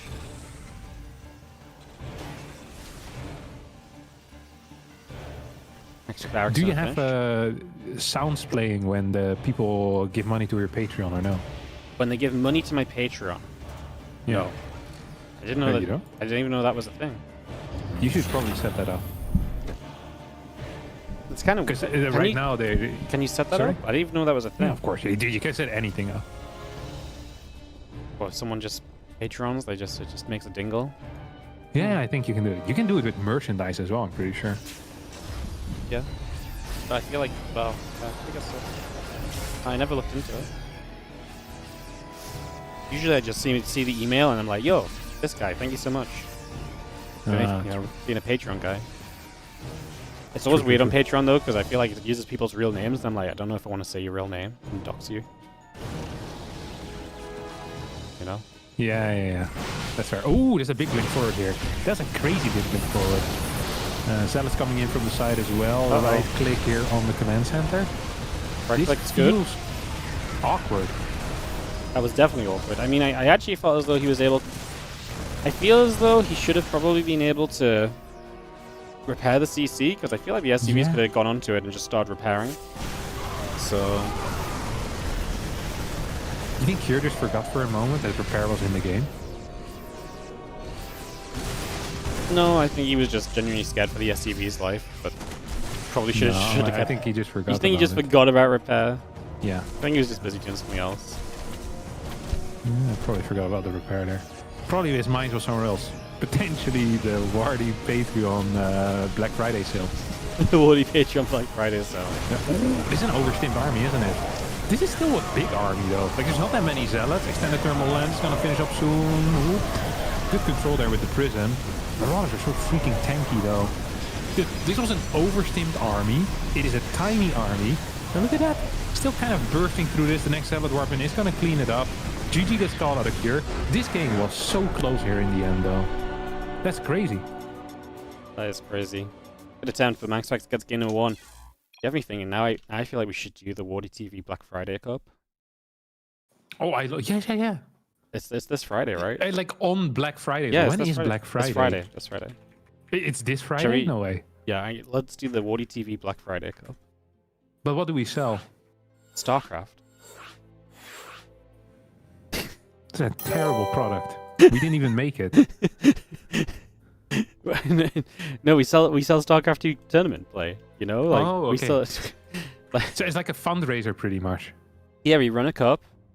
And should we wear tuxedos? That's what you do during fundraisers. I've never been to one, but I read about them. You read about them? Yeah, charity fundraisers. People will usually come in tuxedos, I think. I mean, I don't... Or like at least fancy clothes. Yeah, I don't really disagree, but like this is more of a sale. Do we not have like a sales outfit? I don't know if tuxedo... I mean, yeah, I guess in a high establishment... No, it's a fundraiser. It's a fundraiser? It's a charity fundraiser, and the charity is StarCraft tournament. It's a Black Friday sale. So... yeah, we can make it both. So well, no, but we need to figure out what the sale part is, right? Because like, why? So the sale part is you get the cup on Black Friday, but you also support future StarCraft. I don't know how this works. Future? Okay, because to make it a sale, it has to be a benefit to doing it on that day, right? Yeah. So something. Pair of socks. I feel like I'm onto something great, and I feel like you're the worst person to discuss it with. Well, okay, what is the benefit then here today? Well, the benefit is that you get the StarCraft on the Black Friday, right? But it's all about supporting more StarCraft for the rest of the month. That's what I'm saying. Like you can't just say it's a benefit of buying it on day. Okay, so the reason why Black Friday sales work is because people feel like there's some time pressure, you know? Yeah. Like why today rather than tomorrow? There is no because why today here. Because there's a cup on the day. So if you don't support it, the players don't get paid. There's going to be a cup on Monday again. People understand how you operate. Yeah, but there won't be a cup on the Friday. I haven't done a Friday Monday cup already in there even without them spending any money. Is it tedious? Okay. I'm not surprised we should, that the guy that... We should stop trying to make it make sense. That pays the Patreon commissions can't come up with a good no. marketing plan. Okay, no, we should stop trying to make it make sense, and we just yell Black Friday sale, because everyone's been doing that in my emails for the last 3 weeks anyway. So we just yell Black Friday. Yeah, free pair of socks. Where from? Where are the socks coming from? You got some spare? You can just get those. The socks are not so hard to get. But then we have to post socks to everyone. Oh, but you can do that later. Okay, the black... Okay, I've got... Once we have the money already. Okay, no. The Black Friday sale. All support goes to StarCraft 2 tournaments instead of us pocketing. Bam. Yeah, but we're not pocketing, but we have to pay for the socks somehow, no? No, but we don't sell socks. God. I'm down 5k in the hole right now for these socks, Wardy. What do you want me to do with all these socks? I didn't say buy the socks. You just decided to buy them. Jesus. Yeah, now my account won't be happy. I think we just do the Black Friday Cup and we just pretend it's a thing, and then it's actually a scam, you know? Like, because realistically, these deals are available all the time. All the money that we earn goes into StarCraft tournaments, which I never win. No, this is the worst scam. But but that's not just Black Friday. Anyone's like, hey, come get a deal. But the deal is there all the time anyway, basically, on most of the things. No, it's not. That is the point of Black Friday, is that they can't do that. They get fined if they fake those deals. Yeah, but like, well, who's going to fine us if we just say it's a Black Friday sale and we just give them StarCraft? You're not selling okay, well, you know what? We'll shave the details a little bit. You know, we'll work on that. We keep making sure that but for now, let's see what's happening in this game. Secure opening up with 2 barracks after factory. This second barracks is insanely fast. Twitch chat's figured it out. Black Friday sale, the players get 60% of the prize pool. And the rest goes to the socks, or what? No, the rest goes to us. It's great. But it's a sale, like, 60% off, prize pool included. We should do it, actually. This is a good plan. I do like it. And we'll throw in a pair of free socks for everyone. I mean, have them laying around anyway. Gotta get rid of him somehow. What the hell is this build order, Wardy? He went like, what is this? Barracks, factory? This was single gas as well. Barracks, factory, barracks, starport. And then double tech lab. So it's going to be quick stim. This feels like one of these Beyond builds, where he then moves across the map with stim and 2 tanks. Maybe throw in a liberator for good measure. Oh! Is he gonna drop behind? This doesn't work. This never works. Mine drops too slowly. Or it doesn't drop too slowly, but borrows too slowly. Yeah.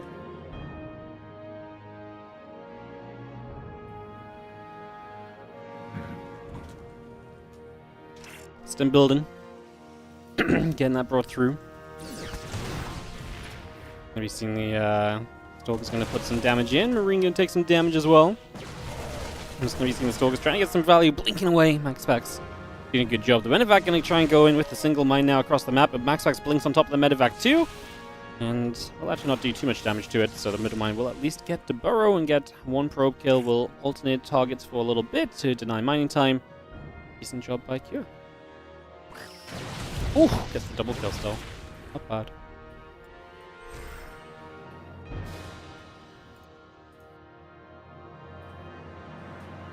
Who's getting a Fort Barracks?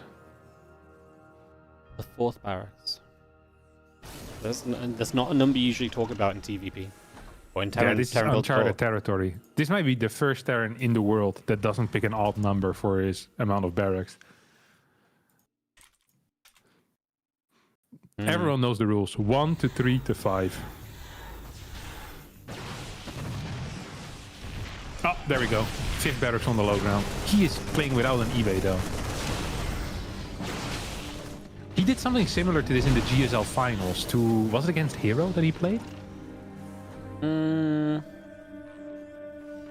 GSL finals? I think it was Hero. That was a long time ago though. Jeez. It's like a year maybe, not even. No, it's Did a we few have months. GSL this year as It well? was May, yeah, but we had it because we had back-to-back seasons, like within like 2 seasons in a month. Yeah. There's the least GSL feel in GSL of all time. Yeah, that's true. And this build is also feeling extraordinarily weird, I have to admit. Oh, here comes a big stim push. I don't know what the hell this is. Yes, 3 tanks, a crap ton of Marines. We're also going with an 8 Marine drop across the map. So this will force the recall, right? That's the plan. Force the recall, kill 6 workers, then run across the map with the rest of your units and pull 25 SCVs. This is exactly what I thought would kill something that MaxPax is doing. Like MaxPax with his like semi-fancy freaking robo-way timings, as he's gonna lose a lot of workers here. At least 4. No, he lifts into the main. I think he should have just gone after the probes, no? Yeah, or just pissed off into a dead space. 3. Oh, this really felt like... Okay, he still gets 4, but I feel like he lost a lot more Marines. I don't love like 2 Marines stat in this medevac. That's low HP. I don't feel like that's going to do anything for you, so... Yeah. Yeah, I should have just taken him out. Yeah. Well, here are the SCVs. The attack is coming. You're right, he did play against here, because I remember now he SCV pulled like every game in that best of 7. Yeah, but he played like 7 barracks factory or something. Yeah, he was just being like, medevacs. yeah, he was just going like all kinds of like, how can I try and kill you in different ways before the 7-minute mark? Yeah. Yeah, and it worked relatively well. Oop, here we go. He has enough medevacs, by the way, to stim twice, I think. His Marine count is crazy too, by the way. Yeah. 45 Marines with this. 5 tanks. There is no anti-Marine stuff. There's no splash here whatsoever. Yeah, one And so Colossus the on the way, Centaur is but... killing a lot of stuff on the other side, but I think you just run in here and win the game. Yeah, no? I think Hugh just keeps running forward. The Colossus is on the way through, but we can get far enough forward. Maybe it doesn't matter. We kill enough stuff already. There's the Colossus. Tank sieging. Now the Colossus would have to walk into tanks to hit the Marines, and that obviously ain't going to be pretty, so we keep ourselves clear from that. And that will be a major positive, as well as these tanks will be there to deny the Robo, so no additional Colossus going to be coming out at this stage. And that's going to be one of the main talking points for now.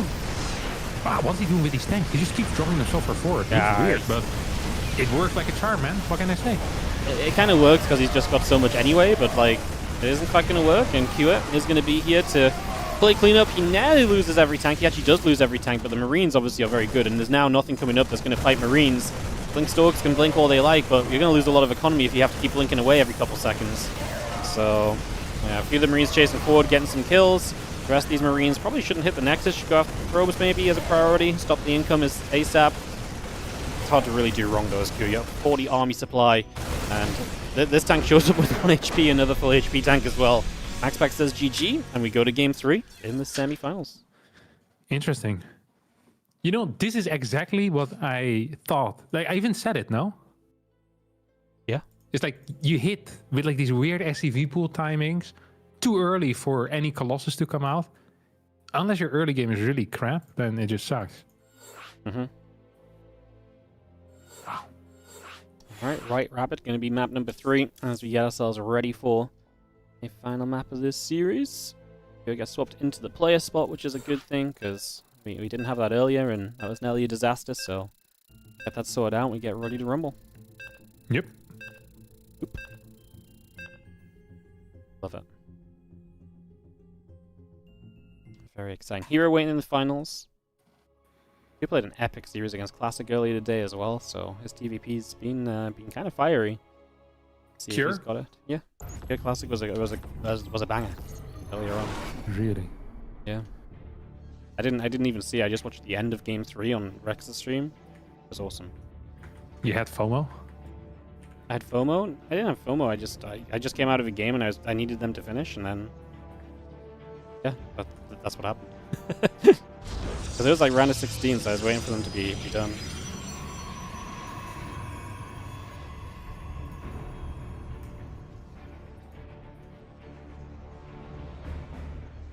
Final coming down, Pro coming up, STV and the Depot coming about. White Rabbit 4-hour map. Deciding game right here. Exciting. Winner plays hero in the final.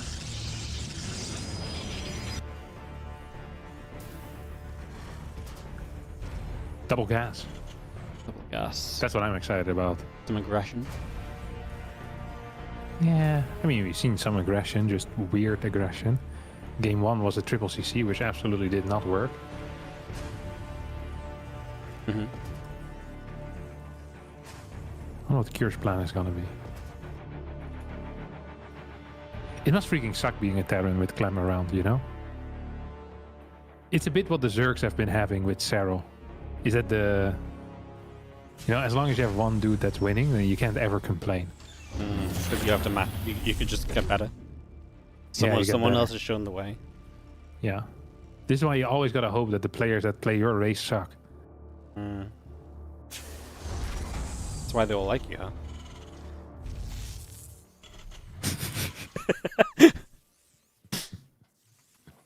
Alright, what can I say? I see you talking to the pros guys all the time. You're clearly not their enemy. I'm not their enemy.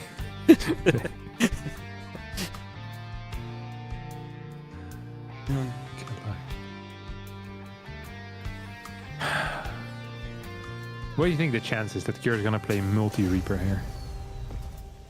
I feel like MaxPax is one of the players that actually plays pretty risky against multi-Reaper, multi-Hellion things. He doesn't always double battery, sometimes he just does single battery, and he gambles pretty hard like in one direction.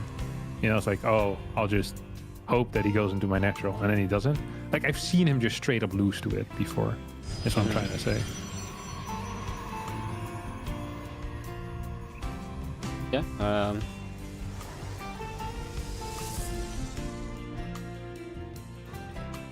not sure, to be honest. It is going to be multi-Reaper. It's going to be 3 Reaper, 2 Hellion. I really like this. So the key here is to attack the Hellion. That way the Hellion needs to be repaired. Bad stutter stepping out of Cure there.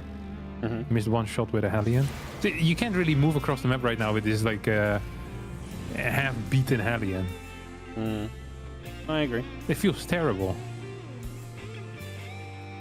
I mean, you have to, but you don't want to, you know? Here, look at this. This is freaking crazy.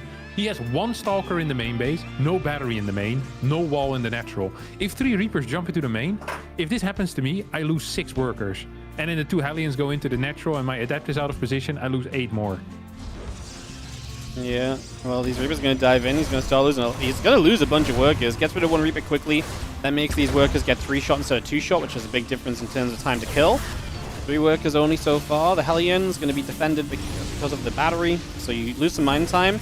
Maybe not great if you stack them back up, and now we get a few more kills. The shots are good in the end as the battery ran out of energy, so we actually have to energy recharge in that position as well, which is also less than ideal. Dude, this really sucks. This is exactly how these games go for me when I don't double battery or don't have a wall. It's lovely to see that other people struggle just as much. Yeah. Lovely to see. As Blink will continue through the gateway coming about. A couple probes coming online. That Blink still coming by. The prison coming up. We just have ourselves the bunker and the SEVs continuing through. Tank and Marines in production. Stim pack on the way. But yeah, MaxPax takes some damage early. And Cure gets off to a great start in this game 3. We'll see what his follow-up looks like. He starts up Stim though, so for the very least probably not too much happening until that Stim completes. Yeah, here comes the double mine drop. Blink not done for another 10 seconds. As, I think that 1 mine in the back is too far in the back. Oh. Hit nothing with those mine shots. And I think this medevac... Oh my god. That is... How the hell is that out of range, Wardy? Terran. What? Yeah, I don't know. That's it's yeah, optical illusion. I was literally thinking, yeah, like optical illusion. That's what I was gonna say. It's like when you have like the gray line in between like a white square and inside of a black square, and then they go do you think that the gray, looks different? Or is the gray different? You already know that the answer is that it's the same gray. Because otherwise, why would they show this? It would be really weird to do.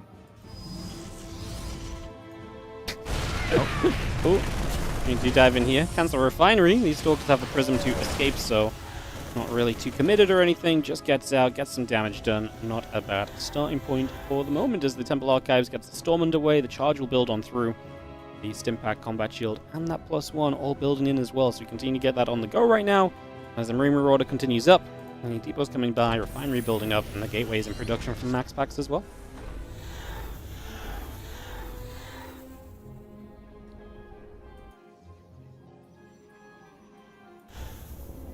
This is a good defensive setup for Cure. MaxPax is in a really bad spot. He's gonna go for, I guess, two base-ish storm. He's following it up with a very high gateway count, so he's gonna be down in workers. So against this type of play, there's a couple of things you can do as Cure. You can sit back, relax, do nothing, and probably just be way ahead in eco.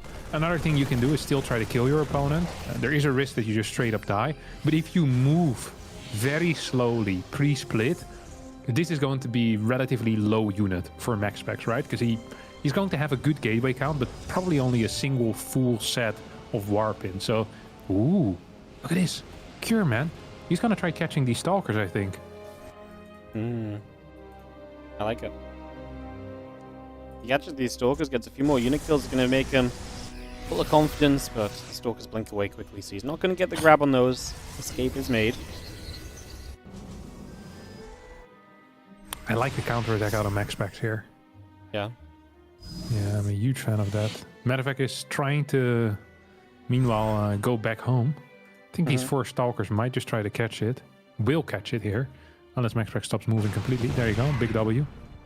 Big W gets the KO on that one. The Bio going to gather up. The +1 attack upgrade still coming through. A couple Zealots want to get in after that Marauder, and that will die. So a little bit of counter harassment. MaxPax trying to bring himself back in this game a little. And he's getting a lot of SCVs, man. 7-8 workers. The 1 Zealot in the main base putting in work as well.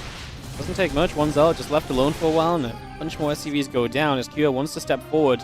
It's that storm he has to be careful of. Like you say, slow and steady, and it feels like you can kind of get away with most things here. But yeah, he's actually going to do it like this. He's going to drop into the main base and threaten there. The Marauder going to get the high energy Templar, but the storm comes down as it was saved by the battery at first. And I still like this position, though, because it's going to be difficult to kind of move in position there as you need to. Just stand in the storm for a second, though. He's going to not lose the medevac. Oh, my God, that was a very difficult play. Both players kind of being a little bit messy. Do we really like this position?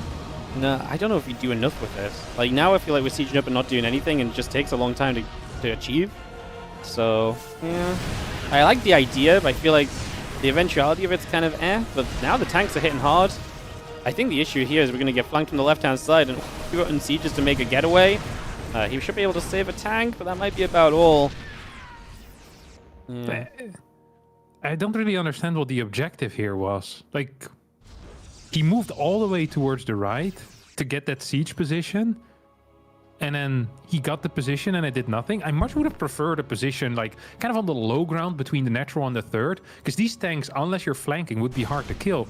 Now Cure is actually in a pretty poor spot. He's getting Ghost, which is nice for him, but we already have Robobay on the way, Fort Base behind this as well, and MaxPax is going to be in control of this game for the next at least 35 to 45 seconds. And usually when MaxPax is in control, and he is, you know, the superior player, he managed to make stuff happen. He's going to be moving in further forward again. A couple of Templars showing up here as well. There's just, what is that? Just a single tank helping out.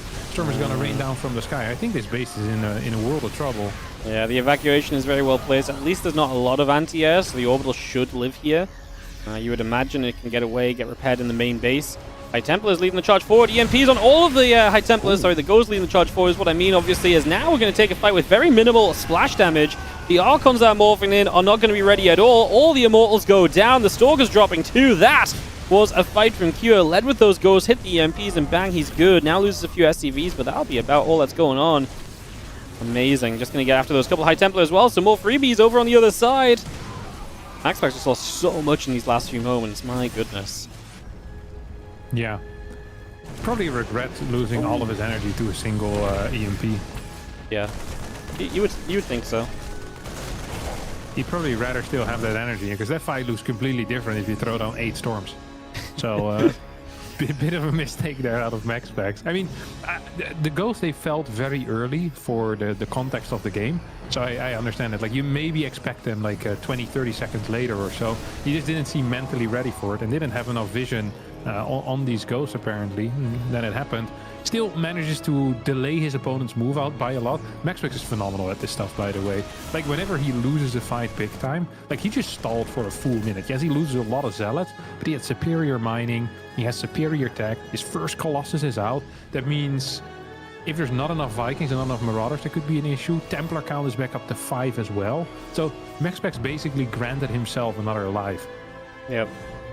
Give himself an opportunity. Yeah, a wild thing to do. I wish I could do that. It's a good skill. Yeah, good skill to have. Useful. I mean, here we go, pushing up. High Templar gets a recharge, gets some energy. There's a lot more High Templar. They're just quite far away. That doesn't mean that they're not stacked up, though, which is generally a good sign of the Storm coming down. But we're in position to kill this base already. That's all you really need. That Storm is nice because it does push you just a bit further out of reach, so the base stops taking the damage, and that is really going to be the game changer of all of this, I feel like, at the moment. Yeah, I feel like Cure is a little bit overstimmed and has way too little medevacs here right now to make this push have any type of sustain. It's being pushed into a corner. Colossi now show up as well. Vikings have largely disappeared as MaxPax is going to be taking back this game. This is one of the biggest flip-floppy games that I've seen in a while. As MaxPax now back in the lead. Significantly better worker count as well. 4th base coming up behind this. +2 starting for Cure as he gets more Vikings into the mix as well. Yeah, there was one stim where I think Cure got a little bit over-eager, and then he just got delayed by like 2 storms. Couldn't really do a whole lot. This was very, very tough. That's the thing about the new Storm, is that it is worse in like kind of fast fights, but if you need to zone out an area, the new Storm is phenomenal at that. You can use it aggressively and you can use it defensively. Like, once you got one down, that area is an absolute no-go zone for quite a while. Like, this type of stuff is so powerful. And Cure's actually going to be tapping out here. MaxPax advances on into the finals and will have an old-school PvP grand finals for the WardiTV Monday. Not the Marty one day.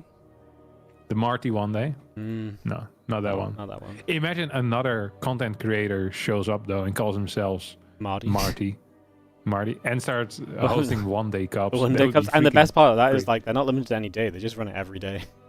Yeah, because it's not a real day. Every day is a winner when you have StarCraft. You know that can be there. Yeah, I can that is true. See it. I can see you building the logo for the rebrand already. Yeah. And I heard that on his Black Friday sale, he takes 70% of everything. So it's even better percentage. Smart. Oh, I'm gonna be up and grab a snack. Yeah, go ahead. You do whatever you I'll want to keep do. You keep the chat. The lads occupied with mediocre stories. I actually have no stories.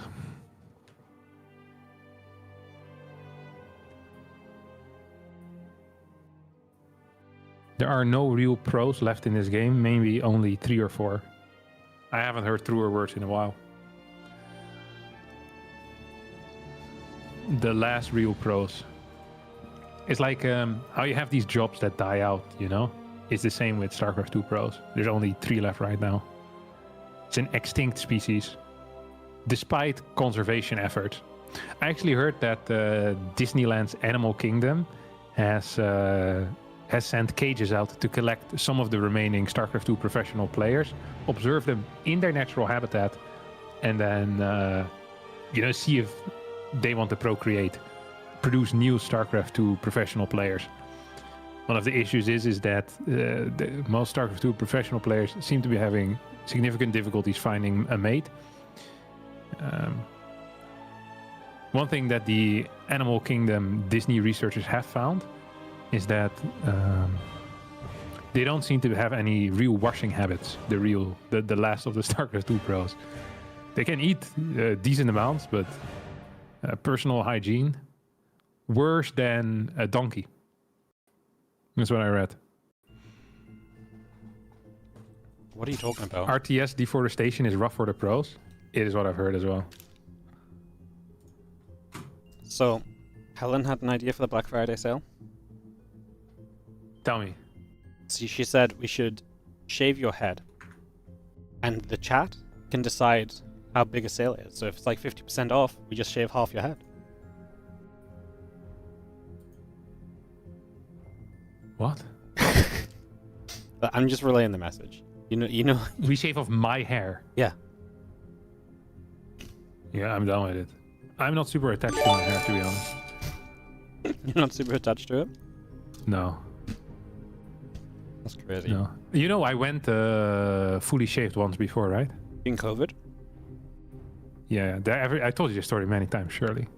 When you try to cut it or something, and then I do remember the story slightly, but not. Do you want me to tell it again? So next time you can retell well, it. because I'm still eating. Yeah. As your own. This, in general, a fat tip to people is if someone else tells a funny story, you can just take it and pretend like it happened to you. I do this all the time. As long as you don't mix friend groups, that is like one of the highest tier things you can do. They think that a lot of stuff is happening in your life, while in reality, you're just stealing stuff that other people say.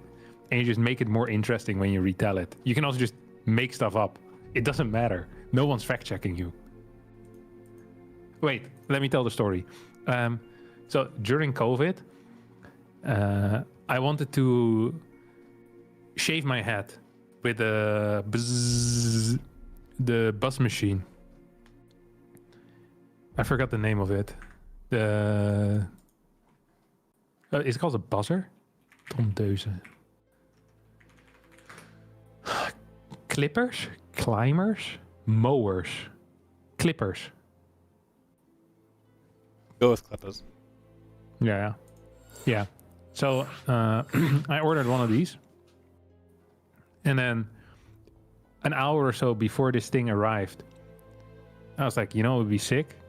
Actually, Irene was like, you know, it'd be sick if I cut your hair, like with just like some regular scissors. So she started cutting my hair because it didn't matter because the clippers were gonna arrive soon, like we see on the freaking little DHL app. He's like, oh, they're here in 45 minutes, whatever. So we cut the hair, right? It looks so bad. Like, you know how sometimes you have like pictures of kids that ruin their own hair in like elementary school? It was significantly worse than that. It looked so freaking ugly. It was actually insane. It was painful how poorly my hair was cut. But I was like, no problem. So I'm like, okay, well, we cut the hair, all good. And I like refresh the DHL app and it says package has been delivered. I'm like, fantastic. One of my housemates probably got the freaking, you know, the clippers. Picked it up from the DHL man. I'm gonna go downstairs to get it. I go downstairs, nothing there. I'm like, oh, no problem. They probably put it in their room, which was an out of the ordinary move. So I knock on the door and they're like, no, it's not here. And they had also ordered, I think it was like ukulele or something. So it's like prized possessions, you know, were coming from DHL, man. And then we like called the DHL service and they said that there is a signature there from the DHL man that we'd accepted the package. So what we believed is that DHL man saw the ukulele and the priced clippers. At this point, clippers were sold out as well because everyone was cutting their own hair. Like this particular clipper, like all of them were just freaking gone, all the good ones. And he took him home and learned how to play the ukulele and how to cut his own hair. So I was stuck for like the next 4 weeks with the absolute garbage haircut. And that's the only time in my life that I've worn actual caps. Because it looked legitimately very, very, very bad. And you couldn't get any clippers anymore, at least like none of the high level ones, you know, only poor ones. They don't work very well. So yeah, then eventually I shaved my hair anyway, but it was hell. Crazy. Actually wild. You know what I looked like? I had a turtleneck, and when I wore this, I looked a little bit like either like a professional chess player that liked ballet dancing in his free time, or a professional ballet dancer that was really into chess. Like, there's extremely strong vibes of that. I can ask if Irene has this picture, because it looks crazy. That's a great story. You know, once you started telling it, it came back to me straight away. Yep. It's always good to get the reminder of how it went, though.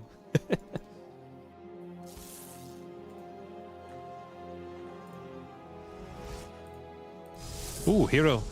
This is, I think, the third time today that I see him doing... No, second time today that I see him proxy Robo. He seems to be really into the build right now. Who did he play earlier in PvP? Shameless. Actually, pretty Shameless. good series as well. Yeah. We had like practically infinite time one base versus one base. Ooh. Very fun. Ooh. Ooh. I'm just joining in.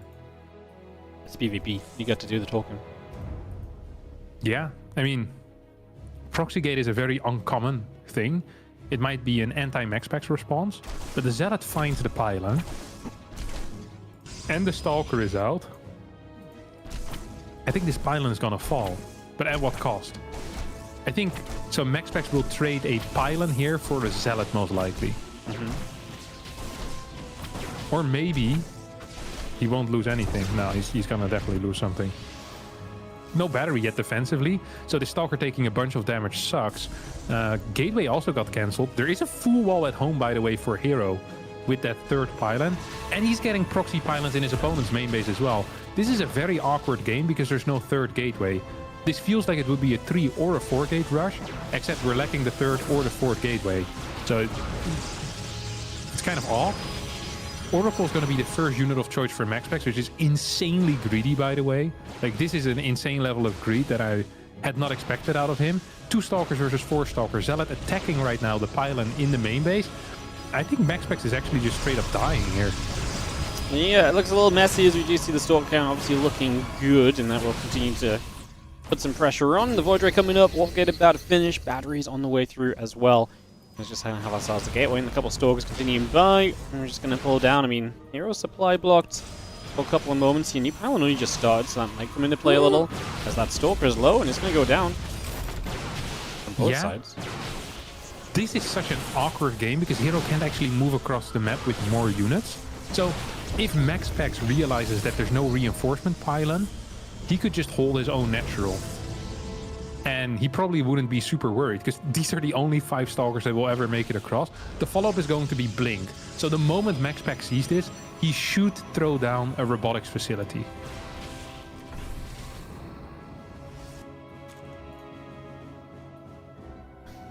Should do.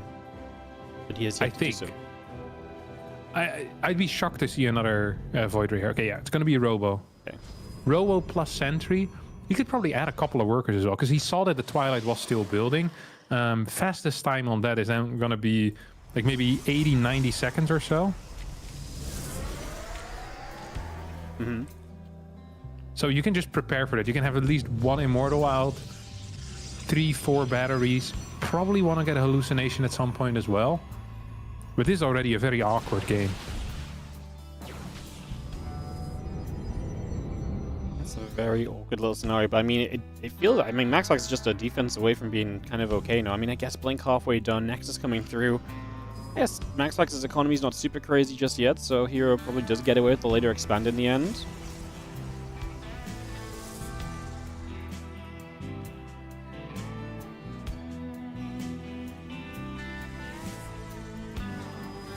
Water coming about, Blink coming over. Settling for a moment or two. I like this natural behind it, by the way.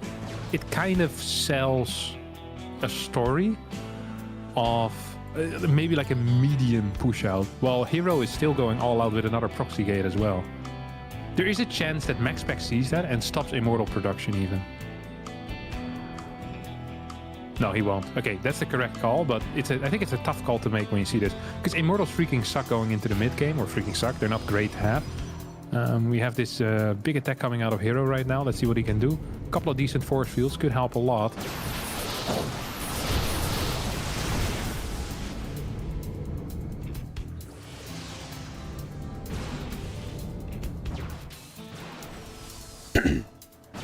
Stalkers want to try and fight. The Void Ray's waiting for that chance to get active here.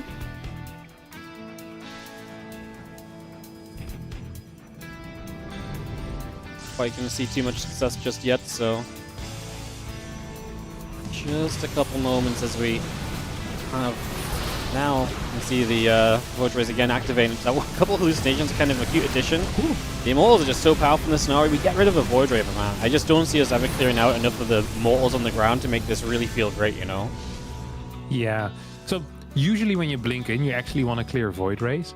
But I think in this case, because we're kind of playing a macro game, killing Void Rays doesn't do a whole lot, because Void Rays already fall off massively going into a mid game anyway. So I don't see these as very valuable trades. This time he's going to jump in and kill a single Immortal, but lots of Stalkers are going down. Every single one of these trades so far has been extremely mediocre for a hero. Like, every single blink in. MaxPax's position is getting better and better. Like, if he can trade this Void Ray away for 3 more Stalkers, I think he's happy to do it. Oracle has died at this point. MaxPax is planning on moving across the map, which is relatively risky. Hero already has 4 Adepts prepared to run by with. That is something we shouldn't take lightly, as here they come. The boys in blue running upstairs. No recall available in the main base. And I think Hero's potentially going to kill 5, 6, 7, 8 workers or so. That could be a major problem here for MaxPax. Yeah, he's going to get it through. He's going to get a bunch of damage done. And still, I mean, goes down to the low ground. We'll get a few more probes as well. Still trying to poke at the front. Resonating Glaives on the way for both players. I mean, we only have 2 Immortals left on the side of MaxPax, so he's in a much better position than he was. Yeah. I mean, that move was a game changer, right? Like, if that doesn't happen, I think Hero is just in a really bad spot. Right now, he has a bit of map control back, makes it difficult for MaxPax to decide what to do next. We do have the Prism going across the map, though, and with Glaives finishing up soon, it could be a big deal. Oh, MaxPax actually cancelled Glaives and goes for Blink instead. I think I like that, though. Interesting. I mean, I think just having Blink, he's already on 10 Stalkers. I just don't think he needs to kind of make Adepts and go for a big fight. If he just makes Stalkers, like, he feels pretty good here, no? Like, his opponent's now going Adepts heavily. So, yeah, you guys Stalker count up, and these Adepts are going to be limited in what they can achieve. I like it a lot. Yeah.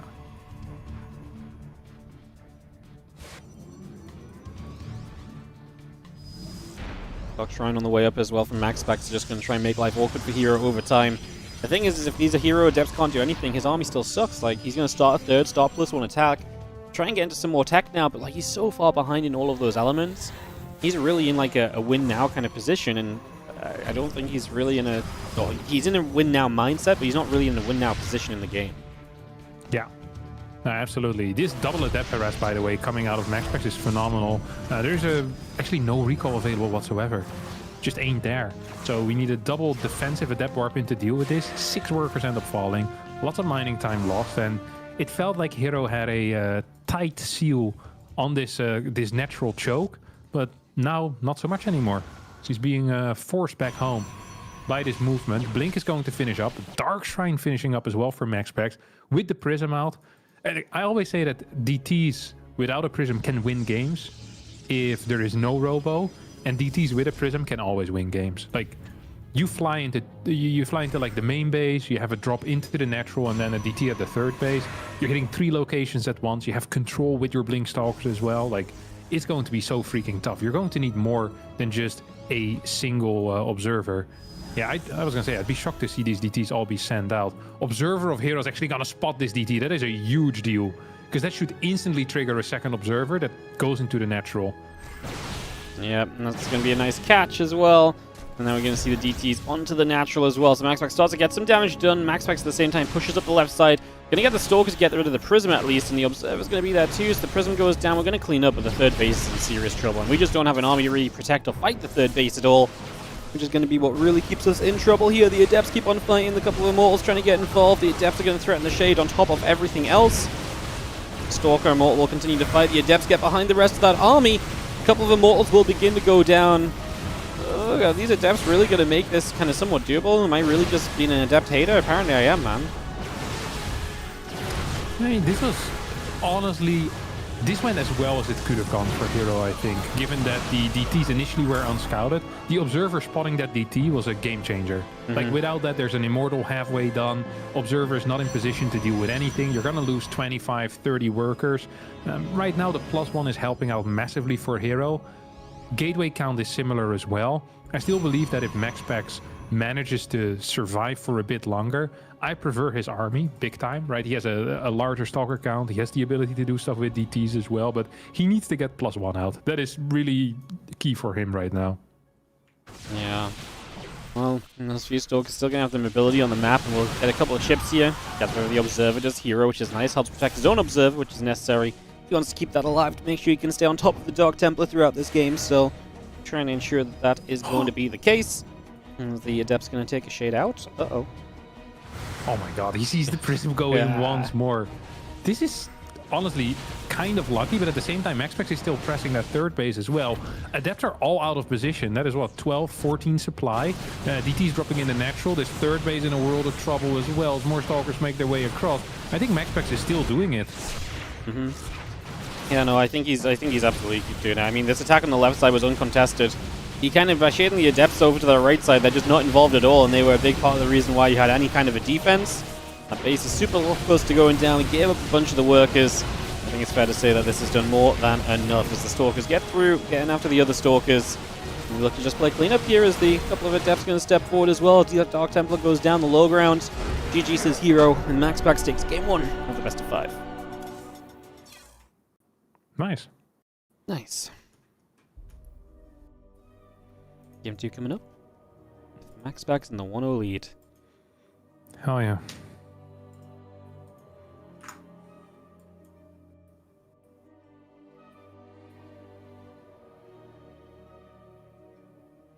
Big day for MaxPax because Hero's overtaken him as the second most winning player of Monday Cups, and we know that's very important, so he can get one back today if he wins this. Otherwise, he falls one further behind, you know? Like, it's a big swing week. Right. Oh, this is a swing week. Yeah. Like, Hero's 116, MaxPax 14. Like, you know, that gap either goes 1 or 3. Big deal. Jesus. It's crazy how that works with the numbers, huh? Also, MaxPax, the last times, in the last year, basically, when MaxPax won a WardiTV Monday, he then went on to win at least 3 more. Or at least 2 more, and sometimes 3 more in a row. So, like... Oh, really? Like, it's a streak thing. Yeah, him, exactly. Huh? So, like, if he wins today, like, in theory, he has 2 more wins at least backed, if he keeps it going. So, you know, lots of important information to pay attention to. Interesting. I know, I come up with all the most interesting facts.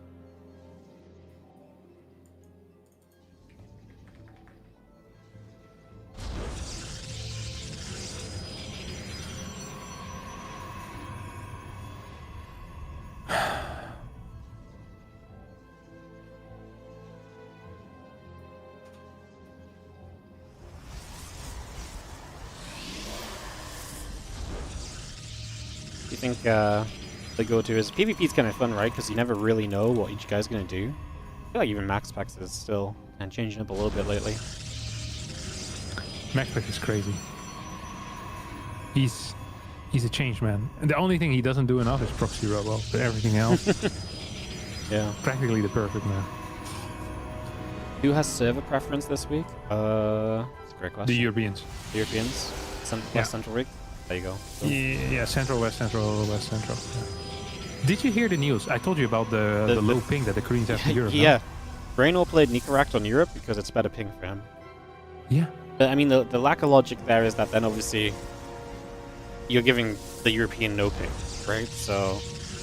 Yeah, but so I think Reynor is so confident in his own ability that he believes as long as he is closer to his absolute peak, he should always win. But then he lost the Nikoract, so there goes that theory.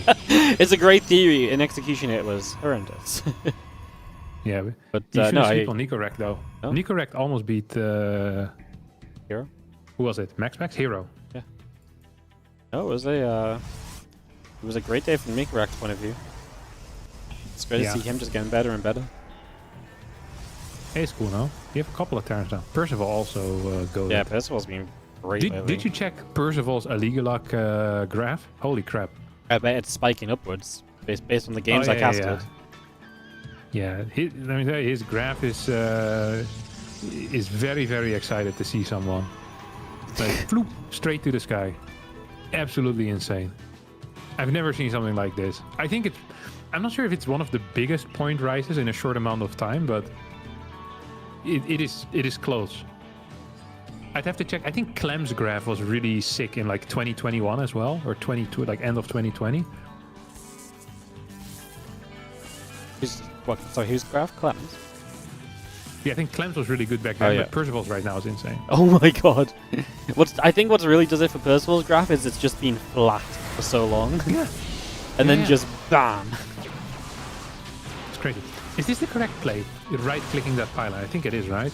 Because there's no probe nearby. If there's a probe nearby and you do this, you end up losing a Stalker for free. I think it actually kind of sucks. Although MaxPax isn't even losing the Stalker for free. I guess that is one of the key concepts as well here. This is potentially just game over, by the way. Yeah, this is horrible for Hero. Probe's dead, pylon's denied, Robo not building anything for the foreseeable future. Yikers. Yeah, this feels You know what's pretty awful? I don't even know if 2 Adept, 2 Stalker wins, or 3 Stalkers. What I do know is that 5 Stalkers beat this. Yeah.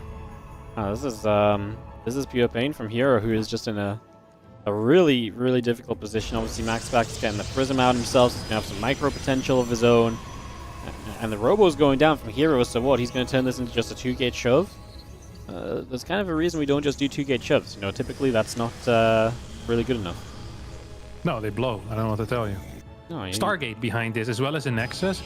MaxPax has a Prism at home and a 3rd gateway, which I think theoretically is just really good against Stargate if there already was a Stargate unit out. Like, if you're playing against Stargate and they don't have a unit out and they're getting a Nexus, like, you're gonna be cooking this guy, like, pretty freaking hard.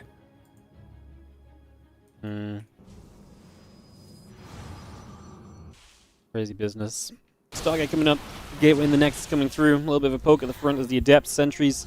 Stalkers will take some damage. Couple more Stalkers just going to get warped in right there. Couple of Adepts are going to shade back. MaxPax is just going to commit in. The Adepts will be fairly tanky, but they also don't do much damage. It's going to be the issue. The Sentry gets brought backwards, keeping that Guardian shield up and in a good place. And the Stalker count is very favorable to MaxPax. He's a little bit more damaged right now, but having that micro potential for the Prism is huge, and his micro has been spot on so far. Finally loses a Stalker or two, but man, it took a long time for that to happen, and that means it's a pretty good day. The longer it takes for that to happen, the better off you feel. Bam, the Stalker dies. Bam, another one dies. Probe's dying. GG's called. MaxPax 2-0 in the finals.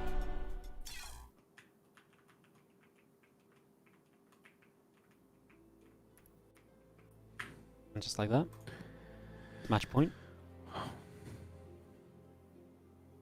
Just like that.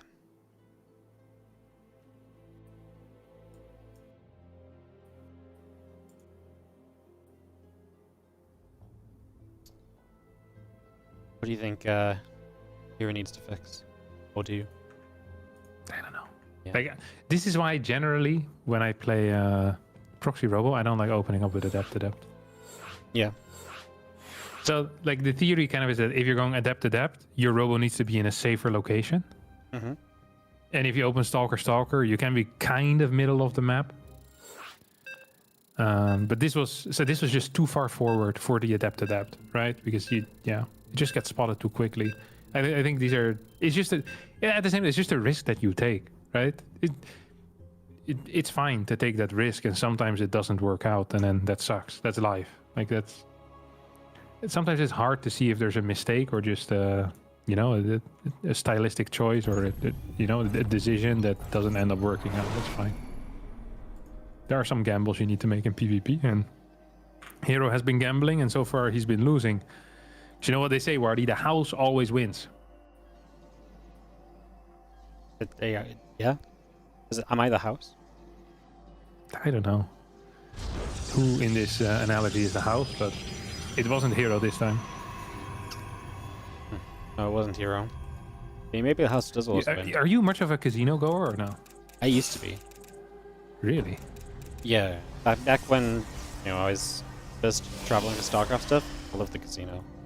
I haven't been in a long time.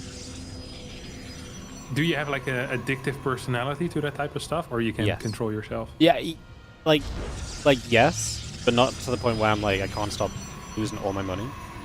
Like I'm addictive to the point of like I enjoy going, and so I'd want to go back, but not if I didn't have the money for it, So Yeah. I was like like you pretty. wouldn't take out a loan to gamble. No, like I had like I was very good at sticking to my limit. And even if I was like, even if I tilted and was like, screw it, all in, and I'd lost, like that was it. I just walk out. Like I never had like a, you know, I never went beyond what I went in to lose. So Yeah, smart.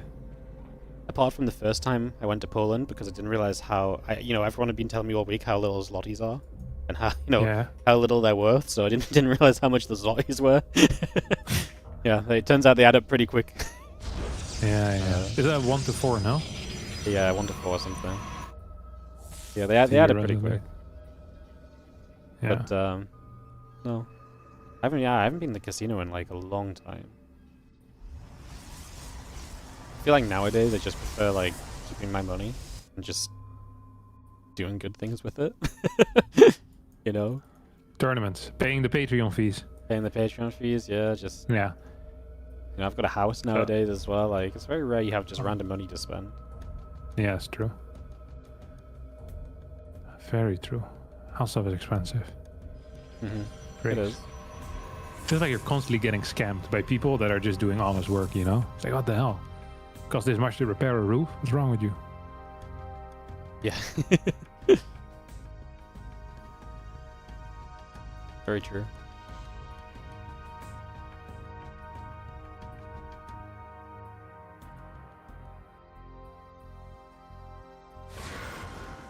Hero with the fake proxy. I feel like the fake proxy is really good. I don't love it as much against MaxPax because it feels like MaxPax never really respects proxies anyway. Like because he wants to play as greedy as humanly possible against everything anyway. So it's like, look at this. He gets a Nexus at like 250. No one else would do this in a million years if they expect it to be proxy robo. And now MaxPax is gonna get the confirmation as to what is happening, and he's going to be freaking happy with life. He's like, well, that was sick. Adept is going to finish its shade as well. Will end up dying. It's going to be an Oracle at home. Twilight following this up. I think MaxPax is just going to go into a standard game.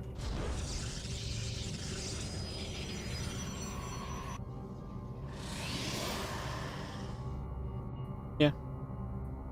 Seems pretty reasonable.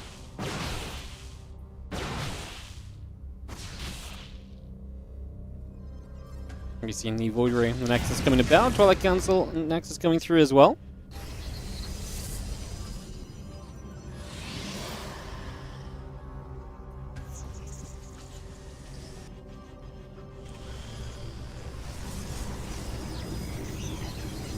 This actually feels kind of scary for MaxPax.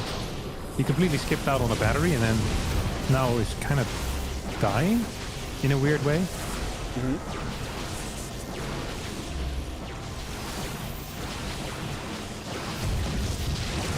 Doesn't feel good, does it? Heroes just kind of killing the man. Yeah. This sometimes just happens with MaxPax, is where he'll be in a situation where he'll first think it's an all-in, then he thinks it isn't, and then he just plays way too greedy and doesn't get away with it. He's taking a lot of damage here. Although at the same time, no, he is taking a lot of damage. Might even die, doesn't he? No second Void Ray coming in either. Oracle is on the other side of the map. This is practically like a fake all-in out of Hero into a real attack. 53 supplied to 33. That's pretty much it. I mean, I don't think there's any way you can come back from here. No, I mean, Nexus to Nexus obviously really seals the deal, right? Fast uplink. I mean, the position's just amazing for Hero. Like, this is a miracle kind of game for MaxPax. If he can bring this one back, it's going to take so much effort.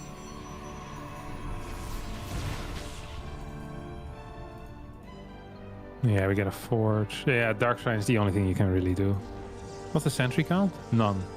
None. Technically, sentries are going to be possible. You know, you could still do something with them. Or sentry DTs are going to be possible. Like, you can still do something if there's no robo.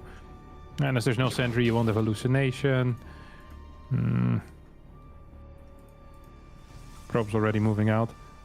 It's going to be tough. We also have double cannons coming in already. Like, Hero knows, or at least he feels it.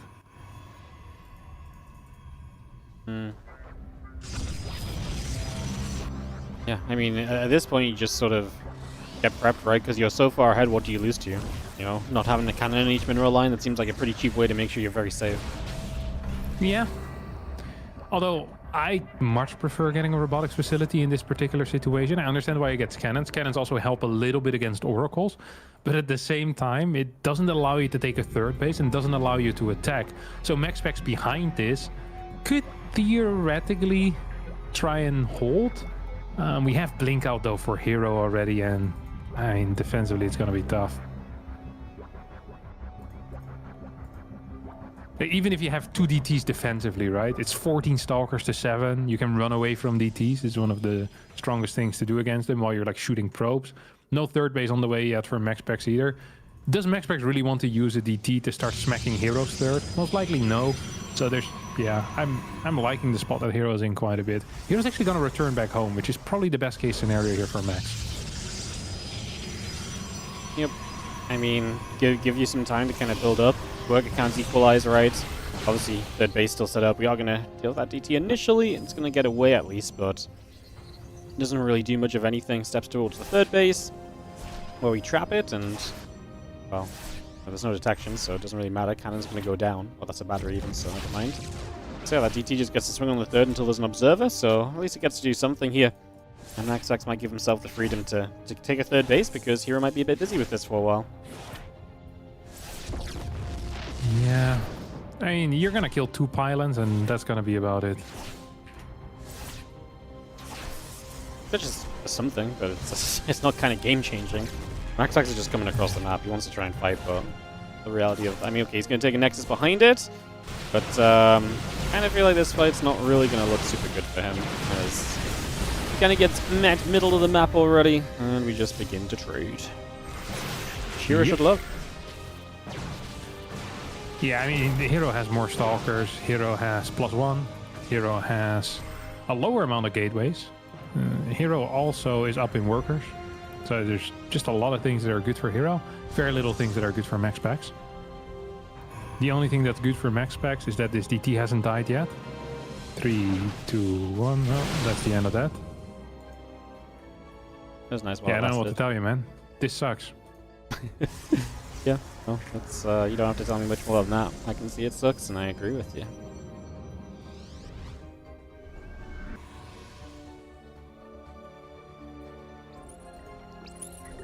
I just don't even think there's anything you really do from here, right? Like, it's just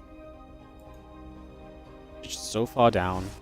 You're down in the upgrades, you're down in the army count, you're down in economy, down on the base guy. Like, every single aspect of this game is behind. The one thing you had to try and come back into the game was the DTs. They've been dealt with pretty darn effectively to begin with, honestly, so... yeah, it's rough. It's really rough right now. Yeah, I just don't see it. MaxPax could maybe try to go for a drive-by, which is exactly what it's trying to do here. See if he can maybe jump into like a natural or into a third base. He's gonna go for the forge and has... oh my god, he's gonna blink back right into the rest of the Stalkers, isn't he? Yep, there we go. Hero comes in with the surround. This is chaos, this is pain. This is the opposite of what we want for Max, as he's down an upgrade. He's gonna be down a base, he's down in workers. He's up in G's, because he sent 3 and Hero sent none. He's up in G's! It's the worst thing you want to be up in StarCraft. Yeah. Hero was supply capped for 2 minutes and 8 seconds in that game. Beautiful. I love seeing stats like that at the end. Yeah. By that logic, I'm a great StarCraft player. Truly.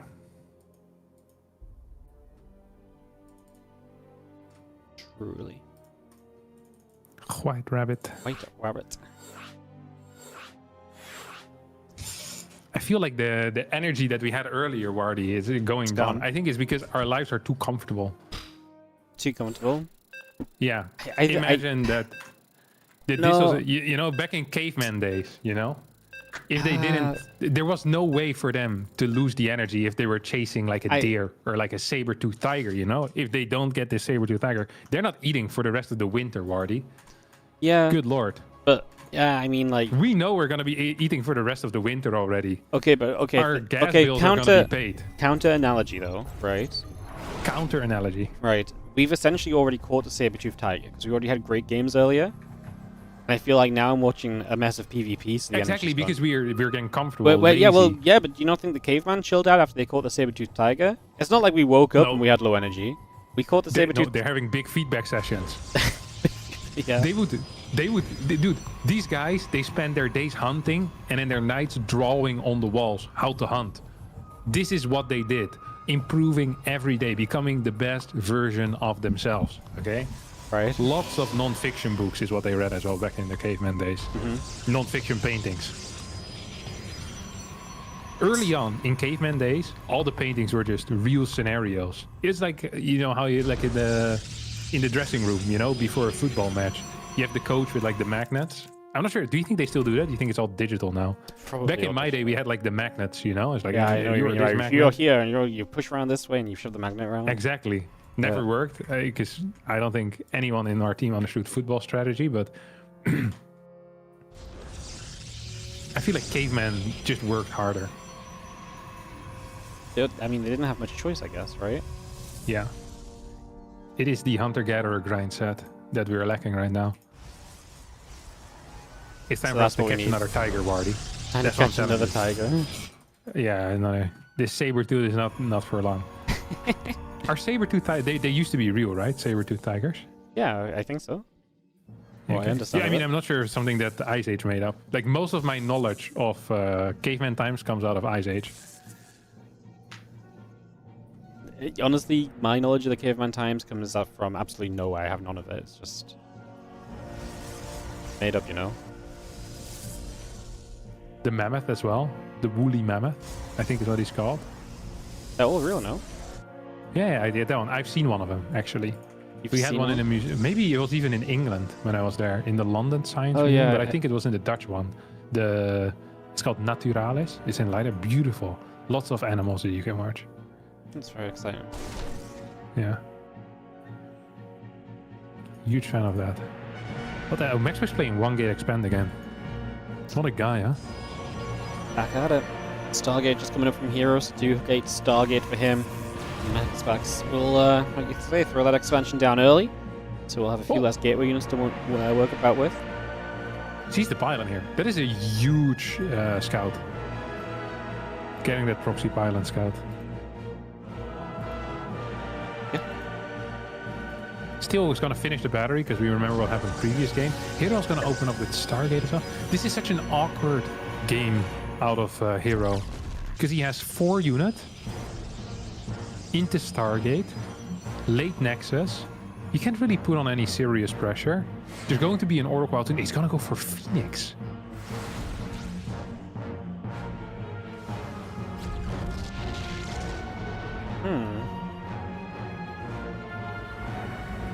MaxPax also gets a Phoenix.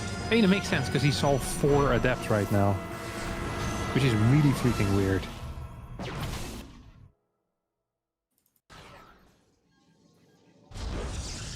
MaxPax moving across the map with his Oracle is bad news for him, by the way. Does have a recall available, so could potentially go back. I much prefer this Oracle being at home so you can deal with the Adepts. I think it's a much bigger deal than whatever the hell he's gonna do right now. 2 Phoenixes are out. This Oracle, instant recall. It's gonna be capable of going back home, but that's minus 50 energy here. As we're gonna go for a little bit of an attack on these 2 Adepts. MaxPax up 3 workers. It's going to be a Phoenix mirror. We haven't seen that in a while. Thank God.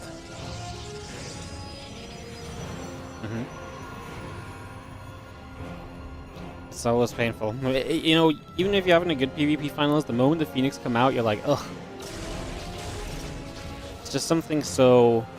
It's just so sudden when it ends, right? Like... Yeah, it's a major ick. Yeah. Yeah. Especially because it's like you don't even see it as much anymore. Like when you saw it all the time, you more accepted it, but now you see so much without that when it does turn into Phoenix on Phoenix, you're like, no, did it have to? Why did he do this with the Oracle? Yeah, I don't know. It's a great question.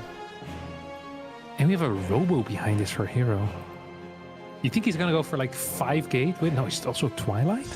Okay, he canceled the Robo, then Twilight. That makes a lot more sense to me.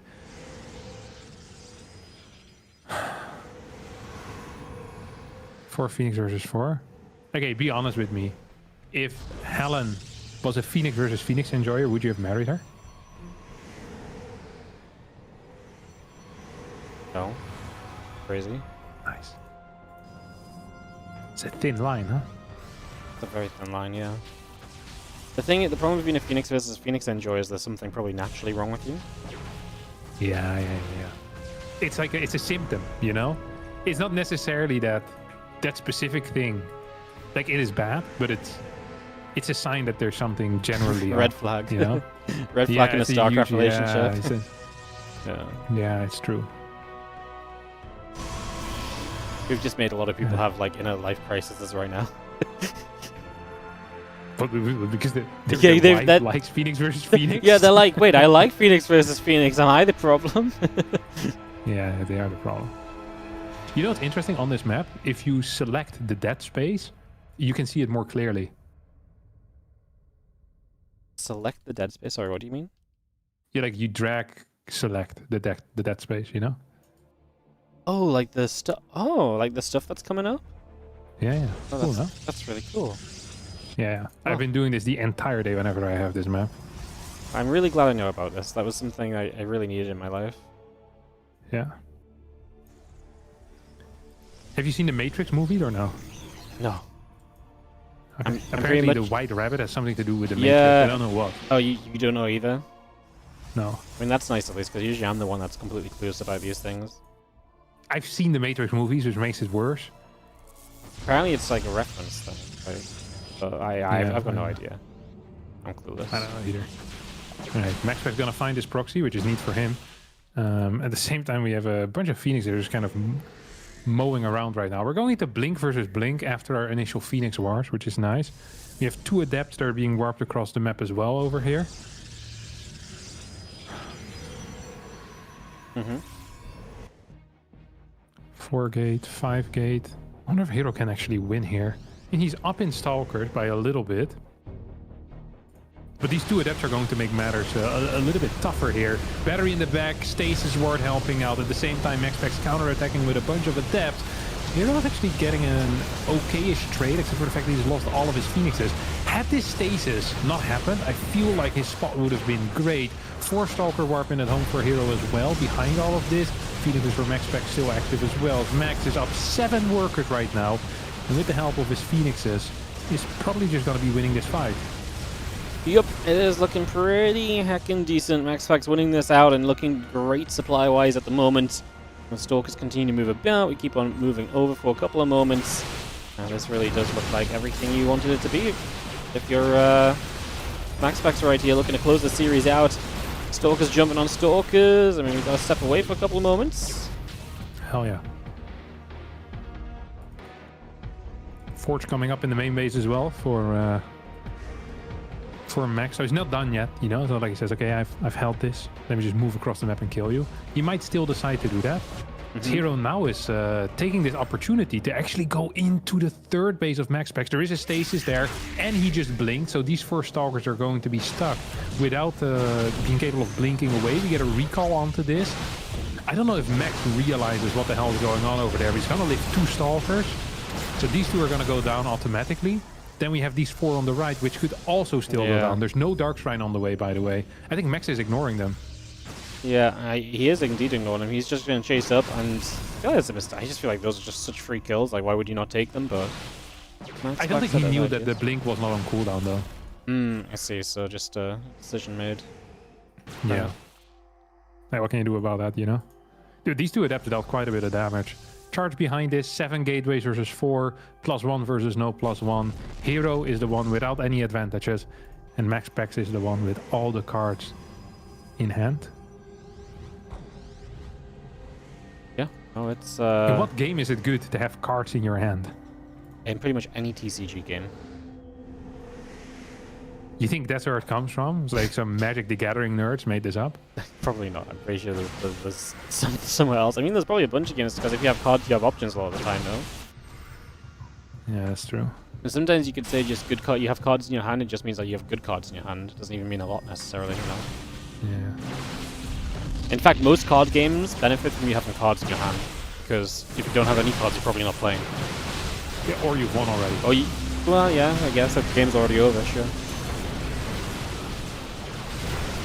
Yeah, this game feels like MaxPax has no cards. In his hand Yeah, anymore. he's put his cards away. Winning. He's put the deck back away, man. He's done already. Shoving them down hero's throat one by one. So, what? This is not a card game. Like, I don't care. Winner makes the rules. There you go. Winner makes the rules. Yeah, charge is done as well. Doesn't have a prism with him. I mean, with a prism, this is legit unlosable for MaxPax. Even without a prism, like, it's just, it would be tough to lose this, I think. Like, you really need to try. I don't think MaxPax is going to try. Like, he's just moving over to see a fort base start. Oh, kills it, no cancel on top of that. We have an Oracle that's being built here, late for a hero, but even if he kills 10 workers over on the fort base, he's still down in workers. He's still going to be down a base. He's still down in upgrades. He's down in absolutely everything. As yeah, MaxPax here walks across. He's going to be picking up this victory and give himself a neat paycheck. Yeah, neat paycheck. Really nice to see him back on top. Been a while since he's won one of the Monday Cups on our Monday Cup list, at least. So, wow. Nice to see MaxPax back a little bit in that regard. And, yeah, fun games as well today, just in general. MaxPax. Yeah, dude, StarCraft last 4 weeks have been great. Absolutely great games. Phenomenal stuff. All right. I think it's going to be it for me today, but not before we share with the nice people what's happening tomorrow, Wardy. What's happening tomorrow, yes. Oh, the Do you have a tournament tomorrow? Yeah, of course we do. The WardiTV... Wardy Open Qualifier #1? Yep. Exactly that. For the 2025 championship, $5,000 guaranteed. $5,000, and this money is gonna get tripled as well, right? Yes, as long as people donate. Every donation goes into the prize pool. Patreon.com/Wardy. This is the one where you literally can just this is the one where you can literally just donate to the stream as well, and it's gonna count towards it. Patreon.com/WardiTV. What is it? That is the Patreon though. Yeah. WardiTV. Okay, and they put money into the Patreon, and then they can also buy replay packs for $5. Yeah. What the hell? But they only come out every every so often. It's not like the early access one you get. Oh, I get the early access. Yeah, Yeah, you've been on top of that as well. Oh, not recently. Someone complained, so I have some work to do. It's because I've been RuneScape addicted because they released the new skill. So. Yeah, freaking RuneScape. Yeah, so yeah, I'm behind, but I'll get it back on track. I promise. Fantastic. All right. Well, all right. Thank you as always for being around, and I'll see you tomorrow. See you tomorrow. Bye bye. Bye bye. All right, everyone. Thanks so much for dropping by and hanging out. I appreciate you all. I'll be back tomorrow for the qualifier. Harstem really just covered everything, to be honest. Like, he made my life easy, so. If you have enjoyed the stream, obviously do consider supporting. It does go a long way. It does allow us to do more StarCraft 2 in the future, which is what we're all about, obviously, so check that out. And I don't really have much else to say, to be honest. Just wrapping it up. Great Monday Cup. I'm going to go make some food, and I'll see you guys next time. What's up? Putricana on the 10-month resub on the Prime. Appreciate it. Hello Zerglin with the 105 months earlier as well. We had a donation coming in from Pulsar, I believe, to... Pulsar earlier, D-apostrophe on the £8 as well earlier. Thank you so much. Big Daddy SC2 Prime sub, Pizza Manager on the Prime sub as well. Just lots of support as usual. I appreciate you all. Obviously, we don't shout things out as often when we're co-casting, so apologies in regards to that. But otherwise, appreciate you all hanging out with us for some games today. It's been a pleasure. There'll be a YouTube upload. Kua versus Reynor is the YouTube upload. That'll be live in about an hour or so you can check that out at youtube.com/WardiTV. So check that out as well. And yeah, like I said, guys, we are doing 100% of donations. We want to double the prize pool of the WardiTV 2025 Championship. So we're not resetting those numbers down there. Everything that goes down there goes directly into tournament prize money for the WardiTV 2025 Championship, hoping to get to a doubled up prize pool. Our initial goal is to kind of fill out some of the lower down finisher places and to pay out everybody that participates. And then we're also going to be just putting more money into all of the slots. So the more of that we raise quickly, the more I might be able to convince some better players to play. I mean, I'm not going to tell you that Cyril and Mario are going to play, guys. I really don't know.